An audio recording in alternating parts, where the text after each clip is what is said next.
Bom dia.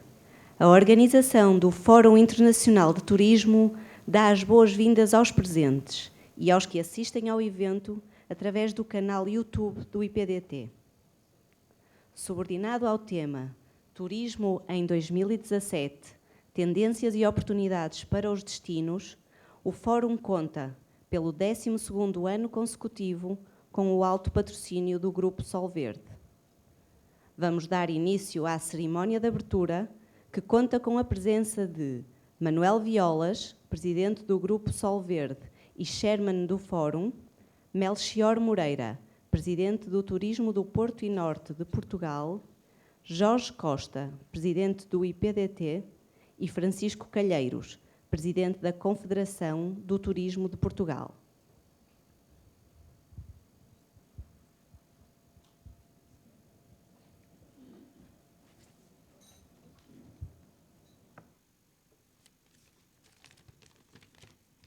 Muito bom dia. Excelentíssimo Sr. Presidente do Turismo de Porto e Norte de Portugal, Dr. Melchior Moreira. Excelentíssimo Sr. Presidente do IPDT, Instituto de Turismo, Professor Jorge Costa. Excelentíssimo Sr. Presidente da Confederação de Turismo Português, Dr. Francisco Calheiros. Caros ilustres palestrantes, minhas senhoras, meus senhores. Começo por lhes dizer que é com redobrada honra e orgulho que este ano presido a abertura da FIT17, 12ª Conferência Internacional de Turismo. Com efeito, a atividade turística em Portugal tem vindo a registrar recordes sobre recordes em anos consecutivos. Como Presidente da Sol Verde, julgo que podemos, sem falsas modécias, reclamar a nossa pequeno quinhão para este sucesso. A Sol Verde, do extremo norte ao extremo sul de Portugal, tudo tem feito para dignificar a imagem da marca do nosso país, que é de acolher bem, com a qualidade e simpatia que os portugueses sabem exprimir como mais ninguém. Não duvido, nem por um segundo, que é esta uma das nossas maiores vantagens competitivas no pequeno destino turístico em que o mundo se transformou. Não posso deixar de aqui mencionar a extraordinária performance da cidade de Porto, que há muito poucos dias obteve o título do melhor destino turístico europeu pela 3ª vez. Muitos dos que aqui estão presentes contribuíram para que esse enorme sucesso que a todos beneficia. Pela nossa parte, aqui deixamos sublinhados os parabéns à cidade de Porto e a todos aqueles que de alguma forma contribuíram para este sucesso. O número crescente de inscritos nesta conferência demonstra por si só a importância e o interesse que as pessoas lhe dão. E assim, sem mais demora, declaro aberta os trabalhos. Muito obrigado.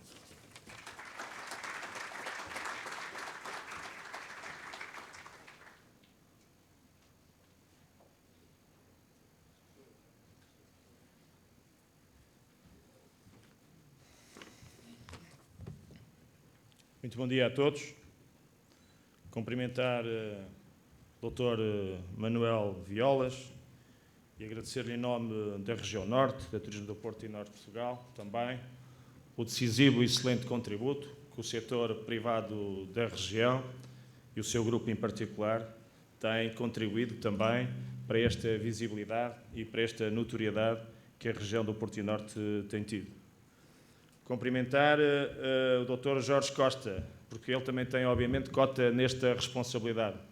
Trabalhamos em rede, em sintonia, já há alguns anos, com o IPDT, e a estratégia que hoje afirmamos na região da Turismo do Porto e Norte de Portugal, tem sido consistenciada estrategicamente num trabalho de campo que já lá vão cerca de 7, 8 anos, na definição estratégica para a promoção deste destino. E, portanto, claramente agradeço também o contributo, Jorge, que tens dado a este nosso grande desafio. Por último, ao meu amigo Francisco Calheiros, pela sua singularidade na defesa intransigente, acima de tudo, dos valores do turismo nacional, da marca Portugal e do setor privado que decididamente tem contribuído para o crescimento da marca Portugal. E, portanto, cumprimento pela sua resiliência, pela sua maneira de estar e pelo contributo que tem dado nessa forma decisiva e absoluta para manter intacta a visibilidade de um destino como o nosso, não só em termos nacionais, mas claramente também em termos mundiais. E muito obrigado pela sua presença hoje aqui neste Fórum Internacional aqui em Vila Nova de Gaia. Cumprimento a todos os presentes, todos os autarcas, um cumprimento também muito especial à Sra. Secretária de Estado do Turismo da região dos Açores, ao meu amigo Francisco, aos Srs. vereadores aqui presentes, da Câmara de Espinho, de Vila Nova de Gaia, ao Presidente da Câmara de Santa Maria da Feira e Presidente da Junta Metropolitana do Porto, um cumprimento muito especial também e sucesso, obviamente, nessas novas funções. E um cumprimento a todos que se inscreveram, como o Dr. Manuel Violas disse, com muita facilidade nesta conferência, que vem sendo já um hábito em termos de sucesso ao longo dos anos e que o Dr. Jorge Costa, a determinada altura, quando estão quase a terminar as inscrições, me diz ao Melchior, temos que agora cortar aqui porque já não há, obviamente, capacidade para escrevermos mais. Muito rápido só, acima de tudo, roubar-vos alguns momentos. Temos tido motivos, claramente, para celebrar. Temos tido todas as razões para nos sentirmos orgulhosos do trabalho que temos tido no desenvolvimento da promoção da marca Porto e Norte e da marca Portugal. Se, por um lado, os números estão aí para confirmar a potencialidade turística de um destino e a importância cada vez mais crescente deste setor para a economia nacional, e se, por outro lado, temos o retorno que nos é dado de toda a Europa, com a eleição, pela terceira vez, do Porto como European Best Destination, temos também que estar cientes que a nossa responsabilidade aumentou nessa mesma proporção. No destino Porto e Norte, o ano 2016 fecha com um valor já muito próximo dos valores que estavam previstos para 2020, chegar aos 7 milhões de dormidas. Tivemos um crescimento de dormidas na ordem dos 10,7, alcançando 6,8 milhões de dormidas. No mercado ibérico, nacional e o espanhol, o crescimento foi de 7,8% em relação a 2015. Valores que se traduzem em mais de 289 mil dormidas. O crescimento do mercado espanhol, que é claramente o nosso principal mercado, cifrou-se nos 15% relativamente a 2015, registando-se também uma subida de 20,34% nos proveitos totais, o que equivale a 60,5 milhões a mais de euros em relação a 2015. Estes números permitem-nos tirar ilações óbvias. Há um enorme potencial e uma grande atratividade do Porto e Norte que não podem nem devem ser descurados. A responsabilidade da promoção turística é tremenda. Não podemos parar à sombra destes resultados ou destes louros. Temos os olhos dos portugueses e os olhos do mundo colocados em nós. Temos que aprender com os bons exemplos e saber contornar os que não foram assim tão bem conseguidos. É fundamental sustentar este crescimento de forma sólida, organizada e equilibrada por todo o território, que cada vez mais se alarga até à Galiza ou mesmo até Castilha e Leão. Continuar a combater a sazonalidade, distribuir a oferta de forma equitativa por todo o destino, saber tirar partido do Porto como extraordinário chamariz turístico para todo o território e ter no território o equilíbrio que o Porto precisa para continuar a ser diferenciador. A loja interativa do turismo recebeu em 2016 cerca de 500 mil de turistas e o Porto Welcome Center, a loja interativa do Palácio das Cardosas, atendeu desde abril em que abriu desde agosto que abriu até ao final do ano, cerca de 500 turistas por dia. Podia elencar muitos mais motivos que nos devem fazer celebrar, mas não se pode avançar sem investimento. Com os sucessivos cortes que temos vindo a sofrer nas rúbricas da promoção, este potencial turístico pode ser posto em causa. É essencial investir e organizar a oferta dos nossos produtos estratégicos numa estratégia de promoção e comunicação interna e externa que permitam a afirmação do Porto e Norte de Portugal como um dos principais destinos do turismo em Portugal. Temos que continuar a ser os melhores. Sermos palco de grandes eventos internacionais que nos trazem um retorno imensurável. O Rally de Portugal é só um dos exemplos do sucesso que fala por si. Os resultados do estudo do impacto económico do Rally de Portugal, realizado pela Universidade do Algarve em parceria com a Universidade do Minho, dizem-nos que o impacto económico foi de 129,3 milhões e que este é o maior evento desportivo e turístico regularmente organizado em Portugal. Mas há outros dados deste estudo mais discretos, mas que merecem a todos a nossa atenção e que eu aqui partilho também convosco. A motivação da deslocação ao Porto e Norte de Portugal nesta altura foi a realização do Rally de Portugal. E não só aos municípios que receberam a prova, mas mais alargada a todo o território que usufruiu da dinâmica do evento. A esta conclusão liga-se outra, a recomendação do destino.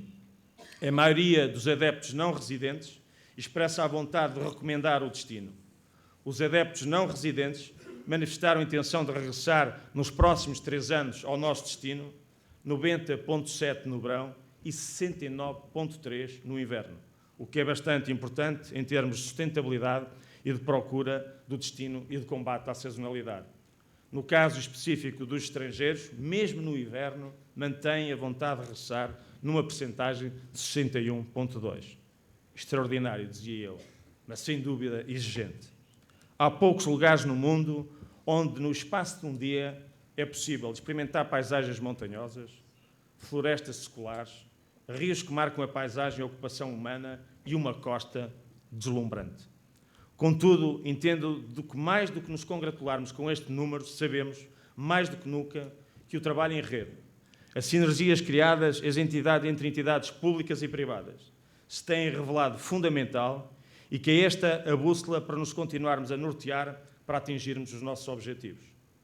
Temos que ser capazes de continuar a proporcionar a quem nos visita experiências únicas e diferenciadoras. Temos de continuar a surpreender como se fosse essa a primeira visita ao destino. Só assim conseguiremos aumentar a estada média do turista no nosso território e esbater claramente a sazonalidade em turismo. Esta, meus amigos, é a nossa imagem. Esta, claramente, é a imagem da marca Porto. Esta é, claramente, a imagem da marca Porto e Norte de Portugal. Repito, extraordinário, sem dúvida, mas exigente.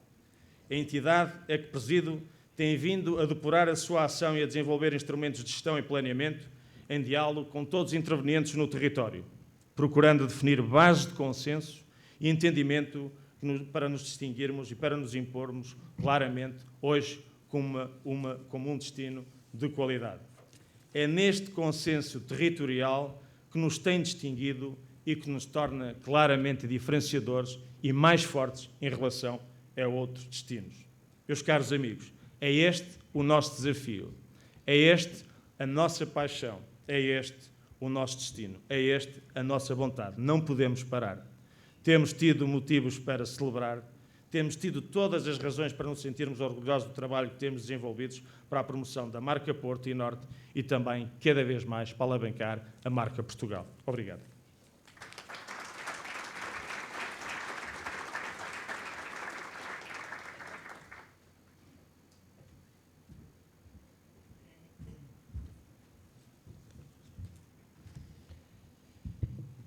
Bom dia a todos. Começava por cumprimentar a mesa, o Sr. Manuel Violas. Muito obrigado pela presença e pelo apoio continuado que nos tem dado ao longo destes 12 anos de eventos. Sr. Melchior Moreira, parceiro de longa data, como ele próprio referiu, é um prazer trabalhar consigo e com a sua equipa. Dr. Francisco Calheiros, muito obrigado pela sua presença e também pela presença da Confederação nos eventos e naquilo que tem sido as atividades do IPDT. Queria, naturalmente, cumprimentar o conjunto de individualidades que temos hoje conosco. Começava por agradecer à doutora Marta Guerreiro, secretária regional da Energia, Ambiente e Turismo dos Açores. Muito obrigado por se ter deslocado até nós. O Dr. Eduardo Jesus, secretário regional de Economia, Turismo e Cultura da Madeira. O Dr. Emílio Sousa, presidente do Conselho Metropolitano do Porto. O Dr. Luís Araújo, que deverá estar a chegar, já mandou a mensagem para participar no painel em que vamos discutir a autenticidade dos destinos. O Dr. Luís Ferreira Lopes, assessor da Presidência da República, muito obrigado por ter aceito também o nosso convite. O Dr. Francisco Coelho, vice-presidente da Associação Nacional de Turismo, muito obrigado pela presença também. Dr. Pedro Costa Ferreira, presidente da APAVT, muito obrigado também por ter aceito e se ter deslocado até nós. Senhores autarcas, estimados oradores, senhores representantes da comunicação social, caros participantes e amigos. 12 anos de eventos trazem com certeza consigo um desafio e uma responsabilidade acrescida, porque de ano para ano nós temos que tentar surpreender e fazer subir a fasquia. Como eu costumo dizer ao Dr. Manuel Violas e ao Dr. Silva Carvalho, da Sol Verde, isto é como fazer render os denários da Bíblia. Se nós os deitamos debaixo de uma pedra, eles mantêm-se os mesmos que lá colocamos. Se os fizermos crescer, vamos com certeza ter outros dividendos e outras responsabilidades, e isso também se aplica com certeza ao turismo em Portugal.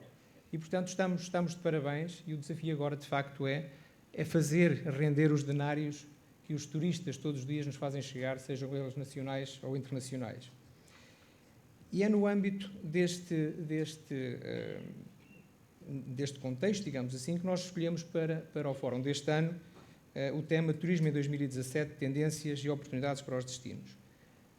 A escolha deste tema resulta, naturalmente, do alinhamento de 3 projetos que desenvolvemos no IPDT e que suportam os painéis de reflexão e discussão e que estruturam também, se quiserem, o FIT17, tornando este evento único. E, efetivamente, o sucesso do turismo tem-nos levado a uma miríade de iniciativas e o desafio também é que as nossas iniciativas sejam diferentes para não canibalizarem as demais ou não serem mais do mesmo. E, portanto, por essa razão, nós temos optado por criar momentos únicos para que os nossos participantes deem o seu tempo por bem emprego.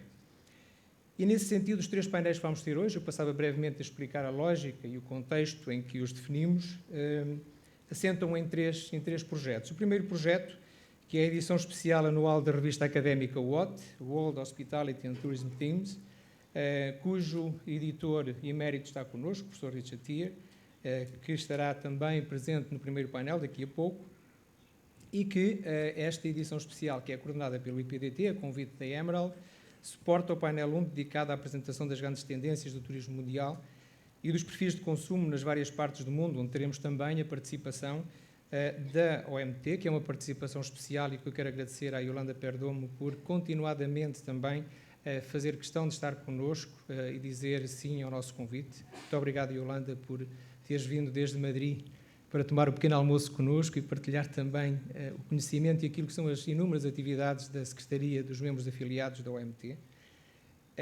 E à Daphne, que vem desde Israel para partilhar connosco as grandes tendências de consumo de forma transversal, mas que são fundamentais para compreendermos depois os perfis de consumo da área turística. O segundo projeto deriva da investigação original do IPDT, de onde resulta um estudo sobre a percepção dos turistas em Portugal, que vai ser apresentado no painel 2, e onde lançaremos a discussão sobre como manter a autenticidade dos destinos e os desafios que daqui resultam. Painel que é um painel bastante rico também, e desde já quero agradecer ao Luís Castro, que já esteve no ano passado connosco também, ao professor Richard Butler, que vem desde a Escócia, mas há 3 dias chegou da Nova Zelândia, portanto ainda está um bocadinho em jet lag. E depois temos para comentar o Dr. Luís Araújo, o Dr. Eduardo Jesus, a Dra. Marta Guerreiro, o Dr. Rui Moreira e o Dr. Luís Ferreira Lopes, trazendo assim uma perspectiva bastante variada da forma como encaramos e as perspectivas que este crescimento e responsabilidade também nos trazem. O terceiro projeto é o Anuário do Turismo, o Turismo em, cuja 11ª edição que hoje vos iremos oferecer no painel da tarde, dará um mote para a análise das tendências mais relevantes para o turismo nacional. Neste painel teremos o Ricardo Pinto como moderador, o professor John Bowen, que vem desde Houston, no Texas, para partilhar connosco o seu conhecimento bastante abrangente desta área das tendências. E como comentadores teremos o Adrian Bridge, da Taylor's Flatgate, o Tony Loureiro, da Travelport, Francisco Coelho, da Associação Nacional de Turismo, e o José Guilherme Aguiar, da Gaia, que também nos irá falar sobre esta nova imagem e aquilo que é a estratégia turística de Gaia. Encerraremos, naturalmente, com o Dr. Pinto Moreira, Presidente da Câmara Municipal de Espinho, sendo que temos tido a mais-valia de, no nosso evento, contarmos com 2 municípios vizinhos e que estão neste evento desde 2004, trazendo uma mais-valia clara nesta conjugação de esforços e de experiências dos 2 municípios vizinhos. Com esta estrutura e conteúdos, pretendemos estimular a discussão e a troca de ideias, deixando um espaço para uma maior interação entre os oradores e os conferencistas. Menos intervenções formais e mais discussão através dos painéis.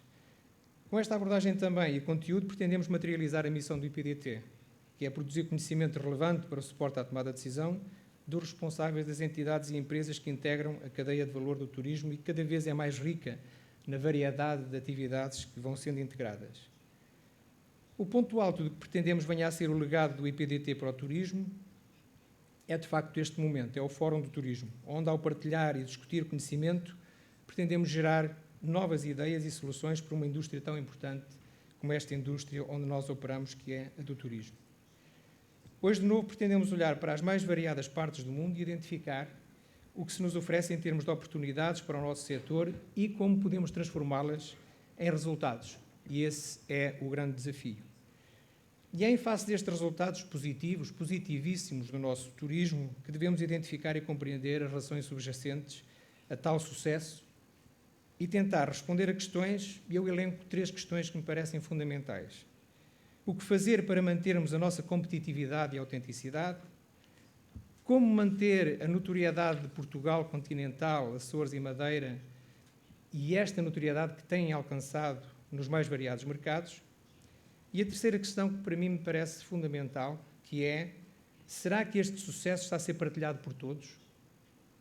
Ou seja, pelos colaboradores das organizações e empresas que atuam no setor do turismo e pela sociedade em geral?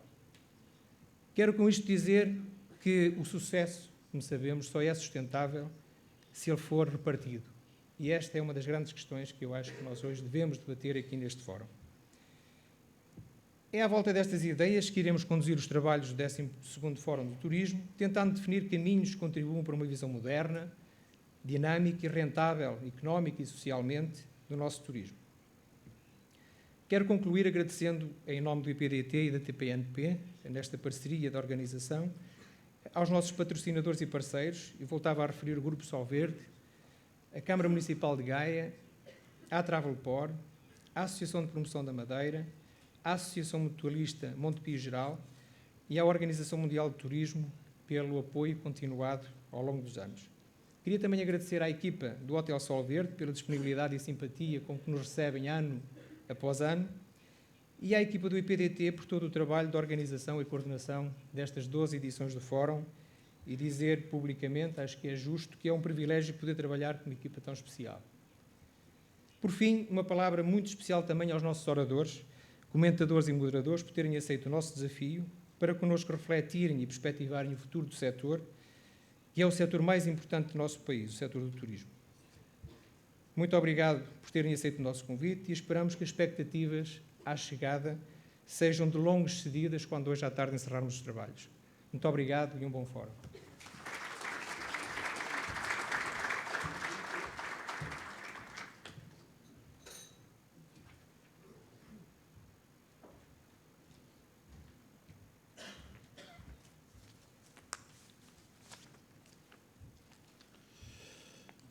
Excelentíssimo Sr. Presidente do IPDT, Dr. António Jorge Costa, Excelentíssimo Sr. Presidente do Grupo Sol Verde e Chairman da Conferência, caro amigo Manel Violas, velho companheiro de grandes lutas, Dr. Melchior Moreira, Presidente do Turismo em Porto Norte de Portugal, mais uma vez muitos parabéns pelo novo prémio, que são sempre novos, que o Porto acabou de receber, justíssimo.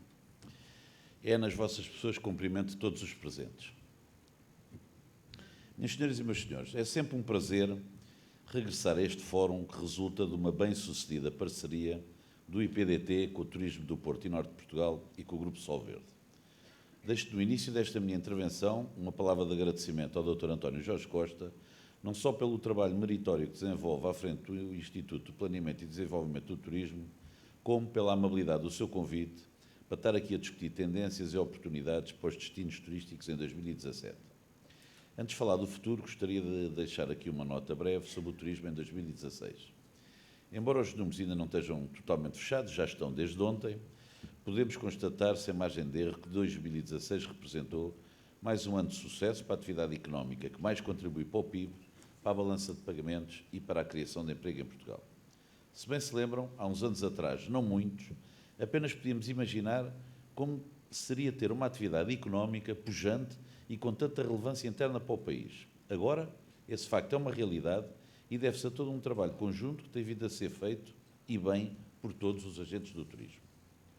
O turismo, como sabemos, é um dos setores que registra maior crescimento em Portugal. Os últimos dados disponíveis indicam que até novembro de 2016 registámos 18 milhões de hóspedes, mais 10% do que em igual período de 2015, e 51 milhões de dormidas, o que equivale a dizer um aumento de 9,5% em relação a período homólogo. São, sem dúvida, números muito animadores que nos enchem de orgulho e de ânimo para continuar a crescer, não só em 2017, como nos próximos anos. Todavia, como costumo sempre salientar, a primeira condição para que Portugal continue a ser competitivo no turismo é ter, em relação aos sucessos que tem tido, uma atitude de grande humildade e não pensar que aquilo que já faz, e já faz bem, continuará a ser suficiente no futuro. Não quero parecer pessimista, apenas cauteloso. O consumidor muda, os nossos concorrentes sofisticam-se e, por isso, temos que estar permanentemente atentos a estas realidades e querer fazer mais e melhor. É fundamental para continuarmos a ser competitivos. Mas apenas isso não chega.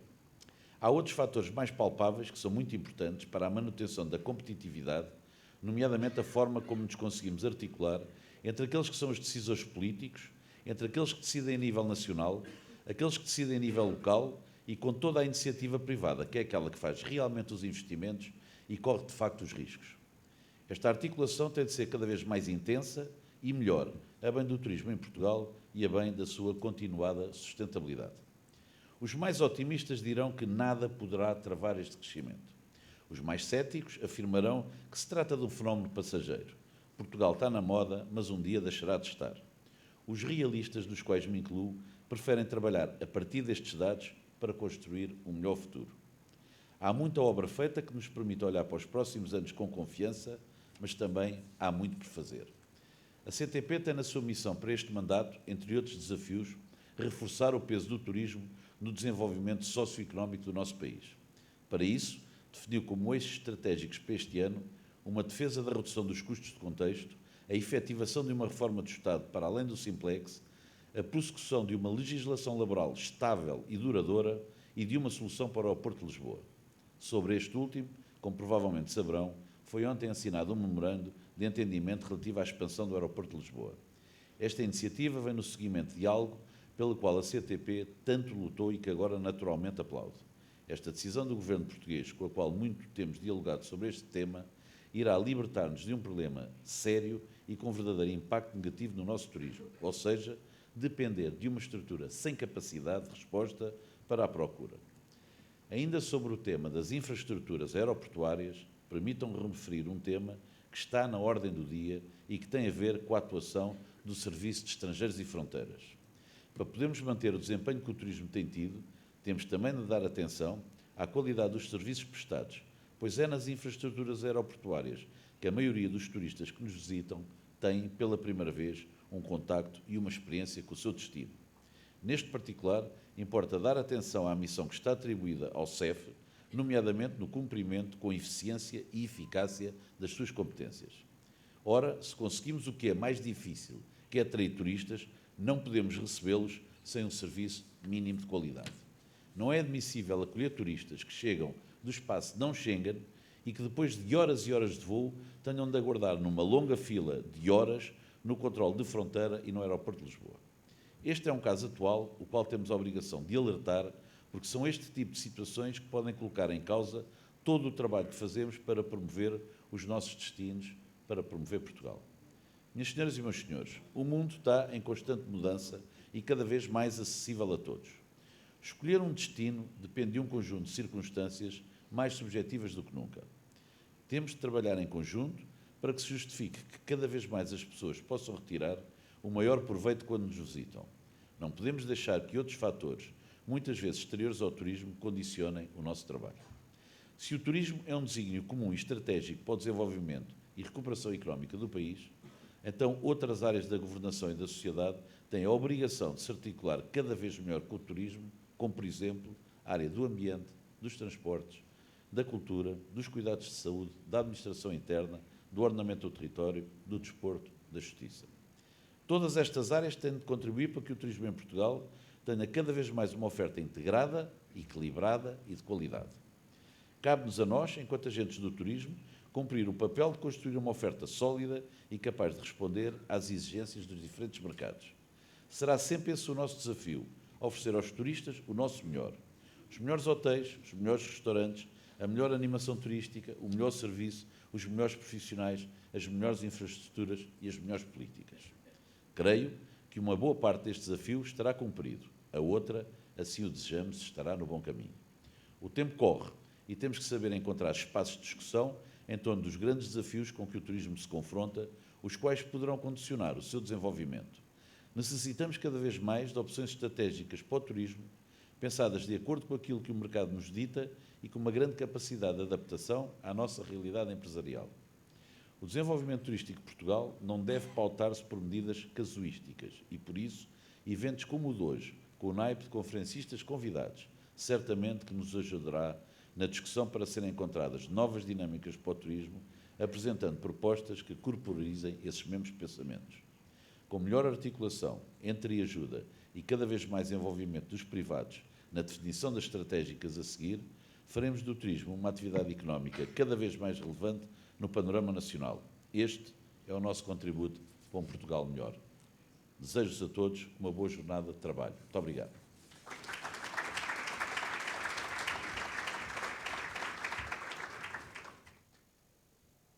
Passamos de seguida ao primeiro painel deste 12º Fórum Internacional, que é subordinado ao tema Turismo e Tendências de Consumo, com a análise das principais tendências de consumo que impactam no turismo em 2017 e em diante.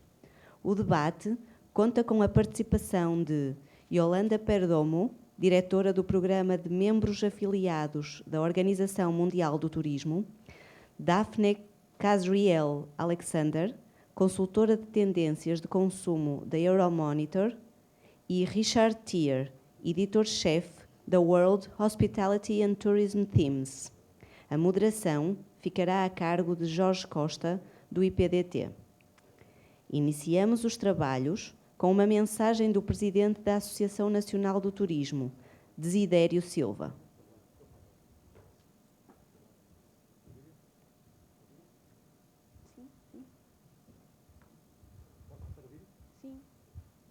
Muito boa tarde a todos. Felicito o IPDT pela organização deste fórum. Este fórum internacional tem como tema o turismo 2017, tendências e oportunidades para as empresas. No ano que se prevê ser excelente para o turismo em Portugal, é importante realçar o papel das empresas na captação das tendências e escolhas dos turistas, quer na qualidade, quer na inovação.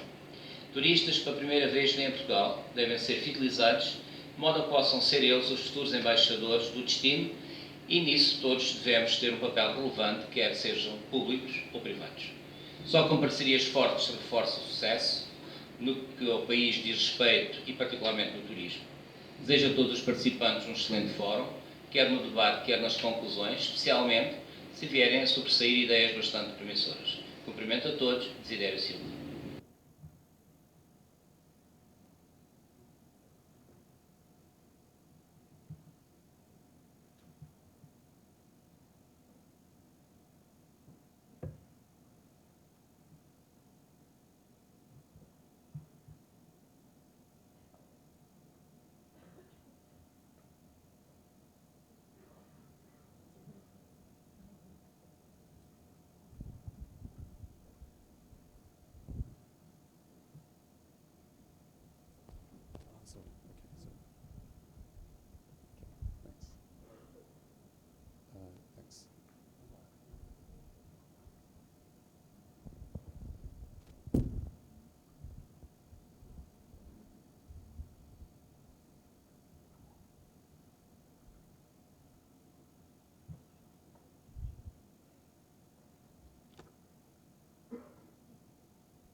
Bom dia a todos. Vamos então dar continuidade aos trabalhos. Queria só fazer dar uma pequena informação relativamente à sessão de abertura, que deveríamos ter connosco o Dr. Eduardo Rodrigues, Presidente da Câmara Municipal de Gaia, que por razões pessoais, com que nós já estávamos a contar, não conseguiu chegar durante o primeiro painel, eventualmente chegará durante este painel, se assim for, naturalmente, que também vamos ouvir como o anfitrião territorial, digamos assim, deste evento. Quanto ao tema, e quanto ao tema deste painel e aquilo que nós vamos discutir, nós temos três apresentações. Vamos iniciar com a Yolanda Perdomo, que nos vai fazer um enquadramento da perspectiva da Organização Mundial do Turismo sobre aquilo que tem sido o sucesso e o crescimento do turismo e também aquilo que se espera venham a ser os próximos anos, tendente a 2030, que ainda são as grandes metas do documento da OMT, quanto àquilo que será o desempenho e o crescimento do turismo mundial.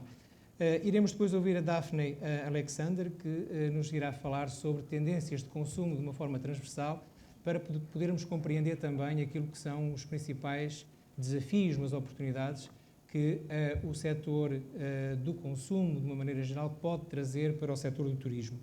E encerraremos com o professor Richard Tier, que nos vai falar sobre as grandes tendências que foram devidamente identificadas no âmbito da edição especial da revista WOT, da qual ele é fundador e editor, que tivemos a honra de ser convidados por ele e pela Emerald para todos os anos, a partir daqui do norte do país, produzirmos a edição especial anual da revista WOT sobre tendências internacionais e que tiveram a gentileza de oferecer a todos os participantes que assim o queiram o acesso ao último número através de download a partir da página. Nós pedimos, quando do check-in, para que as pessoas que quisessem ter acesso a essa edição especial, o favor de nos autorizar a ceder os endereços de e-mail à Emerald. Portanto, quem não o fez e tiver vontade de receber ou ter a possibilidade de descarregar os artigos dessa última edição, por favor, dirige-se à acreditação e poderá então dar essa autorização, porque os conteúdos são de veras interessantes e, portanto, são também gratuitos, o que nós desde já agradecemos ao professor Richard T. e à Emerald por este carinho, digamos assim. Começávamos então, e eu, sem mais delongas, passava a palavra à Yolanda Perdomo, agradecendo novamente a sua presença. Muito obrigado, Yolanda.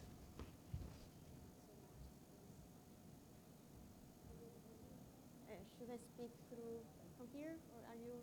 It's okay. I can speak from here, as you wish, or I can do it. Is it fine? Can you? Okay. Yeah, it's a pleasure to be here again. It's amazing that this is just the 12th edition. I mean, I have been here for four editions, so a third part of it, and it's quite amazing what you do over here. You are one of the most dynamic affiliate members we have in the World Tourism Organization, and it's really a pleasure to support you in these events. I wanted to go through some of the data that we have collected about 2016 and the prospects for 2017. Once again, last year we had an increase in arrivals of 3.9% globally. We have good news again in tourism. As you see here in this slide, we have had a growth at a pace of 4% a year since 2010. I think we haven't had those numbers since many, many years. I mean, this is really great news. Peak months, as you all know, July and August, once again 2016. And in terms of outbound markets, no surprises, China ranks number 1 since 2012, and this is not changing. Another interesting slide, because not everybody outside our world is aware of the importance and relevance of tourism. Actually, if we compare tourism with other export categories, it ranks third after fuels and chemicals, and it's above food and automotive products, for example. In terms of international tourist arrivals and expenditure and receipts, because that's another question that, especially in Spain, is raised very often. I mean, we're having many more tourists, but are we having the same increase and percentage in terms of receipts or not? Should we decrease the numbers and look for another kind of customers? Well, the fact is that in the last years, receipts are above tourist arrivals. I think this industry is behaving in a very efficient manner. In terms of regions, those are the figures, as you can see in the slide. In the case of Europe, we're talking about 51% of the arrivals. Americas 16%. Asia and the Pacific, which is the region which is growing the most, is 24%. Africa is just 5%. These are the global numbers, so that you have the whole picture. In terms of tourist arrivals, this is the ranking, and as you see here, we have number 1 France, even though they had a decrease, unfortunately, in 2016 for the reasons we know. Number 2, United States. Number 3, Spain. Then China and Italy. This is the world share. I have, however, very good news for Portugal, because if we look at the numbers, at the regional numbers in Europe, it had the best behavior in Southern Europe. Actually had an increase of 13%, which is the best in Southern Europe. If we have a look at 2017, this is an interesting slide. We have, as you know, a panel of experts. We have more than 300 experts all over the world, both from the public and the private sector, which send us their point of view and their perspective quarterly. And with that and with the trends is how we build the figures for the next year, in this case for 2017. In this case, they are still quite optimistic. However, they expect 2017 to behave a bit worse than 2016. I have to say that normally this fits quite well with reality. Then in this slide, we see the percentage of change year after year, and you can see that the forecast for 2017 is slightly, it's not as high as 2016. This is the projection for every one of the regions. What we expect to happen is that we will have an increase of in between 3 and 4%. For Europe, that will be in between 2 and 3. Asia and the Pacific, once again, the region that is expected to grow the most, in between 5 and 6. Americas between 4 and 5. Africa between 5 and 6. And Middle East between 2 and 5. And then this is the publication that George was mentioning before. Actually, we do quantitative analysis and projection towards 2030. And this is something that is, I think, quite impressive. The growth that we expect towards 2030 is we expect to reach 1.8 billion tourists crossing borders every year. This is just for international tourists. It does not include domestic tourism. So I think there are very few sectors which can show these figures, and I think the opportunities for tourism are huge. Actually, this exercise you are doing here today is a great example of what needs to be done, because the growth is going to be there. But only the destinations that do the right thing are going to have a big part of that share, of that increase.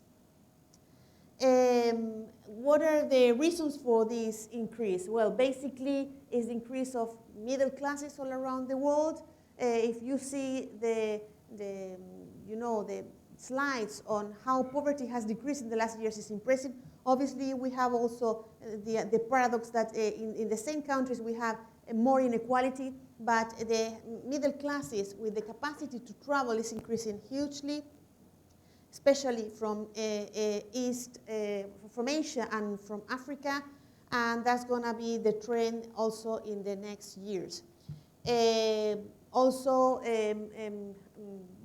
more connectivity, and this is making easier to travel for everybody. There is another question also that we were wondering. We had a seminar 1 week ago in New York, And the owner of the CEO of one of the most important hotel companies asked me, but why are people traveling? Why do you know that they will keep on traveling? Because you know, when I go to the bank to finance my operations, that's what they ask me. Because they don't come from tourism, and they don't know why I'm telling them that I need to invest in more hotels. And I thought that was quite interesting. And I said, you know what? We have never done such a study in UNWTO. We know that. We know we have this quantitative analysis. We also do some analysis in terms of based in qualitative analysis. However, we have never put together a report explaining this. And I think it would be very interesting to do so, and that's one of our projects for next year, and maybe, George, you would like to be involved in that. And my impression was, I answered to him, you know, when you have a food experience, when you have something that is very pleasant, it's something that is just, that you experience at that same moment. But when you plan a trip, you are happy while you're planning the trip, while you're having the trip, and while you're remembering the trip you had. And that's something very rare that very few experiences have. But I think it's very important that we really convey this message in a clear way, because we know about it, the people who work in tourism, but people from outside are not aware of the huge opportunities that we have. So obviously nobody is willing to give up a trip anymore. They prefer to save on other things, but it's important that we're able to really make that clear. This is what the percentage we expect, the percentage increase we expect till 2030, an average of 3.3%, and that will mean 43 new million tourists every year. So imagine the opportunity. It's just impressive. We don't expect any major change in share by purpose of visit. Leisure is going to still be number one. However, we see obviously that there will be an increase to urban destinations, and that's why we're paying great attention to city tourism. And I think that's also great news for a city like Porto.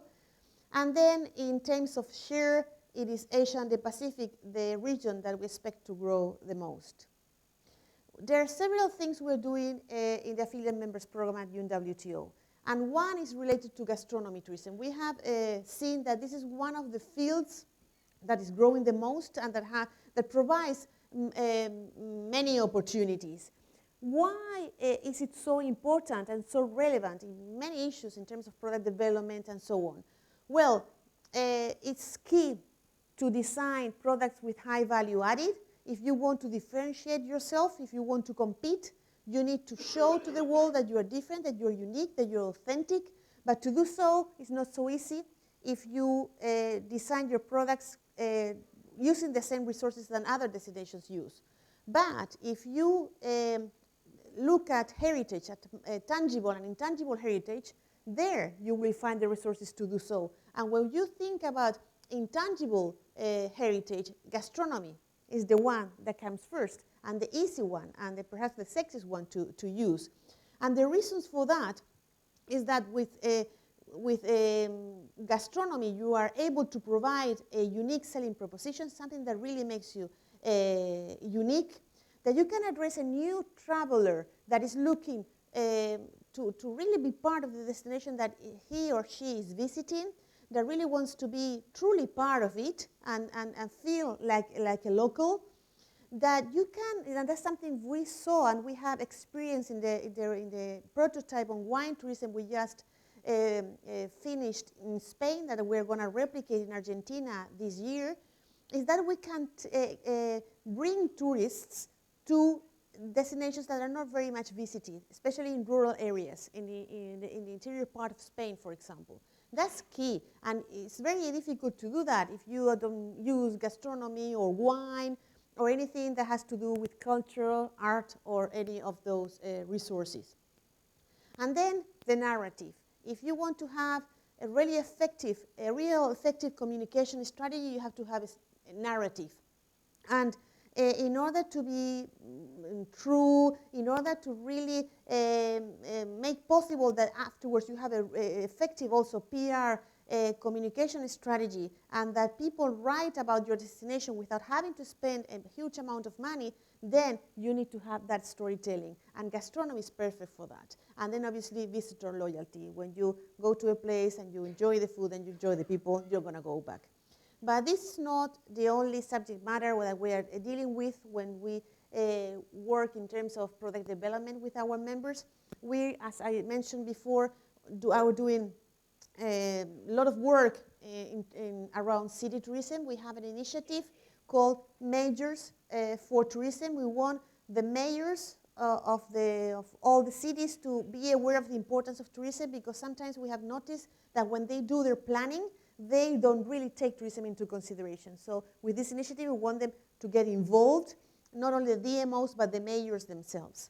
And we have a tool to measure the impact of tourism on cities, to have the right indicators to do benchmarking. We are doing that with European Cities Marketing, with an association called DMAI, Destination Management Association International, and also with WTTF, which is mainly Asian cities. And I think it's something that is going to become quite relevant in the following years.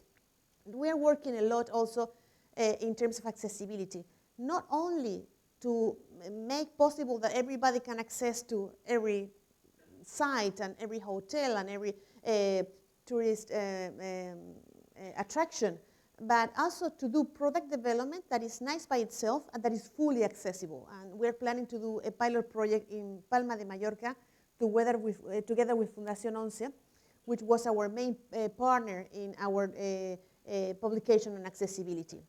We have also created some working groups with our affiliate members, because as you know, we have universities, associations, we have all sorts of members at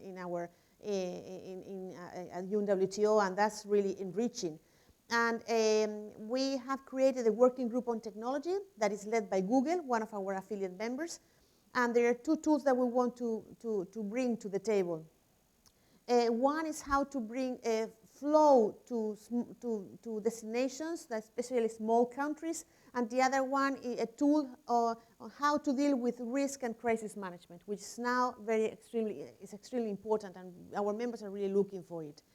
Then we have created one on scientific tourism. Why have we done that? Because if you want to innovate, you have to drink from other sources, and you have to get inspired from other fields. And the scientific field is one where we can find a lot of inspiration. It is led by one affiliate member that has done many projects around astrotourism in the past. They are quite professional, and that's the first project we want to deal with, astrotourism. And afterwards, look at other fields where we can find perhaps the content to design new products and services. Youth tourism is also a very important segment for us, and obviously risk and crisis management is linked to the technology working group, but we also want to create one led by the German tour operators to help those destinations that are having trouble right now, such as Turkey, North of Africa in general, and so on.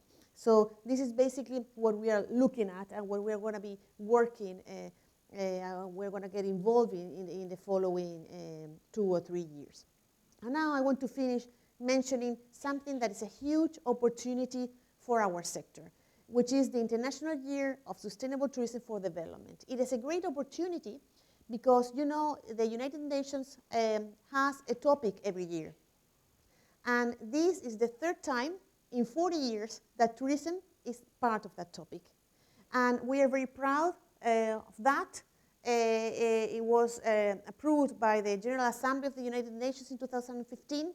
And we are the agency of the UN agency that is in charge of promoting the year. And I would like you to be all involved, because this is something to be proud of. We know why tourism is so important, but the rest of the world does not. And sometimes happens that they see tourism as a negative thing. And it sometimes happens that in certain cities we see an increasing feeling of tourism phobia because they have too many tourists, or they feel they have too many tourists, and that has not been managed in the right way. We have to avoid that, and we think that this year is during this year we can convey the right message. That if every single of those million tourists we saw in the slides before do a small thing when they visit a destination, then we can change many, many things. That if we tell them, and I will show you the tips for the responsible travel, if we all get organized and really become somehow a force for good, warriors for good, then we can really transform our society. I think we are convinced that tourism is a really powerful tool for transformation. We have seen that in the south of Europe, where tourism has changed our lives, but that can also change the lives of many other people. So I want you to show you the video of the year. You will feel this message here, and I would like you to share it with as many people you can, and also share our hashtag Travel, Enjoy, Respect.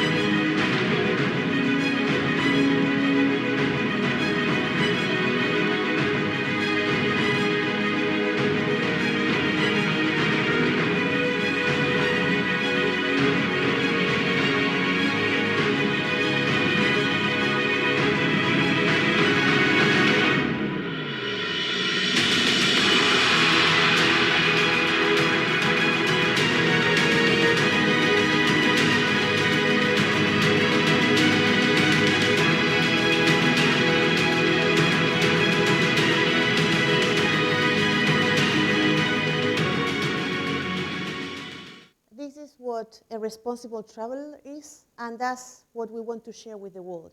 And this is our campaign. You can find that information in our webpage. You can share it with your stakeholders. You can use the logo. We will have all the instructions for you to do so, and you could be part of this very powerful movement. And these are the tips for our campaigns.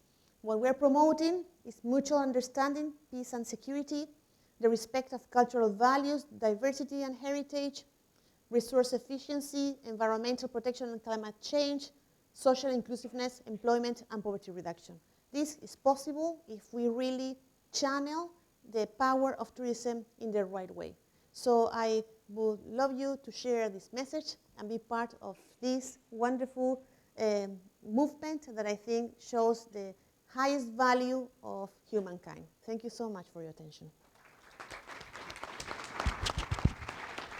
Thank you, Yolanda.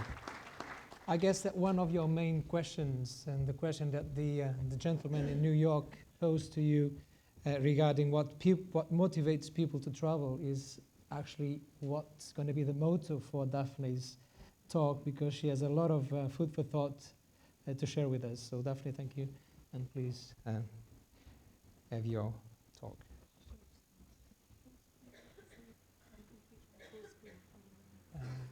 Yes.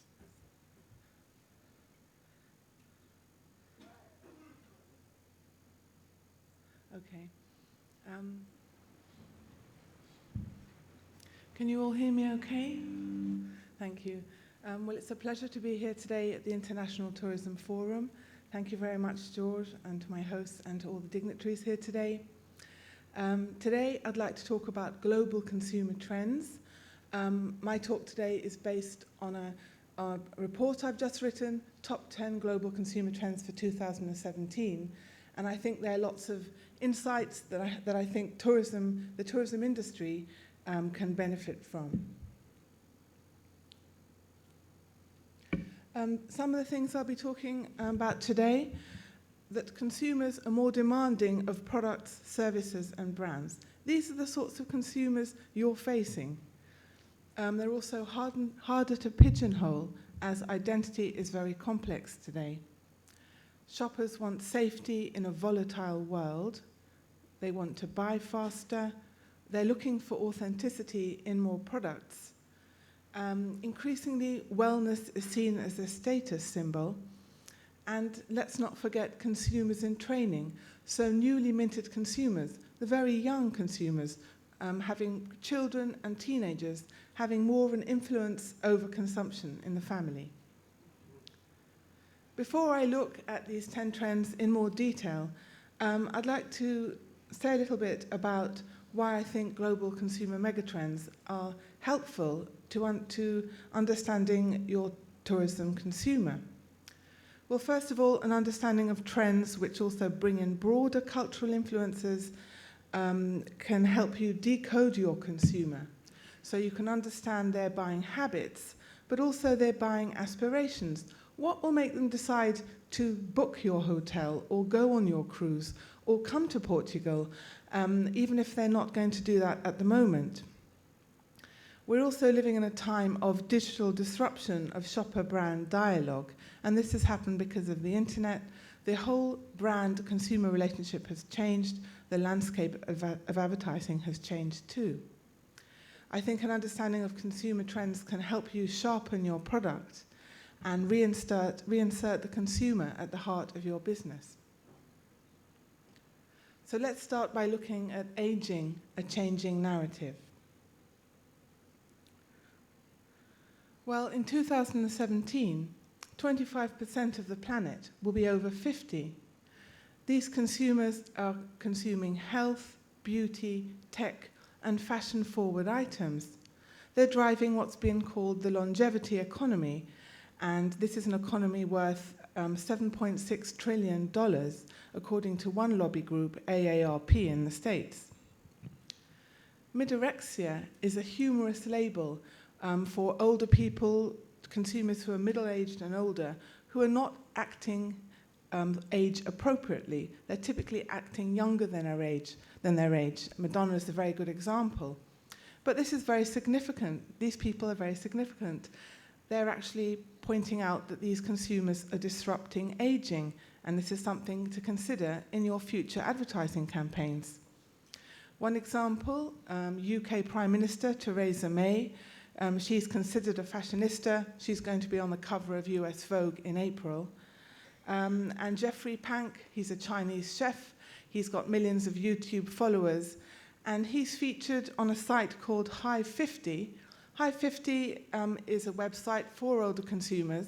But if you look at the interests of this site, things like aging and finance, these are millennial interests. These are interests of younger consumers too. And also, more brands know that teen Instagram stars don't necessarily impact this wider demographic. That's why Gucci has picked theatre great Vanessa Redgrave. Loewe, the Spanish designer company, has just chosen actress Charlotte Rampling to front its new campaign. And of course, older consumers are now working for longer. They have to and they want to. So this is happening to such an extent that we're seeing the rise of a middle-aged intern. So, for example, PricewaterhouseCoopers has re-entry internships. There are lots of new books coming out on the topic, just to mention one of them, Aging and the Digital Life course from Intel anthropologists. And essentially, this age group have very competent ambassadors making their case. And one of them is the Global Coalition on Aging, which is getting commerce, business, engaged with consumer needs. Well, turning to the next trend, consumers in training. It's well documented that the influence on youngsters on family spending is up. So why is this? Well, parents are juggling with work-life balance, and they're also delaying parenthood, having kids later, which means that kids are consulted on once adult buying decisions. González Durán, he's a Spanish marketing specialist. He talks about Columbus children because they're pointing out new products and they're saying to the family, well, let's get this. Also, online life is exposing youngsters to buying relationship with brands much, much earlier. And if you want evidence of this from the real world, Bloomberg Businessweek had an article recently, Target's future will be decided by kids. Target is a US discount retailer. They're getting children in on the strategy process. And Euromonitor's own analyst Pulse, which I mention here, showed that 77% of kids aged 3 to 12 in Europe are impacting buying decisions on treats like toys. Some more evidence of this influence of youngsters. Kidzania are a global brand of activity areas. You usually find them in shopping malls. They're in 40 countries, and that's growing. And their kids can have a go at working, and they earn tokens, which they can spend at branded establishments. And not surprisingly, some bloggers have been critical of what they see as indoctrination and brand loyalty building in kids. But the brands are really quick off the mark to have a presence there. Part of the picture, youngest digital natives are moving from TV online, and so brands are reaching out to them, not surprisingly. I found my son looking at Create Your Pokemon Trainer Club account. So that's a very, very effective strategy. Musical.ly is the youngest social network, and that's supposed to be for children aged 13 to 20, but used as a much younger. And also, not surprisingly, too, campaigns are highlighting this online influence on youth consumption choices. So the new World Health Report, for instance, calls for protection from junk food ads in apps and social media, because these ads look authentic and kids are very receptive to them. Well, now I'd like to turn my attention to extraordinary consumers next. Extraordinary consumers are atypical consumers, so beyond average in terms of things like height, physical ability, food tolerance, music taste even. But what's key here is that these consumers are very outspoken. They want buying choices in areas like hotels, furniture design, and medical care. You can see the obese stats here just for North America and Europe. And in fact, this is much less of a niche today. And people are calling for fashion sizing for real people. And bloggers are even outing brands charging more for larger sizes. There's some exceptions. Lidl, the European discount chain, now has a more affordable outsized range. Healthwear is also a clothing niche, adapting fashion trends to illness and disability. Vanessa Friedman, she's New York Times Director of Fashion, calls this a new frontier, fashion's newest frontier. And this is also for disabled and for displaced, for refugees too. As I'm sure you all know, the travel challenges of larger consumers are news. So last year, Hawaiian Airways won the legal right to weigh passengers. In the end, they decided not to do this because there was an outcry. Here we have a quote from the Tall Traveller blog. This man is complaining. He's complaining about the fact that the travel industry aren't meeting his needs. Have you ever noticed that humans are getting taller, but the seats we're getting into are getting smaller? Of course, we are seeing some changes from the travel industry. So Airbus has patented reconfigurable passenger seats. There's a new plane, the Bombardier CS100, with wider seats and aisles, first model delivered to Swiss last year. Let's now turn our attention to faster shopping and convenience. Well, the digital world has schooled more of us into becoming I want what I want when I want it consumers. We want services fast, and we want real-time dialogue with brands. And so not surprisingly, businesses are responding with speeded-up business models. Here are just a few examples. On Amazon France, you can buy the Seat Mini car, have it delivered in 72 hours. Amazon are quite ahead in this respect. They also have new Amazon Go shops. You check in with an app and there are no queues. And they're planning on delivery drones too. There's also a town in Spain, Jun, sorry if I pronounced it incorrectly, but they're talking to their residents through Twitter, public services. And in the UK, you can get virtual consultation with a doctor through Push Doctor in 6 minutes. Proximity-aware tech also has an obvious fit with spontaneous shopping, and it's getting more, what it means is that retailers and other service providers can communicate with their customers and potential customers in the vicinity via their smartphones. And these services are getting more sophisticated, especially because they're tailored to past purchasers, so they know a little bit about you before they send you details of an offer. And I think hotels, for instance, can make use of this technology. And here we have a quote from the Vice President for Global Buying at Net-a-Porter, the premium fashion online site. Our psyche has changed. It's all about immediacy.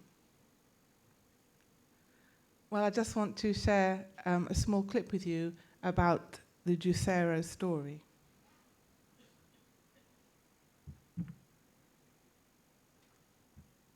Making juice is easy. Start by taking a stroll down to the neighborhood farmer's market. Buy about $50 worth of organic fruits and vegetables. Don't forget to bring a tote bag. Do you sell tote bags? No, we'll just carry it. Did you forget your tote? Wash your fruits and vegetables. Cut them, chop them, wash them again, peel them. I think this peeler's broken. Dig your juicer out from the back of your cupboard, realize there's still a part missing, find it. Figure out how to put it all together, then juice. And enjoy. Oh, but did you think you were done? Because you're not.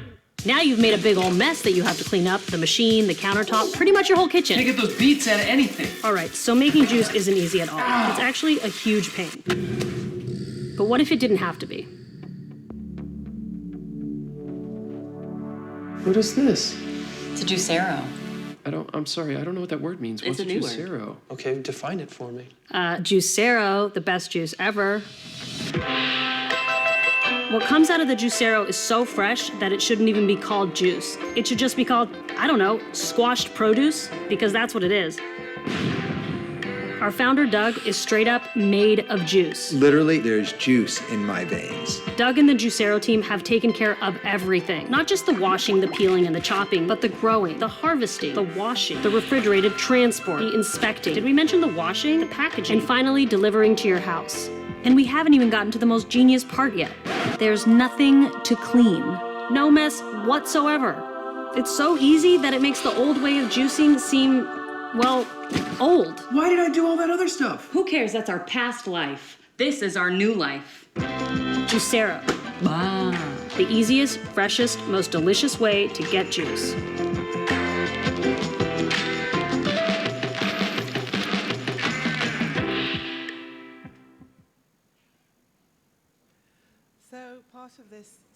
Part of this faster shopping trend, obviously, is food rush.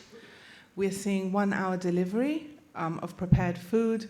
We're seeing grocenauts. These are shops in retailers where you do your food shopping. And we're seeing innovative convenience solutions like Juicero.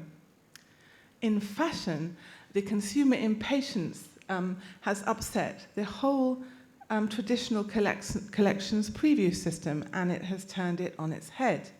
So Ralph Lauren had a full-page ad. I think this is a very effective ad recently, and I'll just read it. I'm proud to share with you, for the first time ever, my new women's collection right off the runway and into your lives. You're changing the way you live and the way you want to shop, and we are changing with you and for you. Other people who are aware of this consumer impatience, here we have the president of luxury brand LVMH, the watch division. He's got Baselworld, the well-known watch trade fair, coming up in March. The watches will be ready before the show is over. And why is that? Well, he says, once people see it on Instagram, do people want to wait 6 months? No way. Well, now turning to a very interesting trend that Yolanda alluded to earlier, Get Real, the allure of authenticity. I think that in 2017, authenticity is a standout consumer value.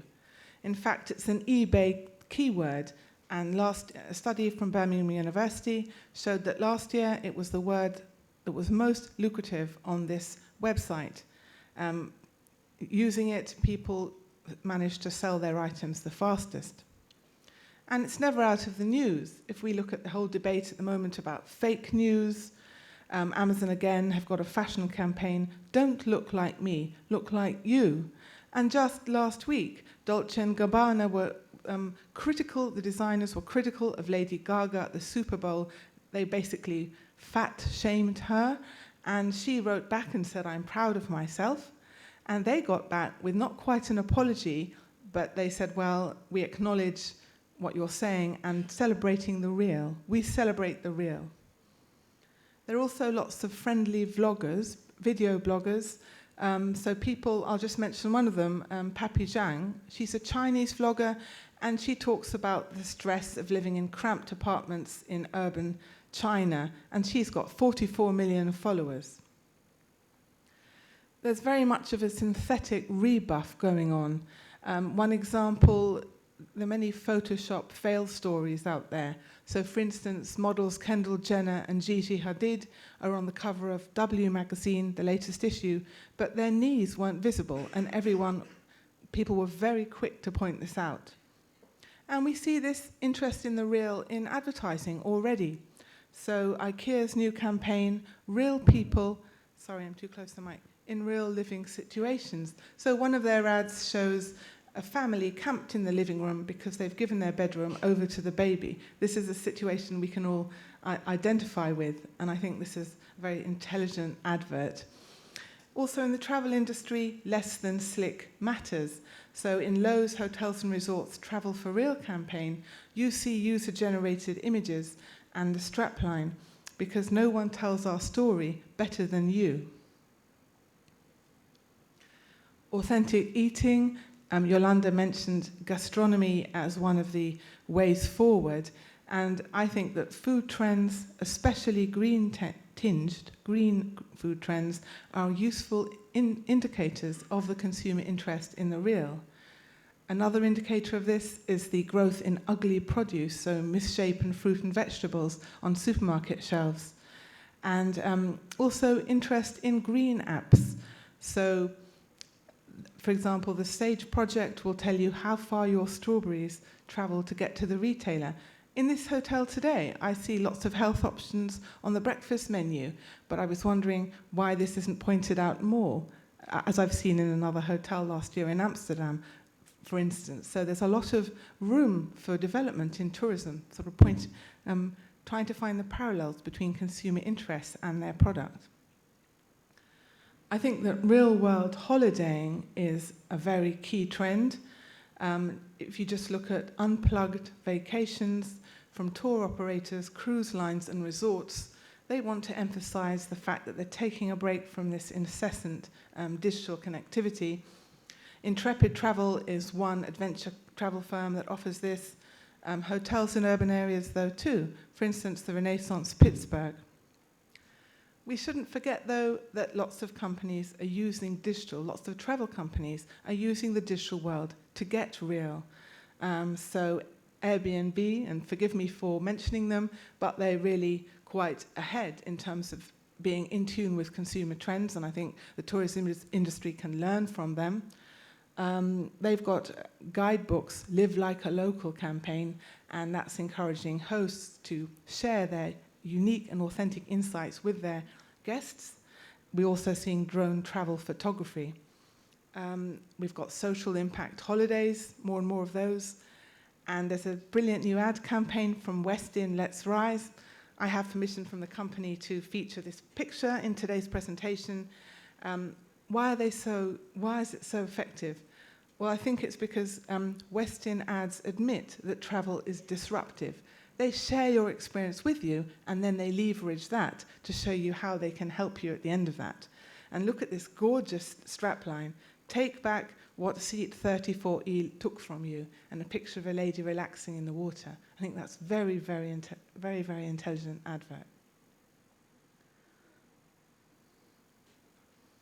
Oops, sorry. Well, now turning to identity in flux, which is a very topical trend and something that impacts consumption very, very much today. Basically, ID is more fluid, and the global-local tension highlighted is which is part of the consumer landscape, trends landscape for some time, has been highlighted by the migrant crisis. For consumers, though, still, despite this interest in the local, global brands are a chance to be a world citizen. There are lots of other things that have put identity into the public eye, one of them being online data breaches. The thing I really want to emphasize here is that diversity is not just theoretical. Brands are forced to rethink who their audiences are and how they interact. Today, pigeonholing people into a single ID is essentially a consumer strategy no-no. And again, to mention Airbnb here, but they're very forward in their recent campaign. They have a no prejudice drive. They emailed all their hosts and all their guests to sign a sort of no prejudice form in order to carry on having a relationship with them at all. And here we have a quote from a UK journalist. She works for The Guardian, and she's saying, issues of class, race, and gender are central to public debate. And if you're not cooing over cute panda videos, you're probably debating a hashtagged identity issue. Of course, gendered identity continues to be the subject of public debate today, and its expression in culture and consumption. Very important, I think, for your industry. Marketers report gender neutrality as a selling point for millennials. Interest in androgynous style continues, and we've got unisex names. We've got Zara's new ungendered line. And even makeup tutorials for men are trending. Part of this identity trend in flux, we've got we before me, and we're seeing an aspiration towards altruism, to a smaller ego in young people. And this is something that brands are already picking up on, and in the sense that social responsibility is no longer seen as contradictory to commerce. This is not new, but this is a very strong trend. So fashion label Vetements, French fashion label, holds shows with its competitors. Actually, though, some people, for instance, journalist Roger Cohen, are mocking the perceived fit between the personal consumption choices of changemaker consumers and world improvement, but nonetheless quite a strong trend. I just want to briefly talk about personalization next, personalization and consumption. In luxury, this trend is seeing a demand for experiential luxury. This mirrors the shift from having to being. But we're also seeing it in mass-produced items via the capacity of brands to learn about clients and, of course, innovations like 3D printing. Personalization is changing consumer expectations as they demand that brands fulfill and even predict their needs. So you can get trainers with Instagram snaps on them, for instance. FMCG companies are crowdsourcing consumer views too. And that's another kind of personalization that the travel industry could get in on. What sort of thing do you look at when you go on holiday? You can ask your past and potential consumers. They can fill that in, and they can try and find a match for what they requested when they actually come and take up your service. And here we have a pie chart from Euromonitor's Global Consumer Trends Survey. The majority of people want to be distinct from others. Today, subscription services are a growing trend, I think especially because they're hyper-personal. There are other reasons that people like them. They're convenient and people like to self-treat.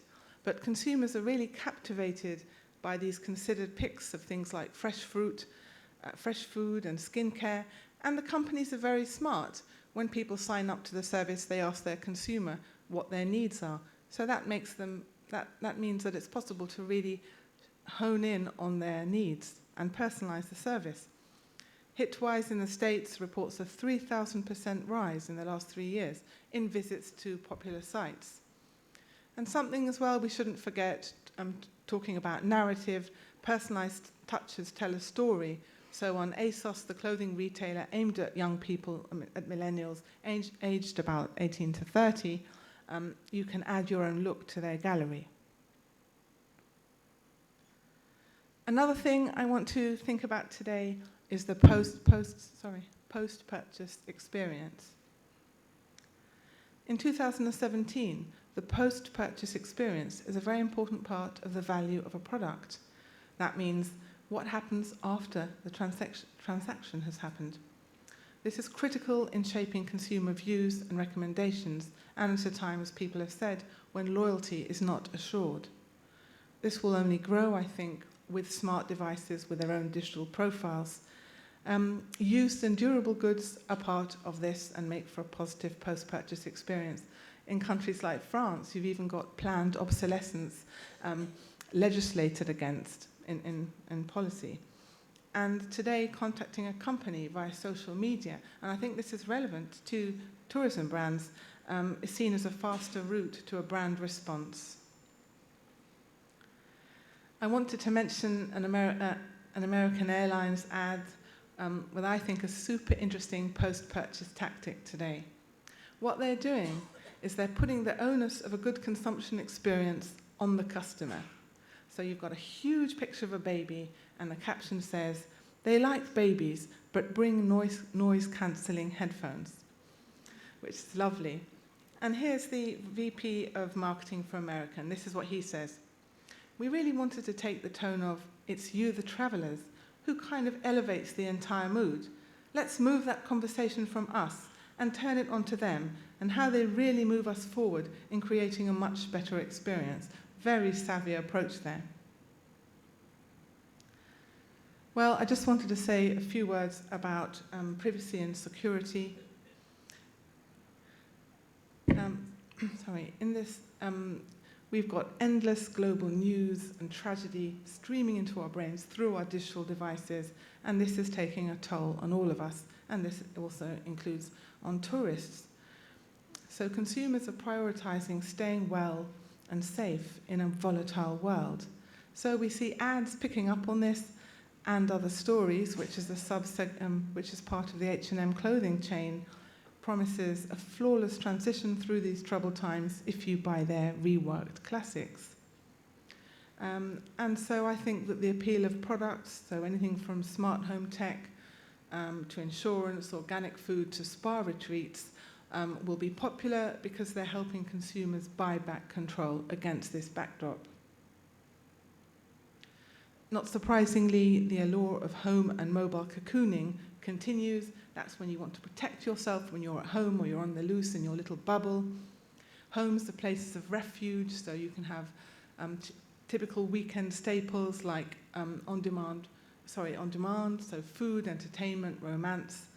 T-Mobile in the States has 4 million people using its service blocking kids from inappropriate content. There's a whole debate going on about whether artificial intelligence and tech are panaceas, are solutions or not. At the recent economic forum in Davos, an article said, "Sprinkle some AI dust on anything, it seems, and it is reborn." At the recent Vegas Consumer Electronics Show, a new robot called Curry, which reads to kids and protects homes, was a big hit. But the issue of human control remains. So Jacob Silverman, he is a journalist, and he's just written a piece, "How smart do you want your blender to be?" He says that smart household items are less of an upgrade and more about surveillance. Also, Silicon Valley investors are taking this into account. There are several groups that focus on artificial intelligence and want to make sure that they stay on the path of benefiting users. And now to my final trend today, wellness as status symbol. Well, the desire to be fit and healthy seems universal, and I think that healthy living is becoming a status symbol as more flaunt their passion for wellness. So how are they doing this? Well, they're going around in athleisure, which is sort of clothes that look gym ready, even if they're not headed to the gym. We see this everywhere. We see this in my water bottle today, just as an example, which is from my gym. We see boutique health, and we see upscale holistic wellness breaks as well in your industry. Why is this, though? Well, I think that this is because consuming stuff once an indicator of wealth, is now taking a back seat. So it's the lack of things, the lack of excess fat, the lack of unruly thoughts even, which people can deal with through meditation, for instance, and calming environments like the beautiful spa here, are at the heart of this aspiration for wellness among consumers. And also talking about the competitiveness a bit, wearables, basically competitiveness motivates consumers to share progress, and now you can track your mental state with various devices as well as your physical indicators. And this is a graph taken from Euromonitor's Global Consumer Trends Survey 2. The majority of young people are using wearables to track health and fitness. Wellness holidays, the emphasis is on time off, transforming consumers who return home happier and healthier. So here I've got a quote from one travel company, Pravasa, which calls itself a wellness travel company. This is an American company, and their catchphrase is, "You work hard enough, it's time to let vacation restore your best self." Of course, the consumer interest in good food is part of that. There are all sorts of premium food products you can buy today. But it's interesting that mainstream brands are speaking this language of wellness too. So Mondelez International, they make lots of snacks, for instance, Milka chocolate. They say, "We create snacks to bring people delicious moments of joy to help consumers on their well-being journey." So just to conclude, I think that consumers in 2017 are much more demanding of products, services, and brands. Aging, there's a changing narrative. Boomers are the youngest, older consumers, baby boomers, traditionally a generation that were very assertive about their needs and not shy to be outspoken today. We're seeing how much consumers in training, younger consumers, even children, are influencing family buying choices, and that includes which holiday to choose. We're seeing much more outspoken, extraordinary consumers who are sort of outliers, perhaps, beyond average, but they're making their needs known, and in the travel industry in particular, I'd say. Consumers want faster shopping, and brands are picking up on that, and they want authenticity in what they buy. Identity is in flux today, and this is impacting brand choices. If you think this is just something theoretical, Target and Amazon have reclassified their kids' toys to stop them being too gender-specific. There's an emphasis on post-purchase, what happens once the transaction is over. And privacy and security continue to be key consumer concerns, and brands that meet those concerns are set to thrive. And wellness as status symbol is a rising trend. I just want to thank you for listening to me today. If anyone has any questions, they're welcome to ask me today, or to email me or contact me on LinkedIn. And if anyone wants the report that my talk today is based on, you can just go to euromonitor.com to the blog and download it for free, and it's also available in Spanish. Thank you. Thank you.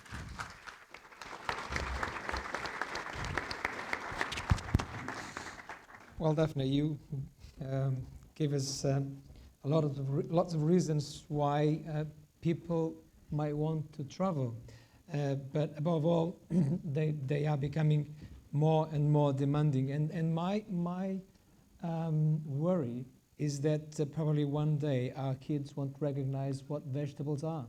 They might think that they grow in plastic bags, which is probably not the case, but thank you very much. Richard, it's your turn now. Thank you.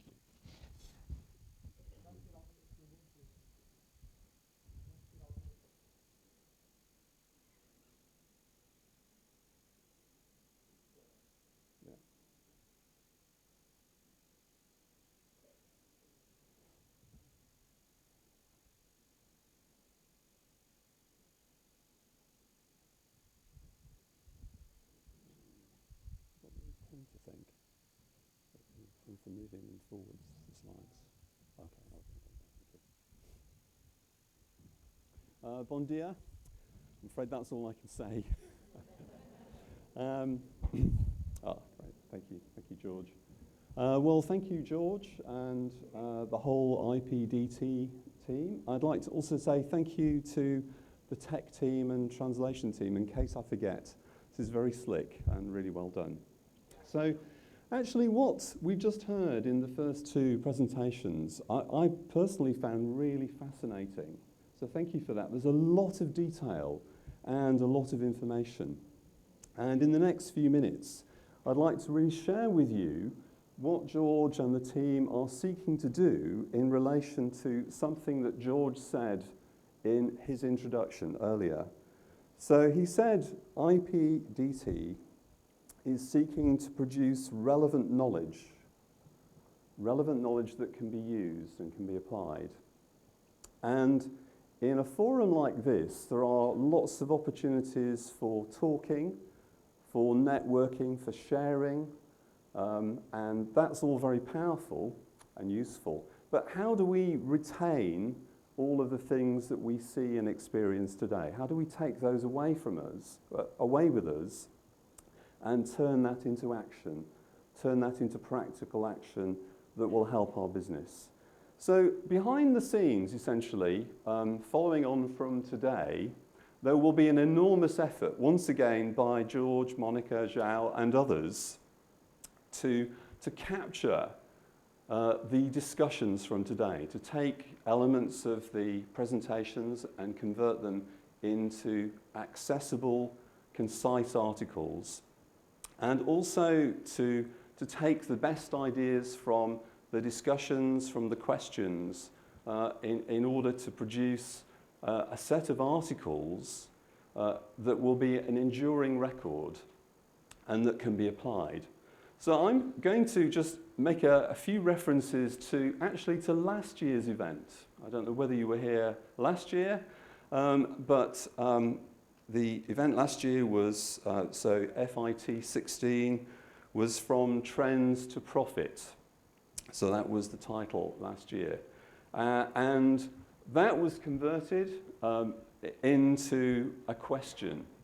So the outcomes from last year's event appeared at the end of 2016 in a journal issue called What Global Trends Are Challenging Tourism Organisations and Destinations Today? And the aim was to take all of the inputs into this event and convert them into a set of usable outputs, something that would be valuable and practical and useful. So what I'd like to do really in the next few minutes is give you a short overview as to why I think it's important to capture the events from today. And I guess my experiences from almost 30 years of working as a journal editor. And generally when people think about academic journals, they think about material which is very complicated and quite dull to read and doesn't necessarily apply in practice. And what we're trying to do is something very different from that. So it's an added value, I think, of this event. And the fact that it has a very strong emphasis on what is happening in Portugal means that a global audience of people have access to these articles.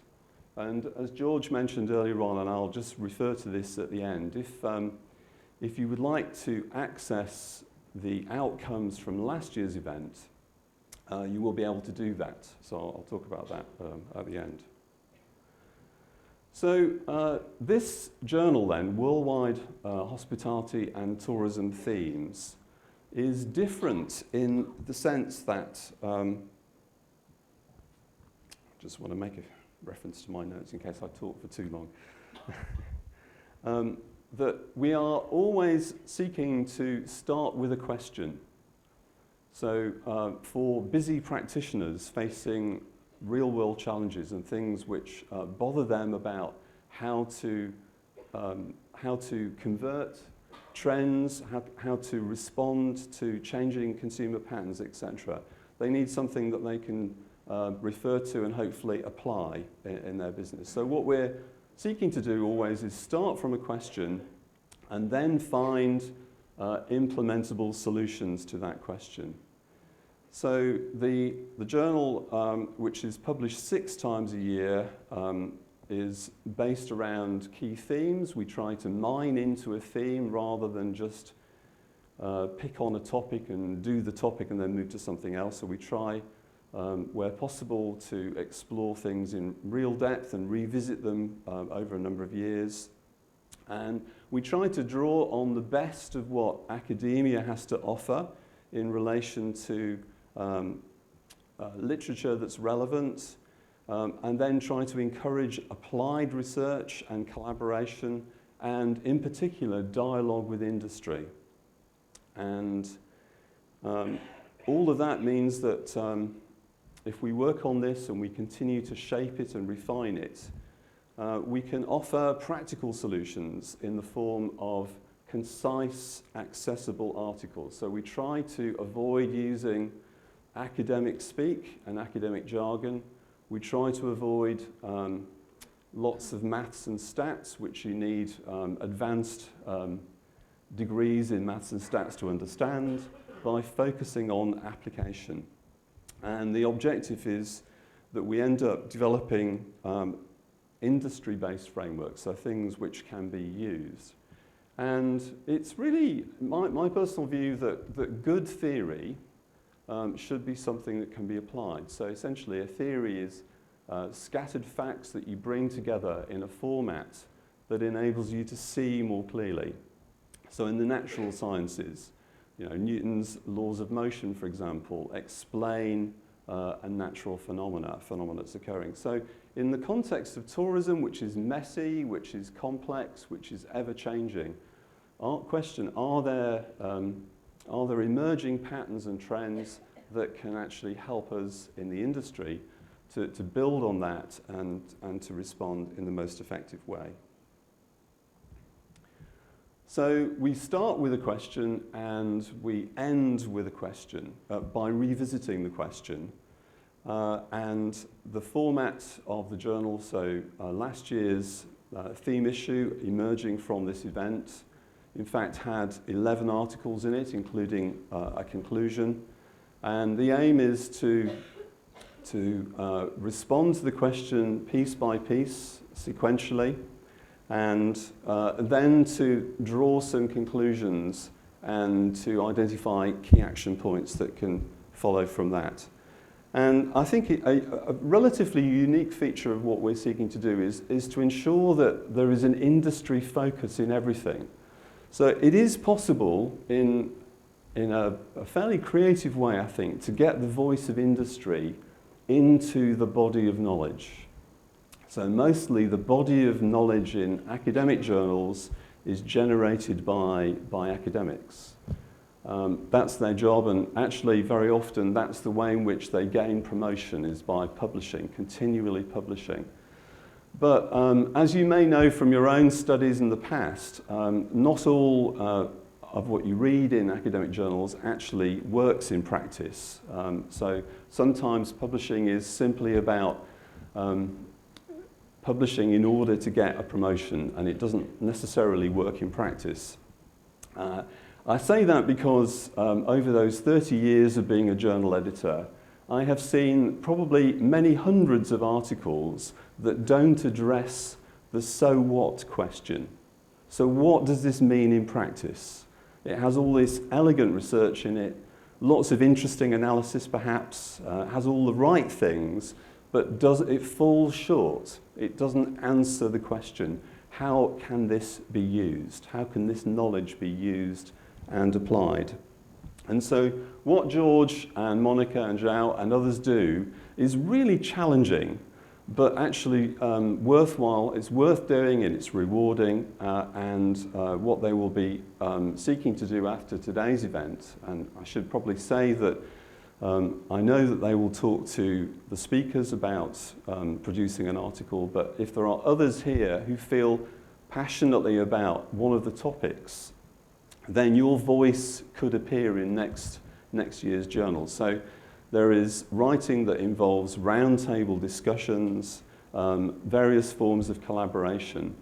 And those who are most used to writing, so usually analysts and academics who are used to writing, can do the writing, but it's based on dialogue, it's based on collaboration and shared insights. So if you have something to say, then do please talk to George about that in relation to what we're discussing today. It doesn't mean to say you have to write an article, but we can ensure that your voice is captured. And then to conclude, we revisit the question. We revisit to ensure that the so what is being addressed and try and draw out recommendations for management action. So all of this then applies to today's event, and it very rarely happens in the world that an event like this where there's 150 people or so here representing a massive array of expertise and understanding and insight about tourism in Portugal and beyond.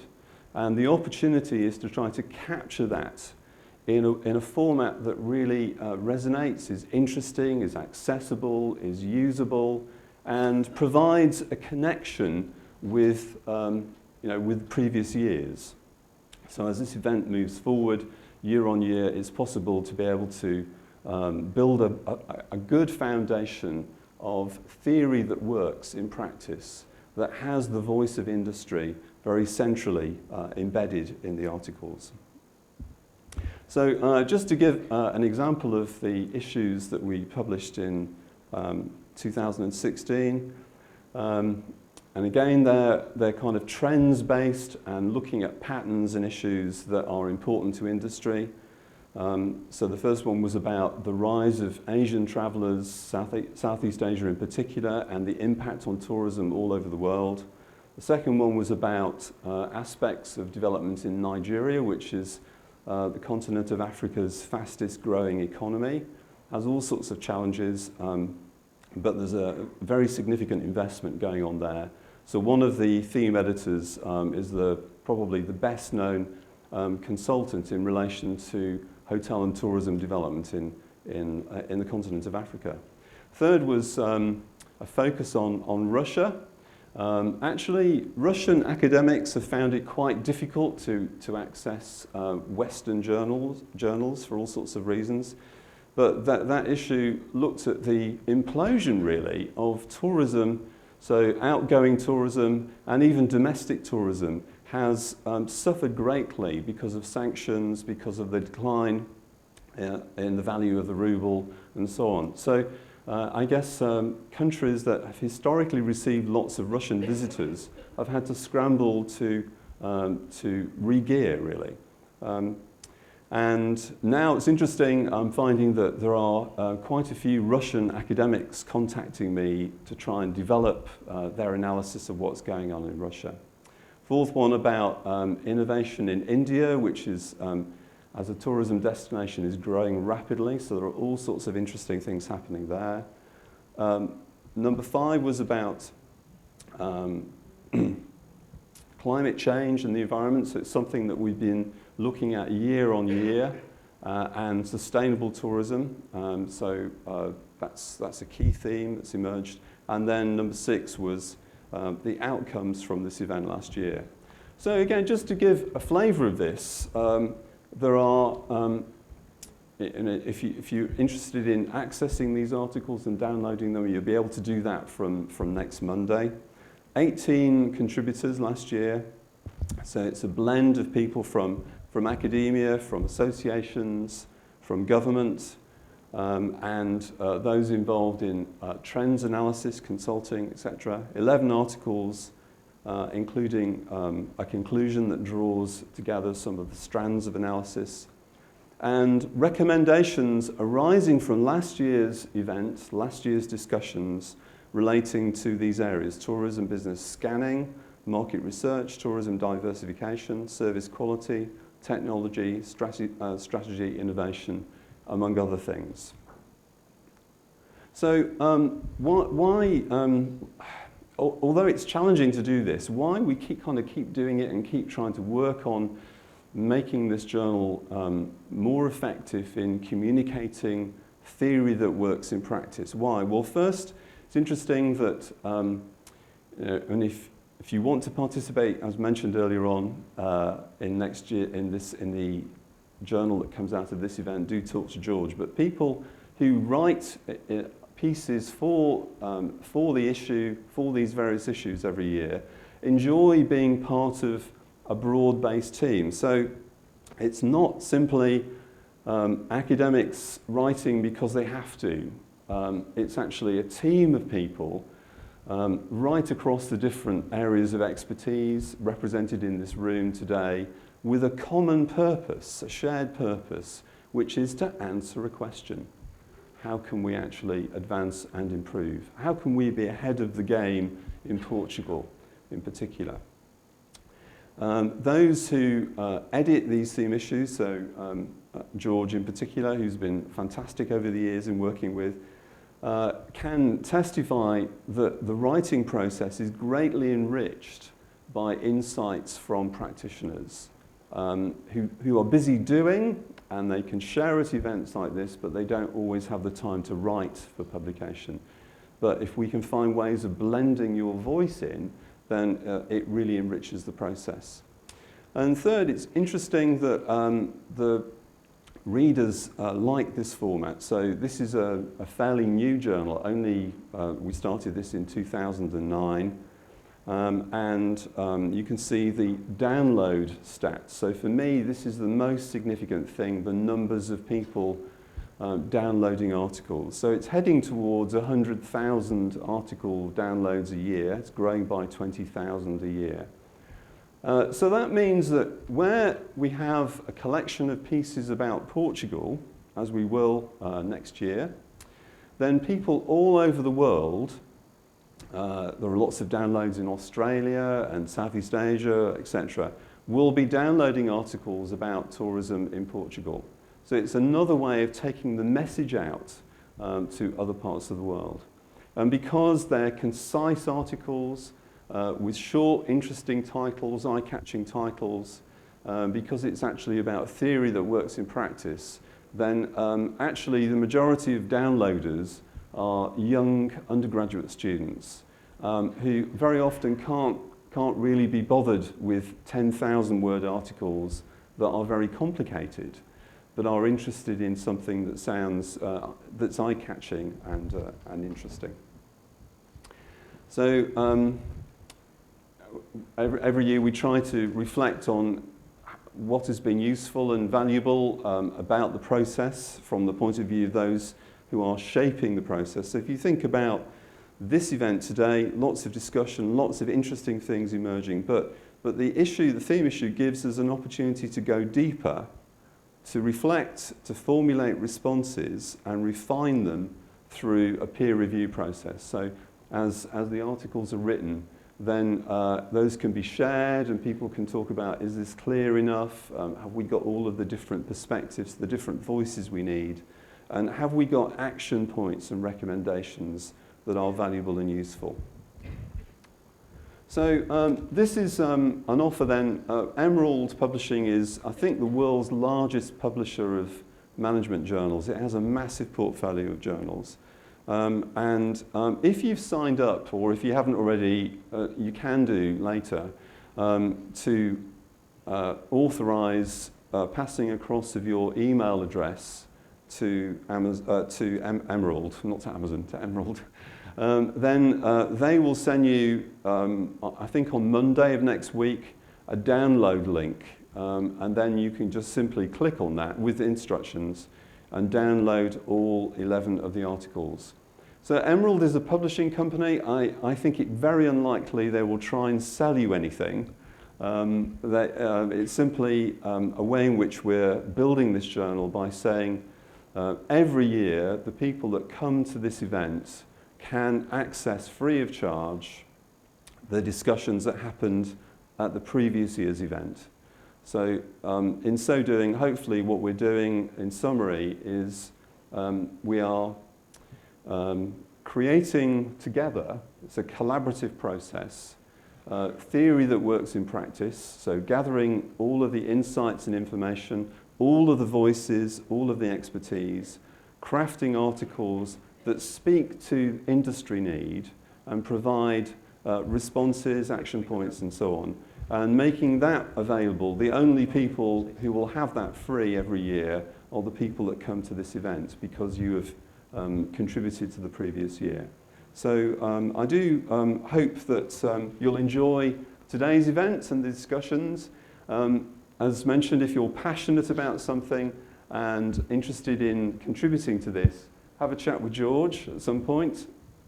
And I know after the event, they will begin the work. It takes about 6 months or so, or longer, to convert today's event into articles for publication. But I believe it's worth it because it means that you can make the issues relating to Portugal widely available around the world to a very large audience and build solid foundations for the future, drawing on all of your expertise in the most effective way. So thank you very much. Thank you for listening. Thank you, Richard.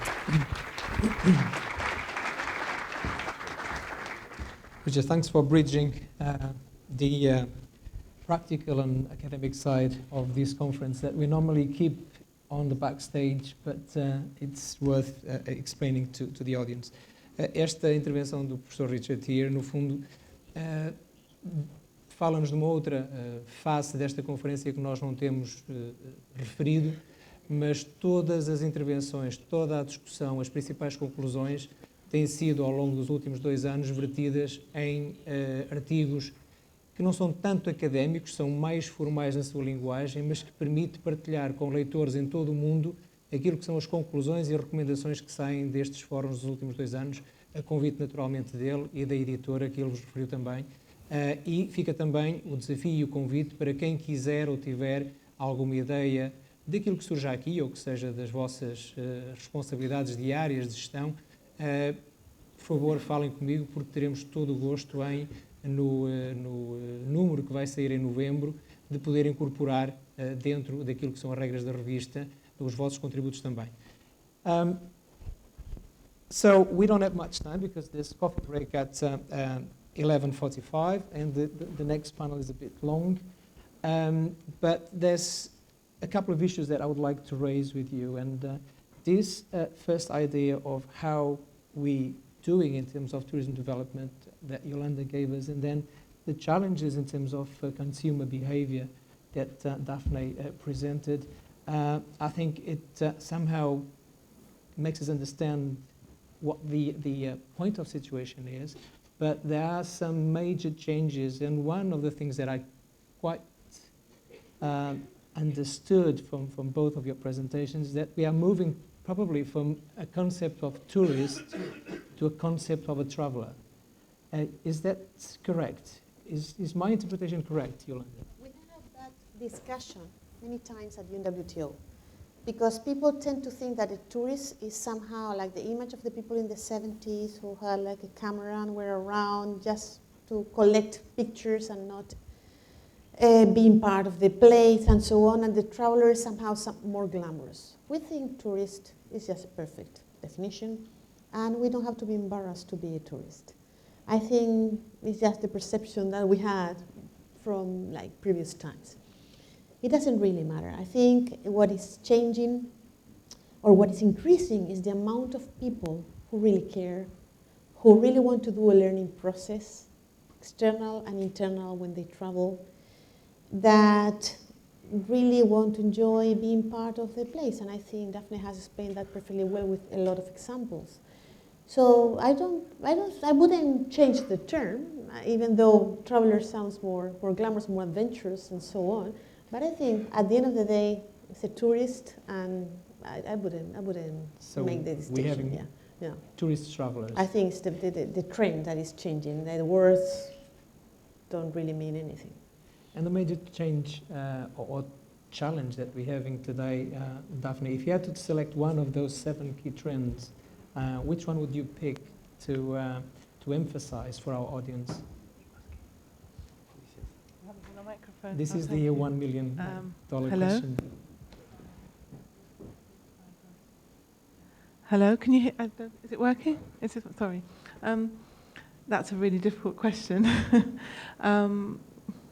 I think at the moment, though, I think authenticity is a very key trend. I think I raised authenticity and changing identity because when you want to reach out to your existing and potential consumers, even, for example, the tone of your advertising has to change to reflect this much more sophisticated and critical and mature consumer that will be on the receiving end of your marketing.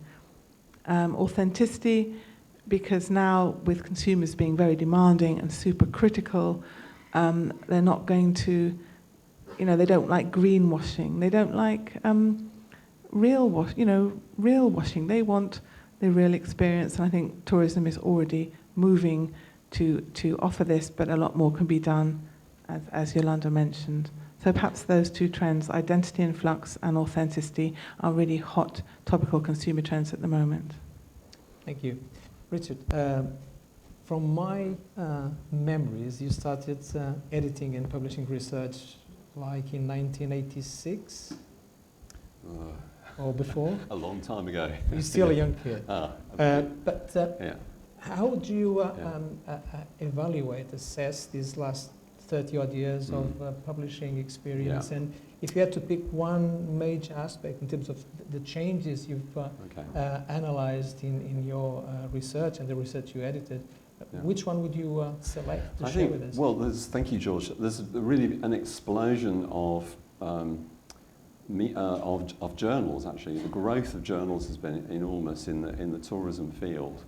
And it's largely pushed by the fact that there are a very large number of universities around the world that run tourism courses, and academics have to publish. And for me, one of the depressing aspects of that is that, as I mentioned, often you see research that doesn't actually go anywhere, and this is really from a journal editor perspective, and doesn't say anything to audiences, particularly the people in the industry, operators, who have to grapple with big challenges. So I've found over many years what I'm trying to do is influence the way in which academics present their work so that they are better aligned with the issues and challenges that practitioners are grappling with. And for me, one of the missing elements is there is not enough collaboration around the understanding of tourism and how it can be advanced and improved. And that's why I think the work that you've done, George, and through this event is really innovative and important, and we need to build on it for the future to ensure that there is this enriching of the dialogue that happens here today. Yeah. So.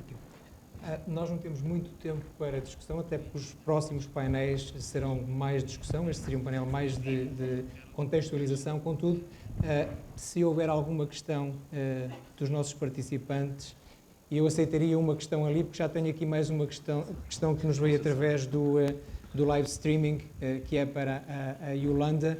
Eu aceitaria então uma questão daqui da audiência e uma questão do live streaming para depois irmos para intervalo e voltarmos então para os painéis de discussão propriamente ditos.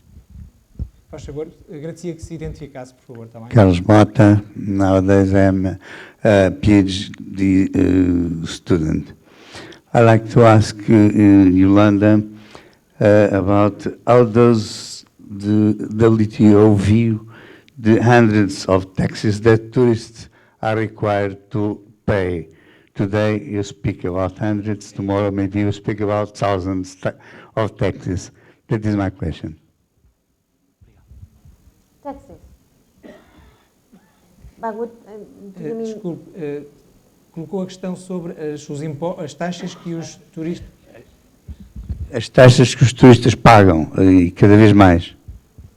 But are you... Because I don't know what's the question, because it can be...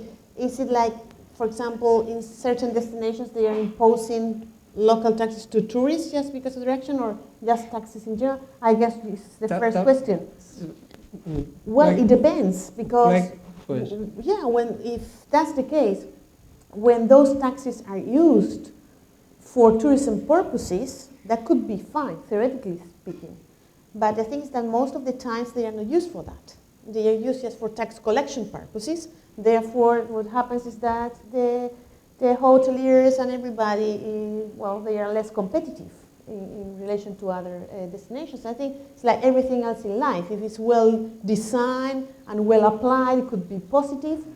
However, what we have seen in many cases is that that's not the case, and that at the end of the day, you end up just, as I said, being less competitive, and that is being applied in something else. It's not applied for promotion or for improving infrastructure or anything like that. So.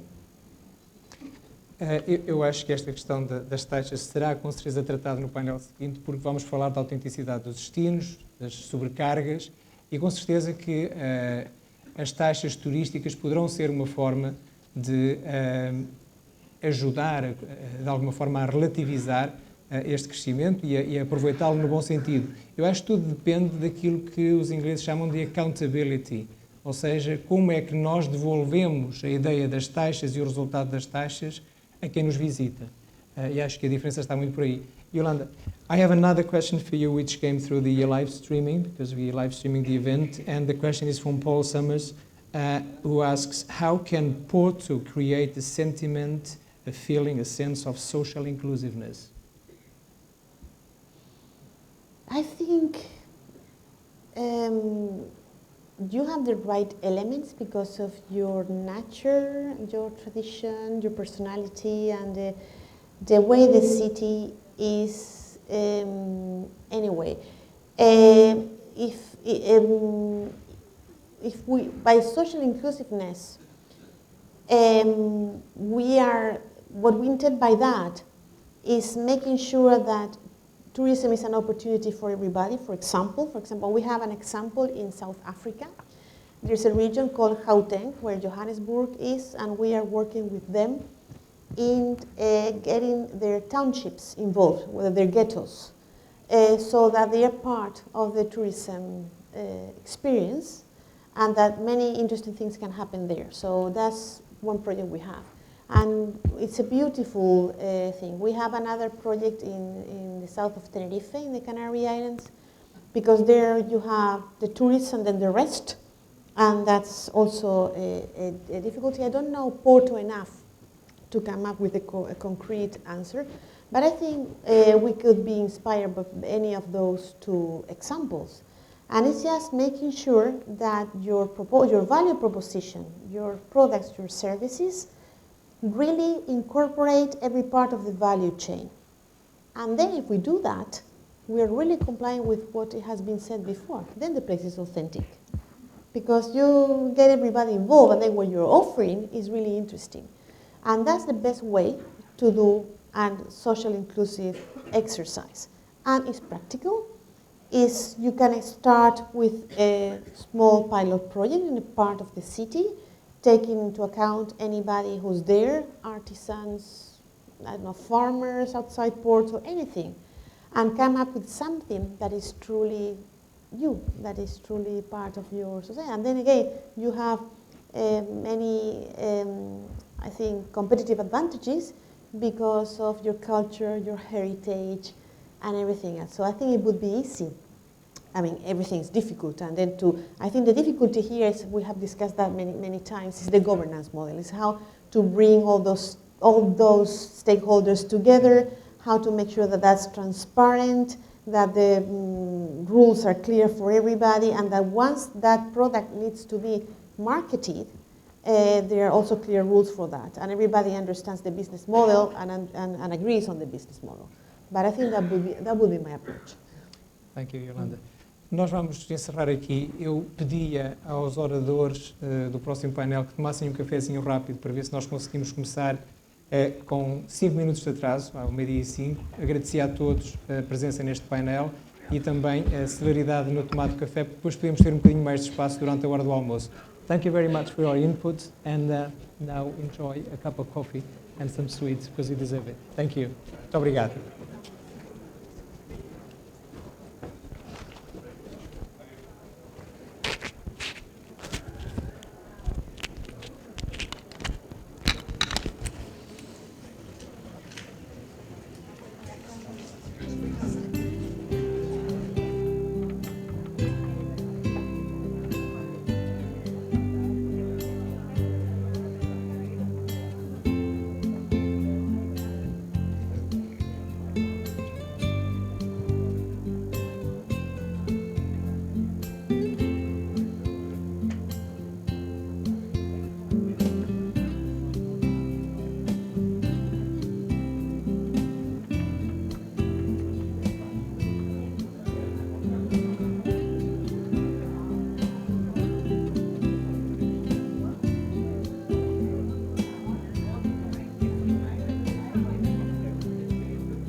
depois, como as entrevistas. Não, tá. Ótimo, obrigado.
Retomamos os trabalhos com a apresentação do estudo elaborado pelo IPDT, Percepções dos Turistas em Portugal.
Mais uma vez, bom dia.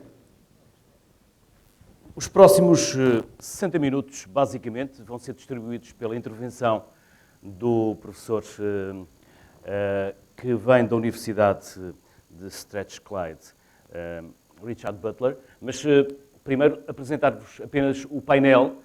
Nós combinámos que o vamos fazer de uma forma simples, sem títulos, sem protocolo, para que a conversa também possa ser mais fluida e possa ser mais próxima de todos. À minha direita, o Luís Lopes. O Luís Lopes é assessor para os assuntos económicos, empresas e inovação da Presidência da República. Um arco absolutamente transversal. Depois, Marta Guerreiro, é secretária regional da Energia, Ambiente e Turismo dos Açores. Rui Moreira, presidente da Câmara Municipal do Porto. Luís Araújo, presidente do Turismo de Portugal. Eduardo Jesus, secretário regional da Economia, Turismo e Cultura da Madeira. E o professor Richard Butler. Professor, take your time, please. Take your time, please, professor. You can start now. Take your place, take your time. We are listening now. Thank you.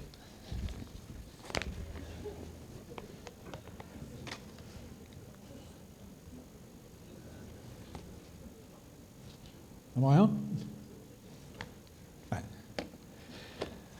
Thank you very much for inviting me to come to this conference. It's my second time at this conference. I came to the very first one, and my second time in Porto. Sorry, this is changing itself. Go back. That's the title of my presentation. Authenticity has had a lot of attention already this morning, so that is good. One of our concerns in tourism, I think, is that most tourist destinations, whether they be individual sites or countries, all face similar problems. How do they maintain their heritage, their amenity, their authenticity in the face of what is almost continuous tourism growth? One of the major problems is meeting the changing expectations of tourists, and we've heard already about the way in which consumer tastes are changing. Much of that depends on the image the tourists have of the destination they're going to. Too much development can result in the loss of heritage, the loss of authenticity, a change in the image. And equally, insufficient development, inappropriate development, can lose appeal, can lose market share, and see declines in visits. So how much change can a destination accommodate in order to remain attractive? We've heard how well Porto has done in recent years, and the most popular destination in Europe. Can it maintain that? And what are the problems it's likely to face? Now, we've heard about the rate of tourism growth and the level of tourism growth. This is not, or should not be, a problem. It is a wonderful achievement that so many people can go on holiday, assuming they enjoy their holidays. But it can create problems, and it is our job, well, me as an academic, just to tell you I don't actually do anything, I just talk, but to suggest ways in which we might handle some of the problems that emerge. It is important, I think, to remember, after the information we have had on changes, that within tourism there is tremendous inertia, and many things do not change, or they take a long time to change. And people's tastes take a long time to change. We hear a lot about the dynamism, the new consumers and everything. There is great change and rapid change around the edge of tourism. New destinations that hadn't appeared before, new trends and so on. But at the heart of tourism, whether we like it or not, is mass tourism. The vast majority of tourists are mass tourists, and in the next few years at least, they will remain mass tourists. And we cannot forget what is at the heart of tourism, good and bad, and we need to adjust to that. The types of change that we see, part of the set of changes we can call evolutionary. They're gradual. They're like us. They change over time, but gradually. And we should be able to predict them. There are also the revolutionary changes, things that come in suddenly and bring with them a whole set of different circumstances and conditions. And they are much more difficult to anticipate. So we can look at trends and try to draw out features. But the truly revolutionary changes come and catch us generally poorly prepared. And we need to look at how those change, what are the causes of those changes. Some of them are intentional for tourism, but external. So budget airlines decide to fly into a destination, and that brings all sorts of change in demand and changing customers. And there's very little the destination can do but try to accommodate them. There are internal intentional changes, improvement to seafronts, improvement to hotels and so on within the destination. More difficult to handle are the unintentional external influences. The 9/11, the Twin Towers in the USA, the scenes in Nice and so on. They're unforeseen. They may not be aimed at stopping tourism, but they can have major impacts upon tourism. The way we travel, security, airline safety and so on have all changed drastically as a result of 9/11 and other ventures. And lastly, both internally and externally, political change. Brexit, still in Britain we still don't understand what it will mean, neither do any of you, I don't think, or particularly what it will mean for tourism. And I doubt very, very much if the 17 million of my countrymen who voted to leave the EU gave a thought about tourism. Important though it is, it tends to get forgotten when things like political change occur. So, this old graph showing what tends to happen to tourist destinations. They begin slowly, they increase, and they hit a period of stabilization. And perhaps they continue to grow, perhaps they stay in a sustainable state, perhaps they decline. The decline is often associated with overuse, overdevelopment. It can also be associated with underdevelopment and underinvestment.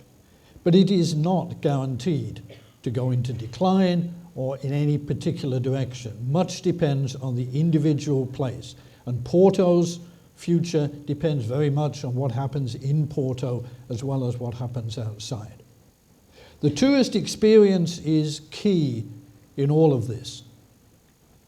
Whether to go to a place or not depends in part on your past experiences, your recollections, your memories, and what you expect from the next visit.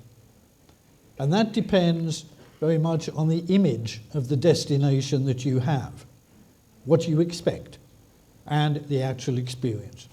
We can't do anything about past experiences. They're gone. They may be preserved on YouTube or Instagram or somewhere else. It's what happens next. It's the next visit that is now the important one, and ensuring further visits after that to create a positive image and perhaps return visitation. So if we look at a model of a tourist trip, it begins, as Yolanda was talking about, with anticipation and expectation. What do we want from our holiday? Where is going to let us get that experience? We have the journey to the destination, which contributes to the experience. So improvements to Porto Airport should improve the experience of the journey and therefore the overall experience. The on-site experience, what they get here or wherever they go, is of course the most important. And then the journey home. If you end up on a miserable journey home, part of your holiday is ruined. So it's an integration of all the elements. And then, of course, what you remember. And that feeds round into the next round of anticipation and expectation.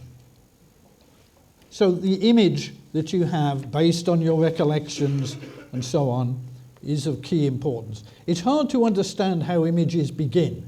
Most people really have no idea when they first heard of something or the image in their head. But it's very difficult to change it. It's subject to false histories, media representation, false news, and the rest. Now, I live in Scotland. This is a common image. If I put this up, you're not going to mistake the guy in the skirt for anything else but a Scot. And that passes as the sort of image of Scotland, along with things like the tartan, the bagpipes, heather, mountains, whiskey, castles, golf, whatever. Now that image there is a totally fake one. It was created in 1822 for the visit of King George to Edinburgh, created by Sir Walter Scott, along with a long period of writing about the image that he created of Scotland. I live in a town, St Andrews, of 12,000 people. There are, I think, 2 or 3 who wear the kilt. You know, they come out at weddings, they come out at other ceremonies, but they're not the daily wear. But that is a powerful image. It's used to market things like shortbread cookies. It's used to market places and experiences and drink and so forth. And it affects the attractivity of the destination. So it's heritage, it's authenticity, it's real authenticity and perceived authenticity. And authenticity is a very difficult problem. It's a major problem, and academics spend lifetimes arguing over what it means, what it is to who, and so forth. We can accept some inauthentic elements like the tartan if they are appropriate, if visitors expect them. So much depends on the context and the image and how they fit together, and the word appropriate is very important there. Now, one example is Warsaw in Poland. Warsaw was very badly damaged in the Second World War. It recreated its ancient centre based on original drawings and plans. It is entirely fake, but it is accepted. It is admired, 8 million tourists a year, because it's what people expect to be there, and it fits their image of what should be there. And it's explained that it is a modern version of that. And even the communist Russian building, the tallest one in Warsaw, is now a tourist attraction. The Polish joke is that you get the best view of Warsaw from the top of this building. And the reason it's the best view of Warsaw is because you can't see the building from it, because it was built as a monument to communism to remind them of how great communism was. Now it's part of the tourist attraction to go and visit in Warsaw. So heritage changes from a hated, unpopular heritage when the Russians were still in control of Poland to now something that they promote as something to go and see and visit. Edinburgh, the capital of Scotland, where I live, is a World Heritage Site.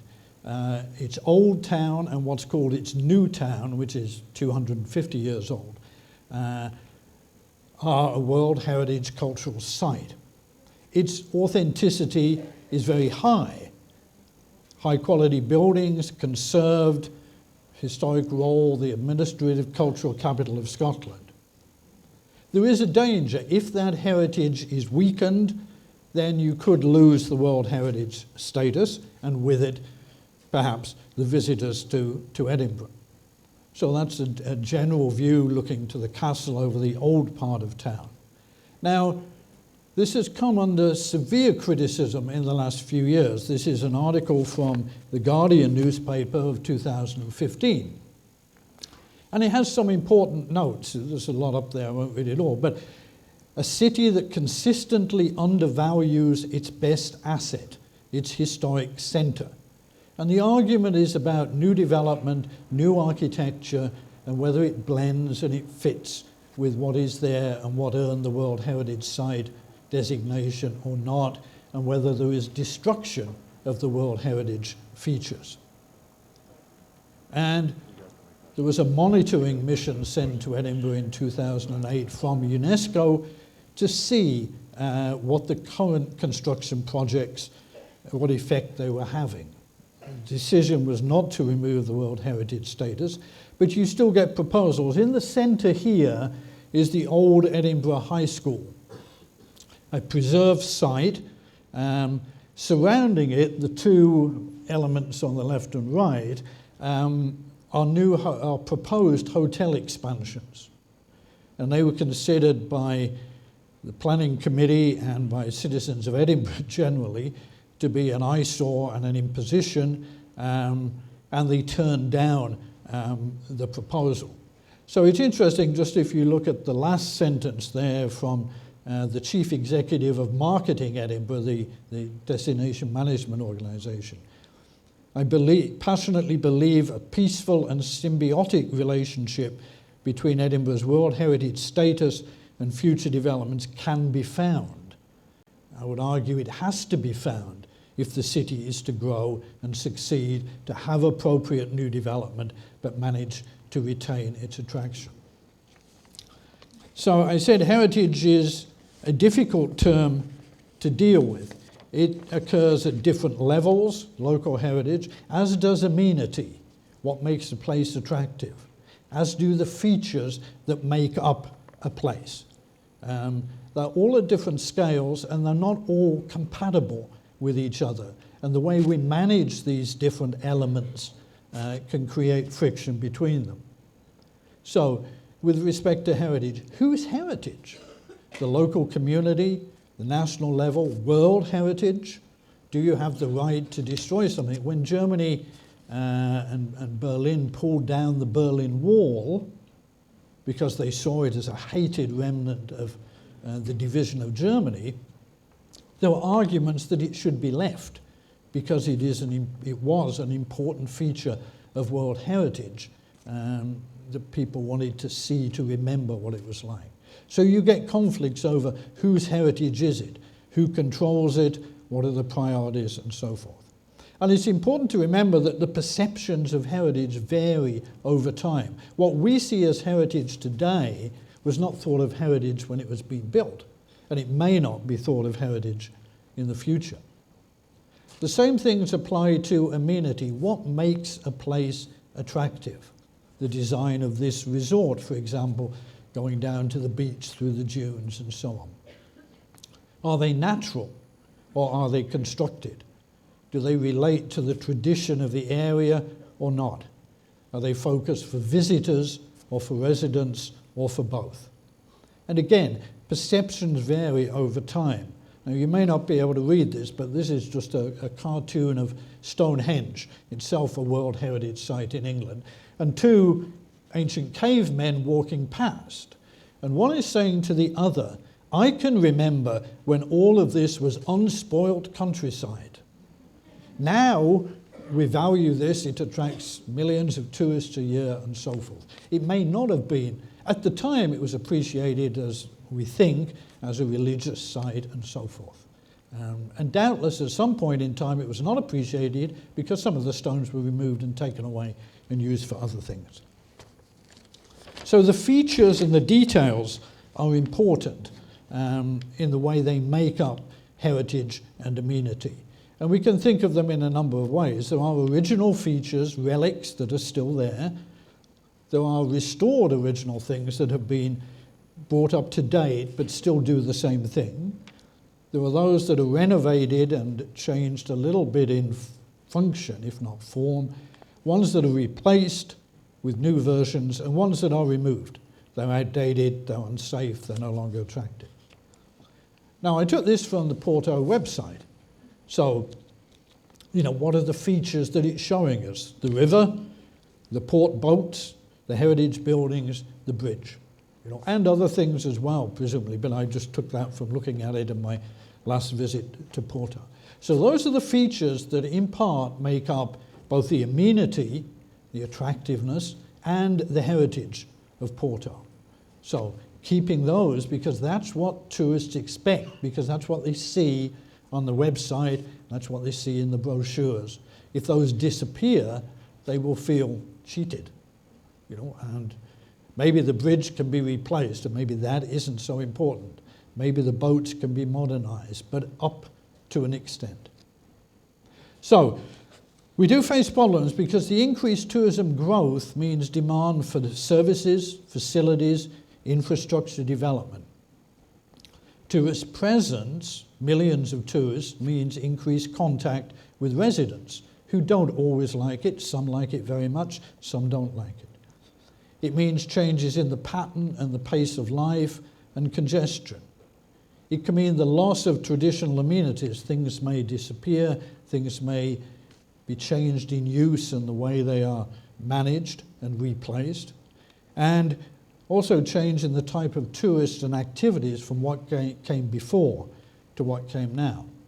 Now, north of here is Santiago de Compostela, which I was at a couple of years ago. And we did some studies when I was at the University of Surrey relating to the interaction between residents and visitors in the town, and particularly around the cathedral. And just a couple of issues. I don't think the graphics will come out, but if you can see it, one is the secularization of many of the elements of Santiago and the cathedral. The cathedral has gone from a place of prayer and worship entirely to now a heritage tourist attraction. The feast day of St. James, from a ritual to special event tourism.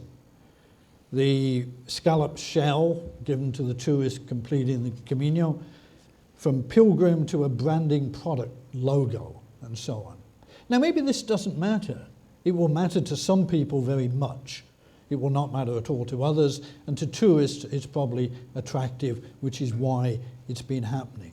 But they are changes that we need to be aware of that affect the heritage and the authenticity of the place. And we found within the population there three fairly distinct groups, going from left to right. Those who embraced tourism, and they tended to be between 25 and 45, more males than females and so on.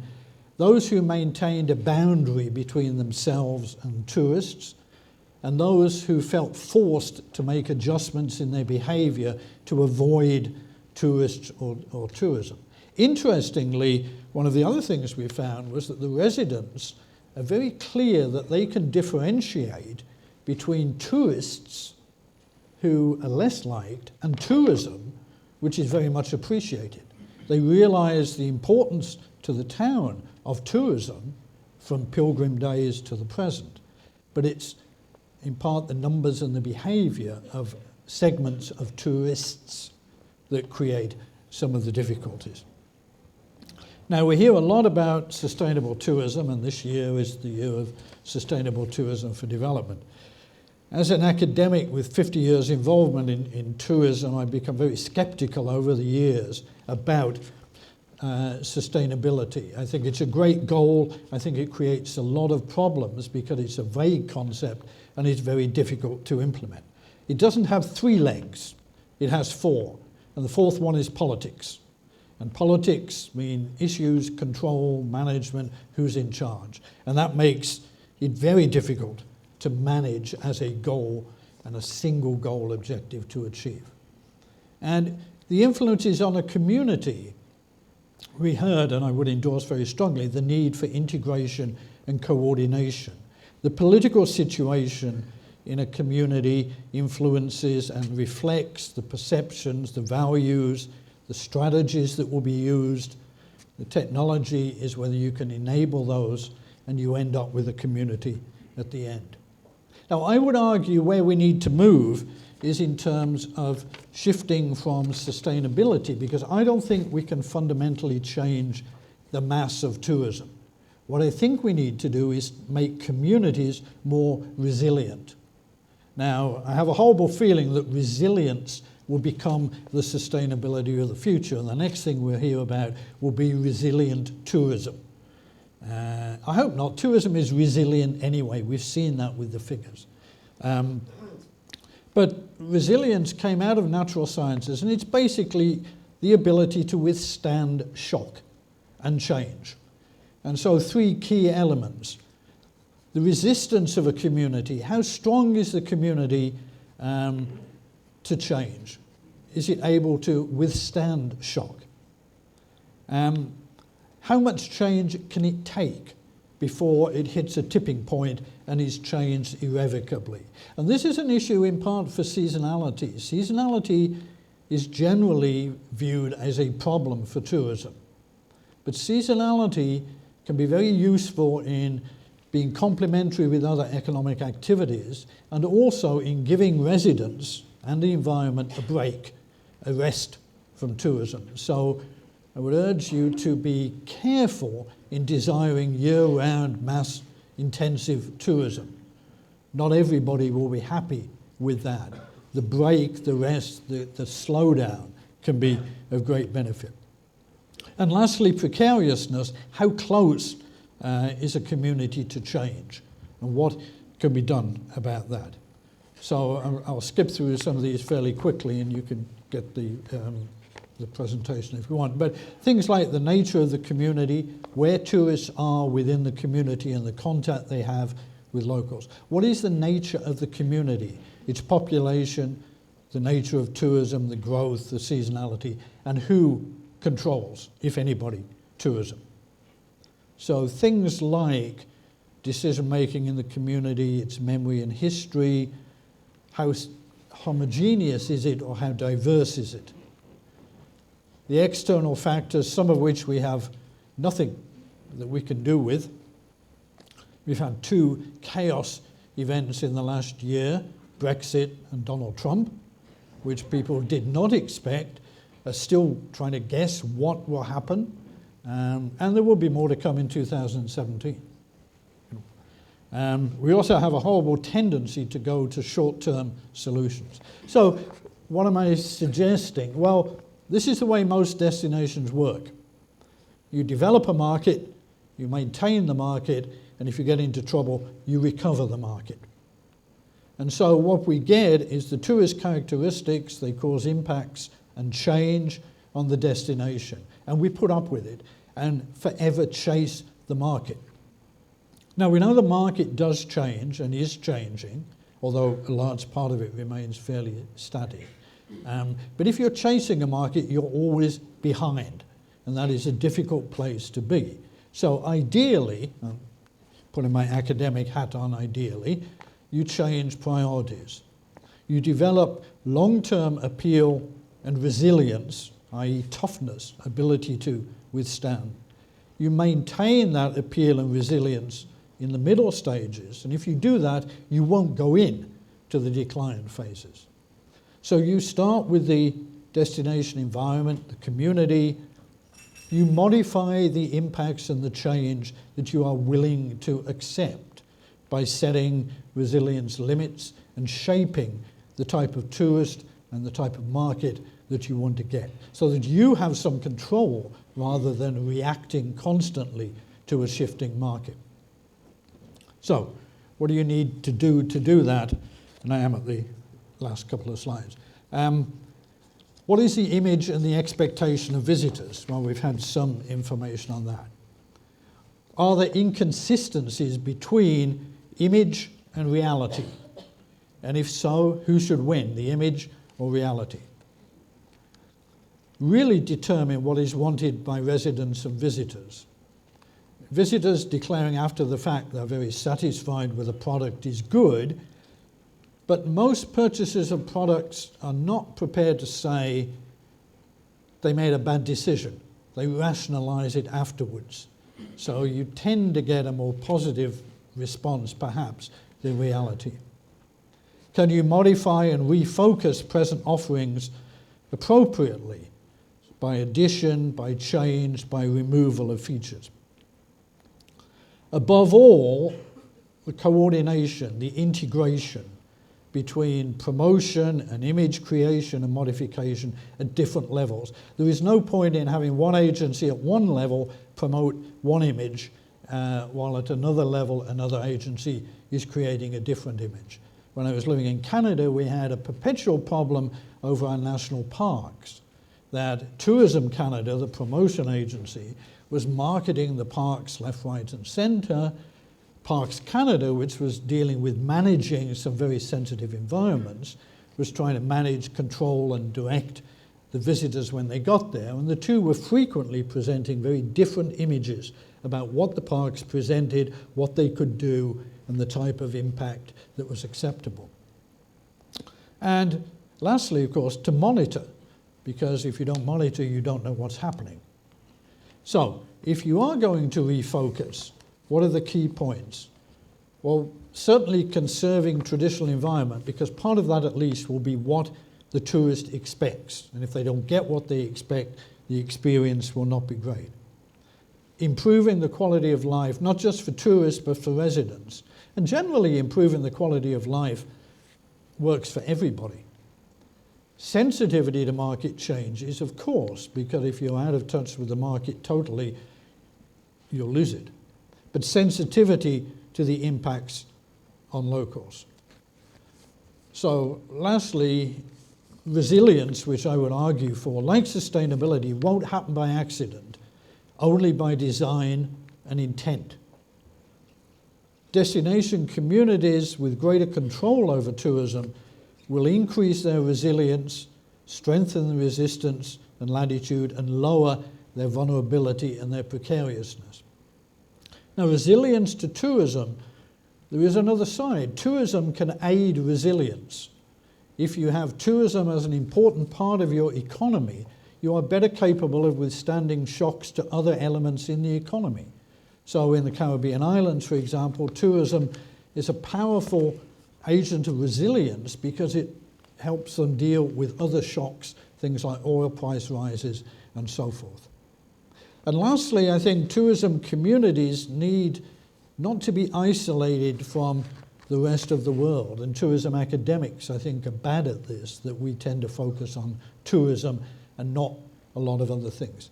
You need to learn very much from other activities and other places that have taken control of their own destinies, and by doing it being happier and more resilient. So if you want a copy of the presentation and the slides, email me at that and I'll be happy to send it. Thank you.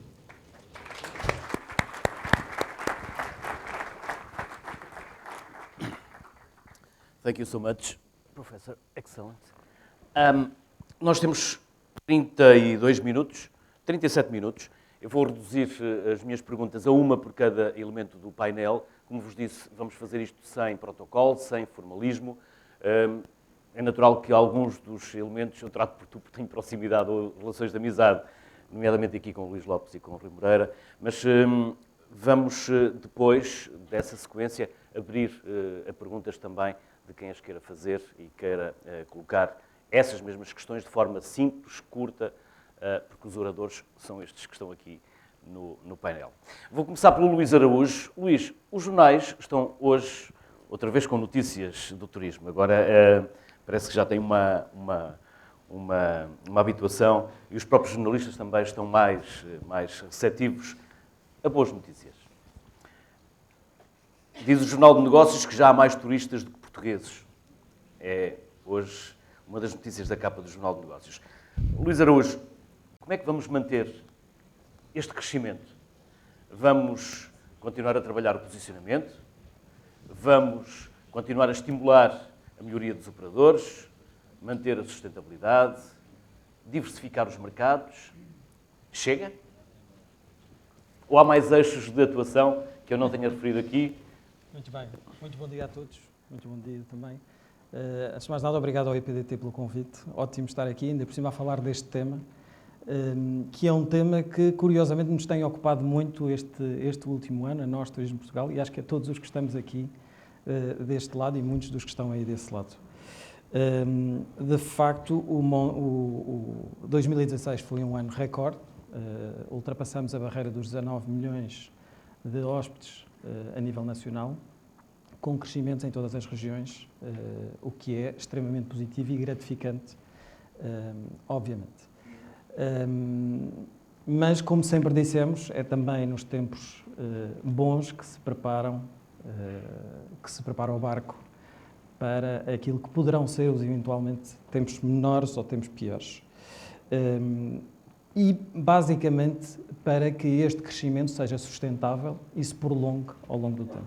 Nós acreditamos que isto é possível, principalmente em determinadas regiões do país, mas acreditamos que há margem para crescer em vários setores, em vários segmentos, em vários mercados. Portanto, eu diria que há aqui um trabalho a fazer em todos aqueles que nos referimos e que, fundamentalmente, vão traduzir exatamente aquilo que, voltando um bocadinho ao princípio, aquilo que é o nosso elemento mais distintivo, que tem a ver com a nossa autenticidade e com aquilo que somos enquanto país. Eu assisti à apresentação e acho que há aqui pontos que nós devemos lançar para cima da mesa e discutir, porque, como disse, isto foi um ano de intenso diálogo. Nós lançámos a estratégia para os próximos 10 anos em maio do ano passado. Foi uma estratégia aberta e participada. Estivemos em todas as regiões do país, em 6 países lá fora, a ouvir stakeholders, a ouvir cidadãos anónimos. Portanto, ouvimos muita gente para construir o futuro do turismo. E, curiosamente, aquilo que as pessoas mais chamavam a atenção tinha a ver com a sustentabilidade do negócio em si e a forma como esse negócio poderia trazer riqueza para as populações. E eu acho que o grande desafio é esse, é ver de que maneira é que as pessoas, e no fundo é disso que estamos a falar, de que maneira é que as pessoas, aqueles que nos visitam e aqueles que vivem cá, aproveitam este momento e aproveitam na sua vida pessoal, na sua economia, nas suas finanças, numa perspectiva de enriquecer mais, pessoalmente, enriquecer mais o país. Obviamente há situações que eu acho, e voltando à questão das pessoas, que têm a ver com a articulação de todos, turistas e locais, de equilíbrios que têm que ser conseguidos dentro das regiões e dentro das cidades, e quando falamos de autenticidade falamos sempre dos grandes centros urbanos. Isso é possível através de uma maior recolha de informação, conhecermos melhor quem é que são os nossos mercados, quem é que são os nossos turistas, um convívio mais aproximado entre populações e entre estrangeiros. Acreditamos que essa é a chave para o sucesso, e podíamos entrar aqui em discussões sobre quantas pessoas é que vivem hoje nos centros urbanos e quantos turistas é que há e a evolução disto ao longo do tempo.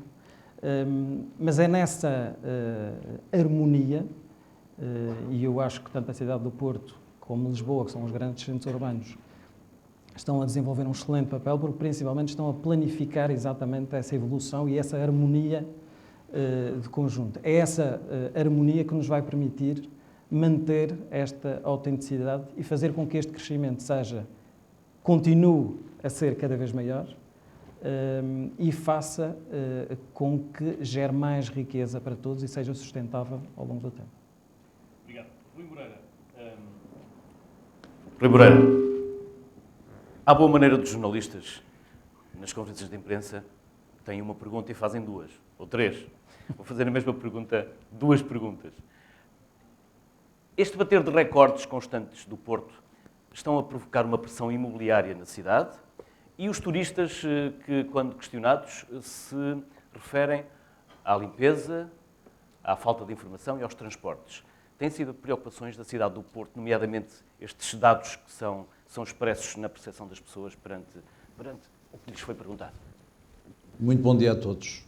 Relativamente à limpeza, não. Curiosamente, os turistas que nos visitam têm melhor opinião sobre a limpeza da cidade do que têm os nossos moradores, o que é um aspecto que eu queria relevar e que é muito interessante. Relativamente aos transportes, creio que aí o Porto está bem servido.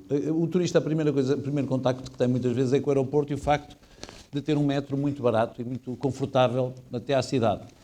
Depois, dentro da cidade, atualmente, na área onde se desenvolve o turismo, os transportes funcionam relativamente bem, mas principalmente as pessoas andam a pé. O turista no Porto quer muito descobrir a cidade, quer andar pela cidade a pé. É isso que nós notamos. Tem o elétrico histórico, que acaba por ser uma componente interessante, porque reflete exatamente aquilo que o Sr. Professor mencionou. Ou seja, é uma realidade palpável, não Nós não queríamos, não inventamos nada, aquilo existia, e, portanto, relativamente a essa matéria, não me preocupa. Quanto aos preços, sim, é evidente, ou seja, esse é um dos aspectos muitas vezes referenciado como um dos riscos potenciais do turismo. Subitamente, aquilo que acontece nas cidades é que a cidade os preços na cidade começam a aumentar.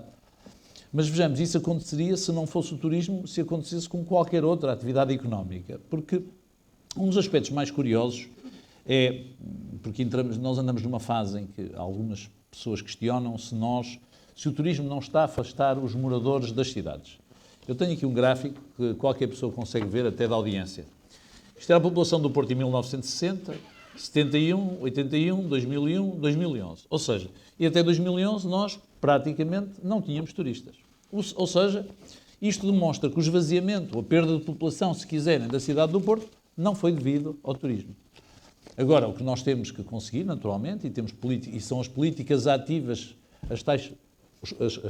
as policies que nós temos que aplicar, é como é que nós podemos garantir que na cidade do Porto continua a haver a possibilidade de as pessoas que são residentes continuarem a residir e não serem expulsas. Pelo contrário, como é que nós podemos atrair para a cidade não apenas turistas, mas novas pessoas? Porque a questão da gentrificação sempre sucedeu. A cidade do Porto, entre 1860 e 1910, dobrou a população. Poder-se-ia dizer, então, houve também uma gentrificação. Houve a necessidade de adequar a cidade a isso. E aqui temos políticas ativas e temos vindo a desenvolver um conjunto de políticas ativas que passa por adquirirmos nós próprios casas, reabilitarmos as casas e colocarmos as casas no mercado a preços controlados. Essa é, obviamente, uma das contrapartidas que o município tem que dar à cidade para compensar pelo fluxo de turismo. E, portanto, quando muitas vezes se fala na pegada turística, essa é provavelmente a mais difícil. As outras são relativamente fáceis de compreender. É evidente que quando nós temos mais pessoas e temos mais turistas, o que é que nós temos? O comércio muda, é verdade. Começa a haver um conjunto de atividades comerciais destinadas ao turismo que não têm uma verdadeira autenticidade. Aqui o que nós temos que dar condições não é fechar essas lojas. Quer dizer, nós não podemos agora, porque não gostamos que a loja é de um senhor chinês, ou de um senhor paquistanês, agora vamos fechar a loja. Não, tem que ser ao contrário. Nós temos é criar condições para que o comércio tradicional seja competitivo, continue, apesar de tudo, a concorrer com essas atividades. Eu outro dia estive em Veneza. Em Veneza, uma pessoa chega à Praça de São Marcos e vê aqueles stands cá fora com pessoas a venderem todo o tipo de coisas, camisolas de futebol, bugigangas. Nós não encontramos isso nem no Porto nem em Lisboa. Portanto, acho que temos feito um bom trabalho. O que há no Rio de Janeiro, chamado camelô, nós não temos e, portanto, temos que manter essa autenticidade. Mas também não se espera que seja um município que diga tem que ser um português a ter aquela loja ou só se pode vender isto ou aquilo. Não podemos. Portanto, essa prática é uma prática que nós, com certeza, não faremos. A questão da mobilidade. É evidente que a chegada de turistas às cidades afetam a mobilidade das pessoas e as pessoas são muito sensíveis à mobilidade, todos nós somos. E, portanto, aquilo que temos, e aliás anunciamos e vamos implementar, algumas restrições relativamente ao transporte turístico. Não no sentido de diminuir a sua competitividade, mas no sentido de articular o uso e equilibrar o uso entre aquilo que é o uso feito pelos turistas e aquilo que é o uso feito por quem nos visita. Finalmente, o que temos é que diversificar territórios, ou seja, a ideia da cidade monoproduto, o professor estava a apresentar ali a ponte e os barcos rebelos e a ribeira. Aquilo que nós temos que ser capazes é de oferecer um conjunto, ou seja, diversificar a oferta. E aí, nós tivemos recentemente, o Porto foi convidado para uma reunião que decorreu em Paris, um fórum mundial sobre o turismo cultural, em que o Porto foi indicado exatamente e foi identificado como uma das cidades que está a fazer o seu trabalho. Nós teremos que ir procurar novos segmentos que, de alguma maneira, levem a que os turistas que nos visitem procurem novas zonas da cidade, o que, ao mesmo tempo, nos desafia a fazer o quê? A reabilitar outras zonas da cidade onde hoje não há turistas. E aqui decorre disto um benefício para o turista, para o operador turístico, para a economia, mas também para os próprios residentes, que subitamente veem que o espaço onde vivem, também ele está a ser reabilitado. E é assim que nós podemos equilibrar a percepção que a população tem relativamente ao turista. Mas, acima de tudo, temos que destruir e desconstruir os novos mitos que estão a ser criados. Quando nós olhamos para uma cidade do Porto que tem menos de 2 milhões de turistas por ano, com certeza que estamos muito longe ainda de termos esgotado aquilo que alguns já disseram que é a galinha dos ovos de ouro. Ainda não é a galinha dos ovos de ouro, temos muito para onde crescer, temos é que harmonizar e temos que explicar à população, e muitas vezes eu tenho que explicar, quantos empregos estão criados, quantos empregos não qualificados são criados pelo turismo, empregos não qualificados que nós não conseguiríamos hoje criar em nenhum outro tipo de atividade. Obrigado, Rui. Eduardo Jesus, pegando um pouco nas palavras do professor Richard Butler, nós somos muito aquilo que nós experienciamos, não só pelas memórias que trazemos, mas pelas expectativas que criamos. Para que a Madeira continue a ser o melhor destino insular do mundo, o que é que vai ser feito, ou o que é que está já a ser feito, nesta diversificação, para que eu possa voltar à Madeira e não experiencie aquilo que eu já experienciei. Ou pelo menos que eu possa ter uma expectativa de que algo novo vai acontecer na minha viagem, na minha visita. Muito obrigado. Queria, antes de mais, agradecer o convite do IPDT, na pessoa do Jorge Costa, a quem eu cumprimento por mais esta iniciativa e cumprimentar também todos os presentes. A Madeira tem esse grande desafio como destino turístico que se afirmou ao longo destes últimos mais de 200 anos. Esta é naturalmente uma preocupação que assiste a quem gera destinos, mas julgo que também aqui ficou bem focado 2 ou 3 aspectos que devem merecer consideração. Primeiro, o compromisso que deve ser assumido relativamente à comunicação e àquilo que encontra o visitante no destino resulta naquilo que se chama a gestão da expectativa. Não pode haver nenhum erro nesta matéria, porque defraudar a expectativa de quem nos visita significa hipotecar o destino. Este é um grande princípio que não pode ser nunca tocado. Um segundo aspecto tem a ver com o envolvimento da população local. Não se pode obrigar a população a gostar do turismo. O turismo tem que ser uma atividade que tem que ser desenvolvida espontaneamente e com benefício próprio para quem também habita nesse território. Isto pode ser conseguido, também vimos aqui alguns exemplos da evolução que os destinos podem ter. Isto pode ser conseguido de uma forma evolutiva ao longo de décadas ou de séculos, criando uma cultura de abertura ao exterior e também à atividade do turismo, ou então proporcionando um crescimento mais acelerado, mas equilibrado. E é no equilíbrio que tem que residir a solução desta questão que me coloca.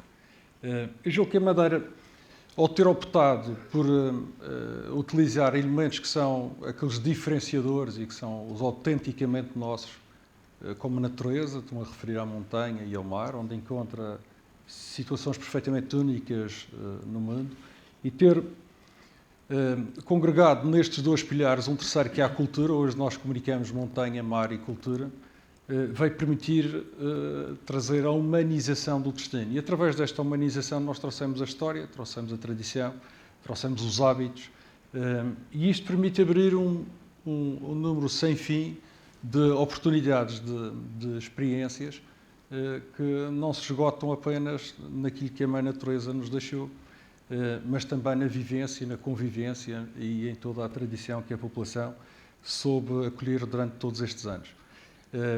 Hoje nós temos a nossa estratégia de atuação baseada neste trinómio. Entendemos que tem muito para dar ainda neste aspecto, mas temos uma clara noção. Não foi uma pergunta que me dirigi, mas já dirigi anteriormente a este painel. É preciso termos a noção que não vamos crescer a este ritmo sempre. Nada cresce a este ritmo sempre. Podemos crescer em qualidade e deixar de crescer em quantidade, e talvez seja esse o grande paradigma, para determinados destinos. Não estou a dizer que isto é uma fórmula genérica.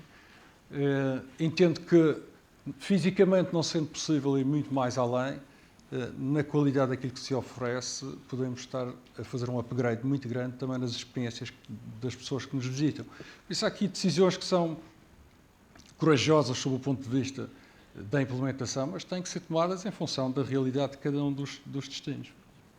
Obrigado. Marta Guerreiro, depois da liberalização das ligações aéreas, eu recordo que há 3 anos organizei um grande evento nos Açores, o Eurovision Sports, que envolveu todas as televisões da Eurovisão, 500 pessoas, e tive uma enorme dificuldade em alojar 500 pessoas nos Açores. Sei que, entretanto, abriram outras unidades hoteleiras. Temos essa capacidade de concentrar, por exemplo, 500 pessoas neste momento num grande evento nos Açores? Olá. Que não seja na base das lajes, porque aí há muito espaço atualmente. Olá, boa tarde a todos. Antes de mais, um agradecimento ao professor Jorge Costa e à sua equipa pelo convite e pela oportunidade de poder estar aqui neste evento de elevada qualidade e de importância para o turismo. Antes de responder a esta pergunta muito concreta, eu sei.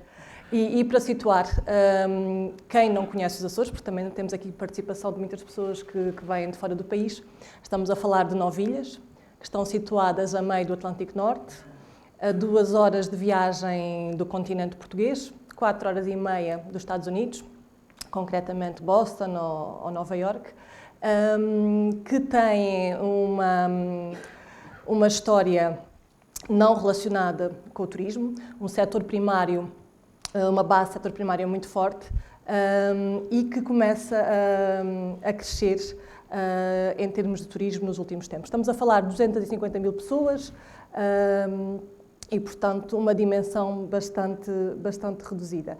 São ilhas de origem vulcânica, com uma beleza única, exuberante e difícil de encontrar noutro sítio do mundo. O grande desafio que nos é colocado aqui é, de facto, que tipo de crescimento de turismo é que nós queremos ter. Até ao passado recente, depois de algum crescimento com algumas unidades hoteleiras, houve um abrandamento geral. Os Açores foram também tocados por esse momento. Nos últimos 2 anos, a partir de 2014, 2015, com a abertura do espaço aéreo, tudo começou a mudar de forma mais intensa. Nós temos, efetivamente, atualmente, um grande desafio em termos de oferta hoteleira, e ainda aqui a pergunta concreta que colocava. Nós temos uma vocação para pequenas unidades que permitam contacto com a natureza, com as populações, com a cultura, com os hábitos, mas também não podemos esquecer, para angariar grandes eventos, temos que ter uma capacidade base que nos permita ter oferta qualificada também nessa matéria. Nós temos em algumas ilhas, nomeadamente a Terceira, São Miguel e Faial, essa capacidade, e nas outras temos que fazer uma grande gestão, com muito equilíbrio, como era referido há pouco, entre as unidades mais pequenas, que permitem uma experiência diferente, e as maiores, que permitem agregar grandes eventos e servir também como âncora para operações que nos interessam também ter para alimentar uma base de turismo que nos permite evoluir para o ponto onde nós queremos chegar. Mas a propósito destes temas, gostava de partilhar convosco que estas questões e a experiência no turismo partilha-se muito através das experiências. E neste aspecto, em termos de autenticidade, que é algo que nós temos o dever de aproveitar, porque o facto de sermos 9 ilhas diferentes, com características muito especiais, permite experiências muito diversas. E relativamente a isto, deixava-vos 2 exemplos. O Pico, não sendo das ilhas mais conhecidas, tem um historial de produção de vinhos enorme. Eram exportados vinhos do Pico para a Rússia há algumas centenas de anos atrás. Isso depois acabou por ser descontinuado, houve uma doença nas vinhas e a produção praticamente foi extinta. Faz parte da história, da nossa cultura, e o que está a ser feito em termos de recuperação desta vertente tem-nos permitido dinamizar, não só economicamente por esse setor, a Ilha do Pico, e algumas outras que já começam também a seguir esse exemplo, mas potenciar na área do turismo este setor que é muito importante e que nos permite, em termos de enoturismo, ter aqui um potencial grande à nossa frente. Madalena do Pico é este ano a cidade do vinho, não é por acaso, é muito em homenagem e em prol deste passado, e é mais uma forma que nós temos de comunicar e estar perto dos turistas que nos visitam, contando a nossa história. Depois, um caso muito concreto, nós temos uma ilha, que é o Corvo, que tem 430 habitantes, tem 17 km², é bastante sui generis, tem apenas um aglomerado habitacional e era a única ilha que nós tínhamos nos Açores sem um museu. E reivindicavam naturalmente também a sua oferta cultural nessa medida.